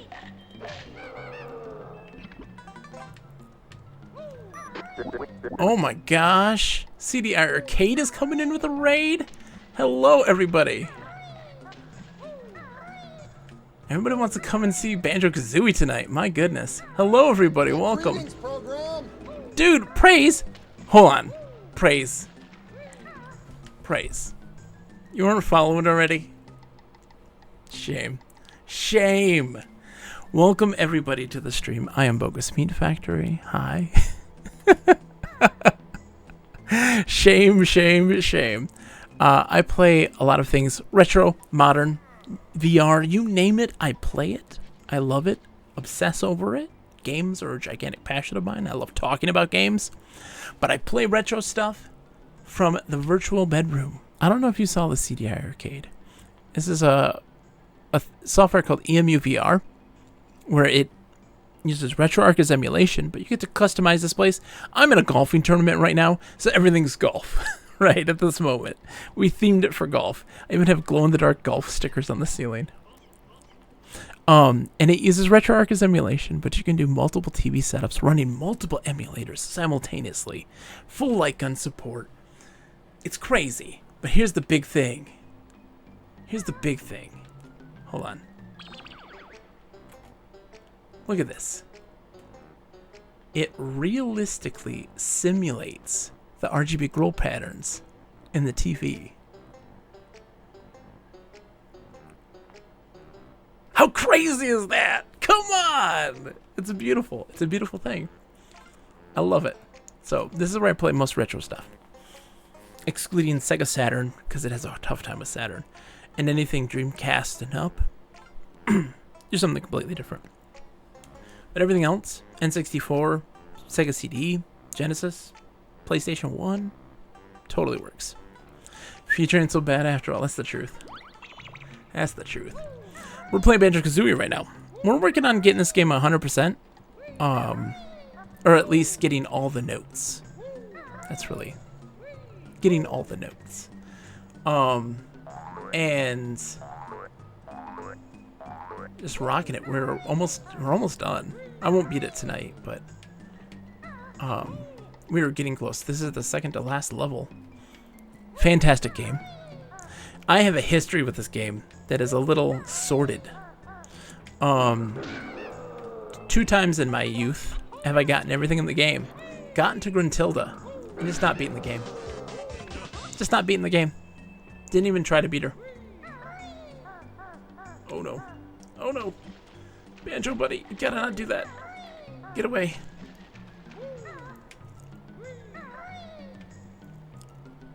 No problem, Deviant. Man, thanks for coming in, dude. It's always a pleasure. Always a pleasure.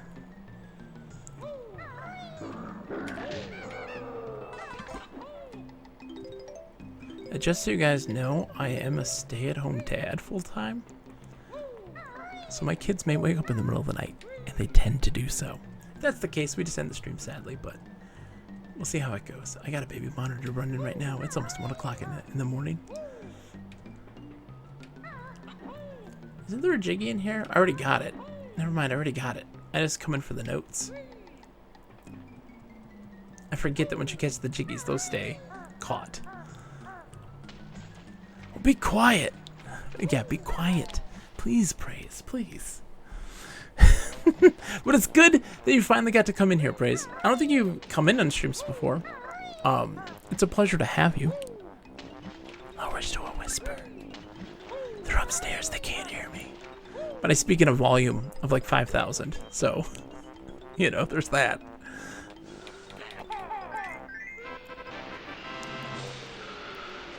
Dude, don't even, no. I don't believe in the follow back. I don't believe in the follow back. If the stars aligned, you would have come in. You know? It's not, I don't do the follow back stuff. I like to follow people who I enjoy as people. You know, if I enjoy your content, I'm going to follow you. If you follow me, I will look into your content and see if I want to follow it. Like, I honestly believe in cultivating a community of people that are like-minded, because there's so many instances where somebody follows you and you end up just blindly following them back, and then they end up being a terrible, terrible person. Hey, no problem. Apparently woke kiddo up because I talk loud when doing beat 'em ups. No.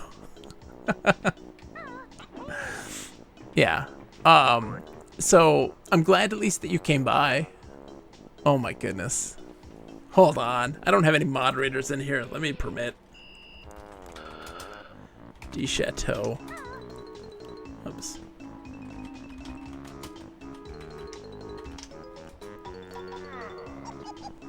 I don't know what it was saying. It always. My bot is a mess. I fight with my bot like all of the time. We are in a terrible abusive relationship.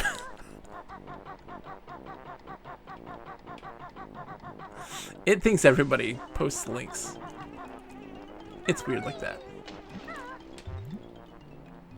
Oh, yeah. It's like, oh, that's a link. It's like, it's not, bot. Bot, what are you doing, buddy? Get it together. I hired you. I can fire you right now. I know the economy's rough, but seriously. I'm running a channel here. Links are the devil. Oh, no. Come on. Dude. Stockton Launcher, thank you. LOL, Pot. For real. Oh, no. Don't die right now, Banjo. For the love of God, don't die right now. Yeah, I'm with you. But I also do the work, though, in, like, giving people a chance. And looking at it stuff. And I'm not, like, you know, typically, the people that I check just to make sure they're not horrible human beings. If they're not, you know, misogynists, if they're not racist, if they're not, you know, just heinous people in general. That's what I'm checking for 90% of the time. There are so many good streamers, absolutely.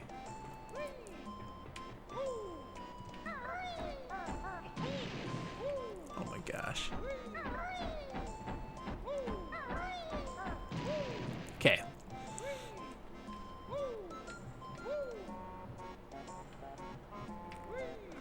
It absolutely is. I mean, come on. The circle is huge. You got the Hungry Bunch. People who follow Hungry Goriah. And, like, everybody around that. Right? And then you got, like, Feral, you know? And, like, that's... If you just do, like, a cross-section of all the people that follow, you know, like, Hungry and Feral and, like, the Renaissance. If you've ever seen the Renaissance, like, it's a ton of people that stream, that are really awesome people, and do a bunch of stuff like that. It's just so many. And I never would expect every single person to either follow back or to spend all of their time in my mess of a stream. Because it's a mess. Throwing Contra, Retro Mang, absolutely. Aww. Man, Feral's great. It was really interesting because, like, I was following Feral on Twitter because of, like, my love for adventure games and stuff like that. And what's interesting is this, that all of a sudden, as I'm meeting new people and getting to know everybody, all of a sudden, I realized that, oh, these people that I was following and liking and watching their content, that was all a part of that group, but I didn't know that at the time. Just kind of stumbled upon it. Dr. Roshi, yeah, awesome guy. It's okay. It's okay sometimes to be a dick. Like, it happens. We're all human beings. We all falter and fail sometimes. We aren't perfect. And to expect perfection, I mean, that's just not right.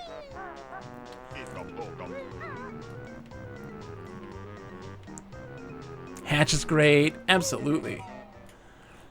I love Capsule J. He's awesome. You know, critically lit. Super great.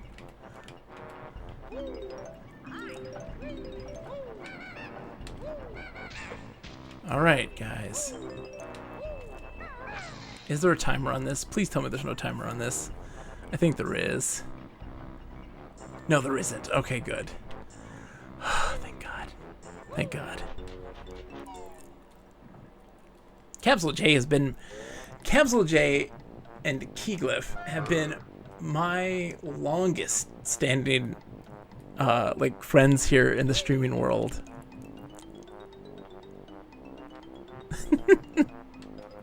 Absolutely, Lit's spectacular. I love him to death. I got friends with Lit through D&D more than anything, or not D&D, but tabletop RPGs, and then it's happened to cross over into the retro community.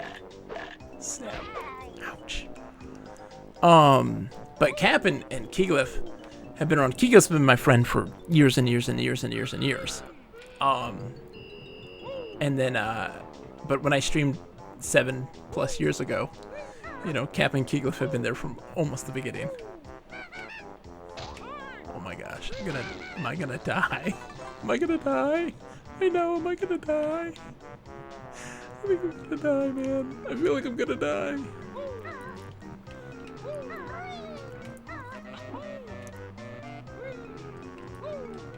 Okay, already did that.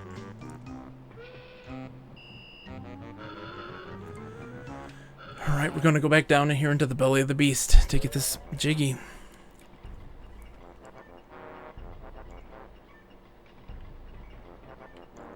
We get to do what we can. I mean, we're adults, right? We have busy adult lives. Or at least we like to say that we do. I'm a stay-at-home dad with 2 kids. Like, if you stream in the daytime, I could probably watch. If you stream at night, I can't. Because it's like, on the day, my wife's a nurse, so on the nights that she works, that's when I stream. What is an adult? I don't know. I don't know. I just think I use that word without any true context of its meaning. But no, my wife, she's a nurse, and so she has to sleep at certain times. And so she works the next day, she's got to sleep early. And that's when I come in. Nope.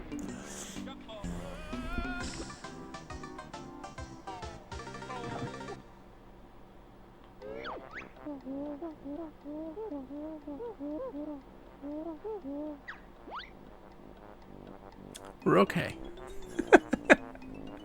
We're okay.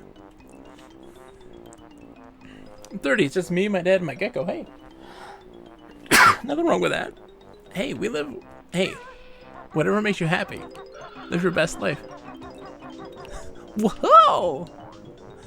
I love the dumb voices. I love the...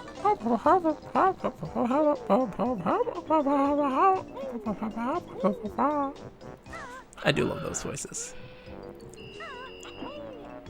The hallucinations are starting to happen. They are. They're coming for me. Is this speedrun Banjo Tooie? Oh my gosh. That sounds like an insane endeavor.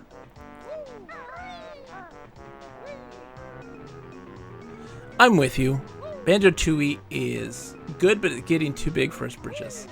You know. Good night, Cap. As always, a pleasure.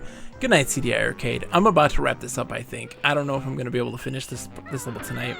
I'm getting tired. And I've got kids tomorrow. So thank you for the raid. Thank you for coming in, both of you. Thank you, Cap. Thank you, CDI Arcade, for the raids, guys. I appreciate it immensely. It's so good to see y'all. Have a good night. Sleep well. But no, like, for me... Ooh, okay. Whee! This is the only time I get to play video games. So, I gotta do it.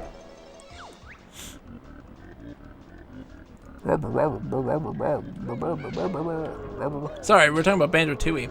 Yeah, it's a bit bloated. You know, it's too big for its britches. Trying to do too much. The minigames don't all work. First-person shooter, it's okay.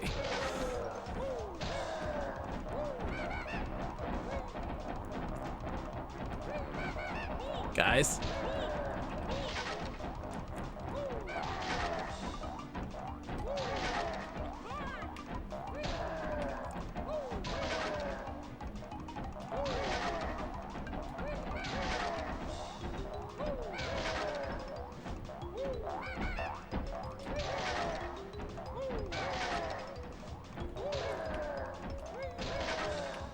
Oh man, I can't wait. Gotta see some CDI action. I love the CDI. We need more of it. And we need more 3DO. Because, like, playing a mercenary really opened my eyes to some really cool stuff that's on the 3DO. I feel like the 3DO was not a bad system. You know how, like, the CDI, it's like, it's not a good system. It's got interesting things on it. It's fascinating. But is it technologically a good system? It's kind of debatable. But you can get value and love for it. But the 3DO, I feel like, wasn't bad. I just feel like it wasn't embraced. It wasn't embraced. Why? I don't know. It had good games on it. It had some really interesting games on it. I feel like that system needed more love. Because it's really good. Okay, we are going this way. We're going to get this one Jiggy and then probably call it a night. Then tomorrow night we'll be back again at 8 p.m. Eastern Time, attempting to do this again. Oh man, I gotta go around the long way. Attempting to do this again. And we should be able to beat this game fairly soon. Probably tomorrow night. Because we only have this one in TikTok Woods. And how many Jiggies did I get for this one? Got, okay, so I'm halfway done. Almost.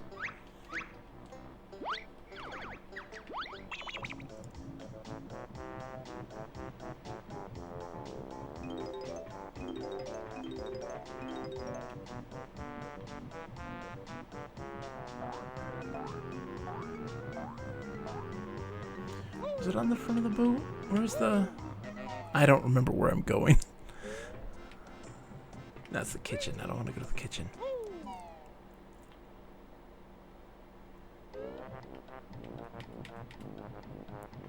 Where'd I got that guy? Ouch. Leave me alone. Is there anything up here?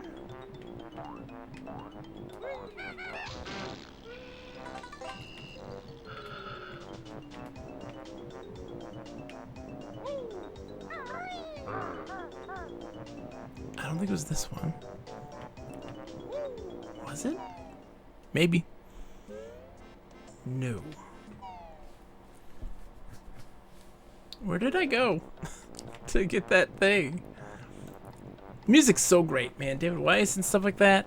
And just its adaptive music where, you know, it also changes based on what's happening, and just the overall themes of the music and stuff like that are super good. It's so much fun. This game is so good.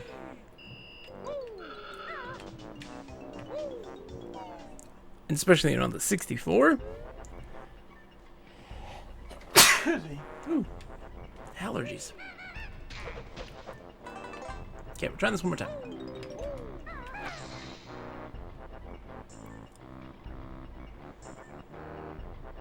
I wonder if invincibility through that makes a difference. Never tried. The 64, a lot of people... It's fun to hate on the 64 right now, I've noticed. And I don't know why that is. I feel like in the realm of, like, retro right now, a lot of people are super hard NES games, Japanese RPGs, and that's it. Like, that's it. I will die on that hill too. The N64 is spectacular.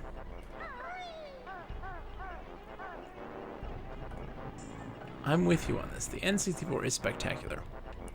Doesn't have a lot of Japanese RPGs. It has some really interesting fighting games. A lot of people don't realize how many fighting games are actually on this thing. But there's a lot. Are they all good?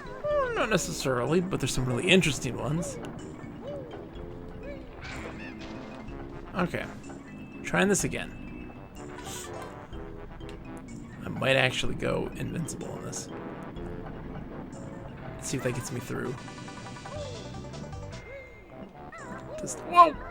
You know what? I'll take it. I'll take it. I'll take it, ladies and gentlemen.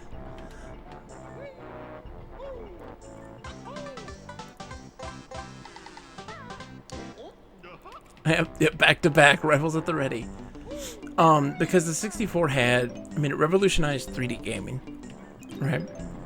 Really changed the game for 3D platformers and how they're designed.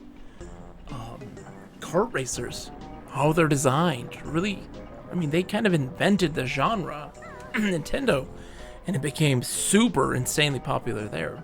Smash Brothers was born here on the 64. And then you have these awesome games like Banjo Kazooie, Diddy Kong Racing. And then you can go crazier, where you have, you have like Majora's Mask, but the classics, right? And then you get deeper and deeper into the strange, like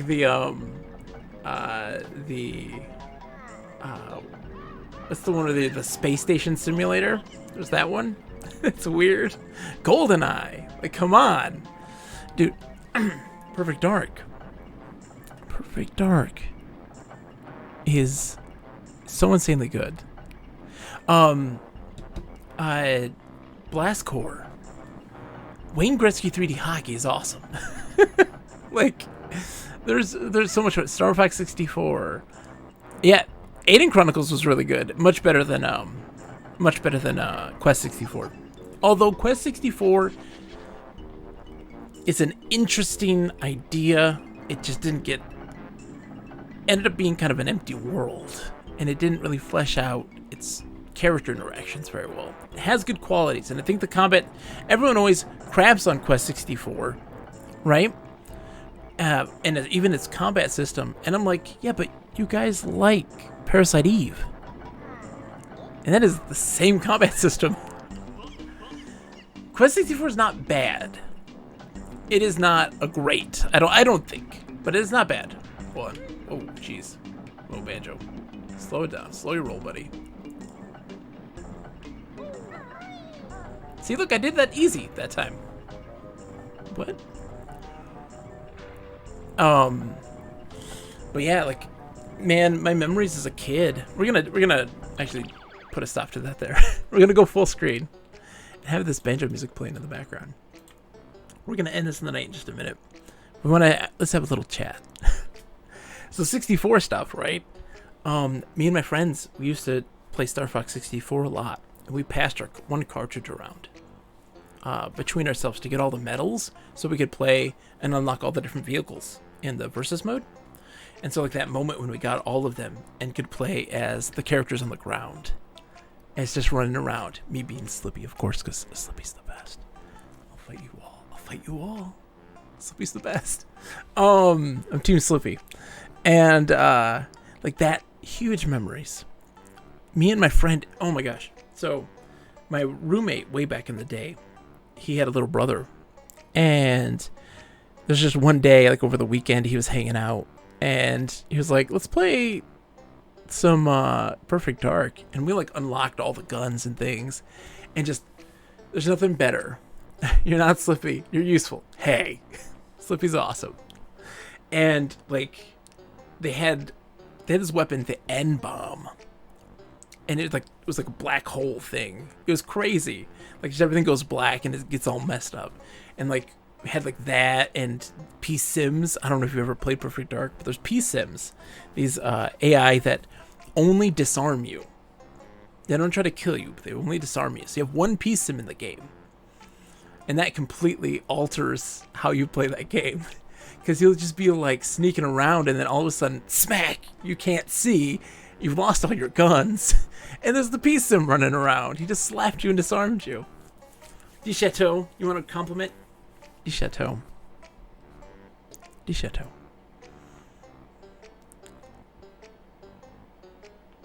I know you said that Slippy's not useful, but that's okay. We still love you.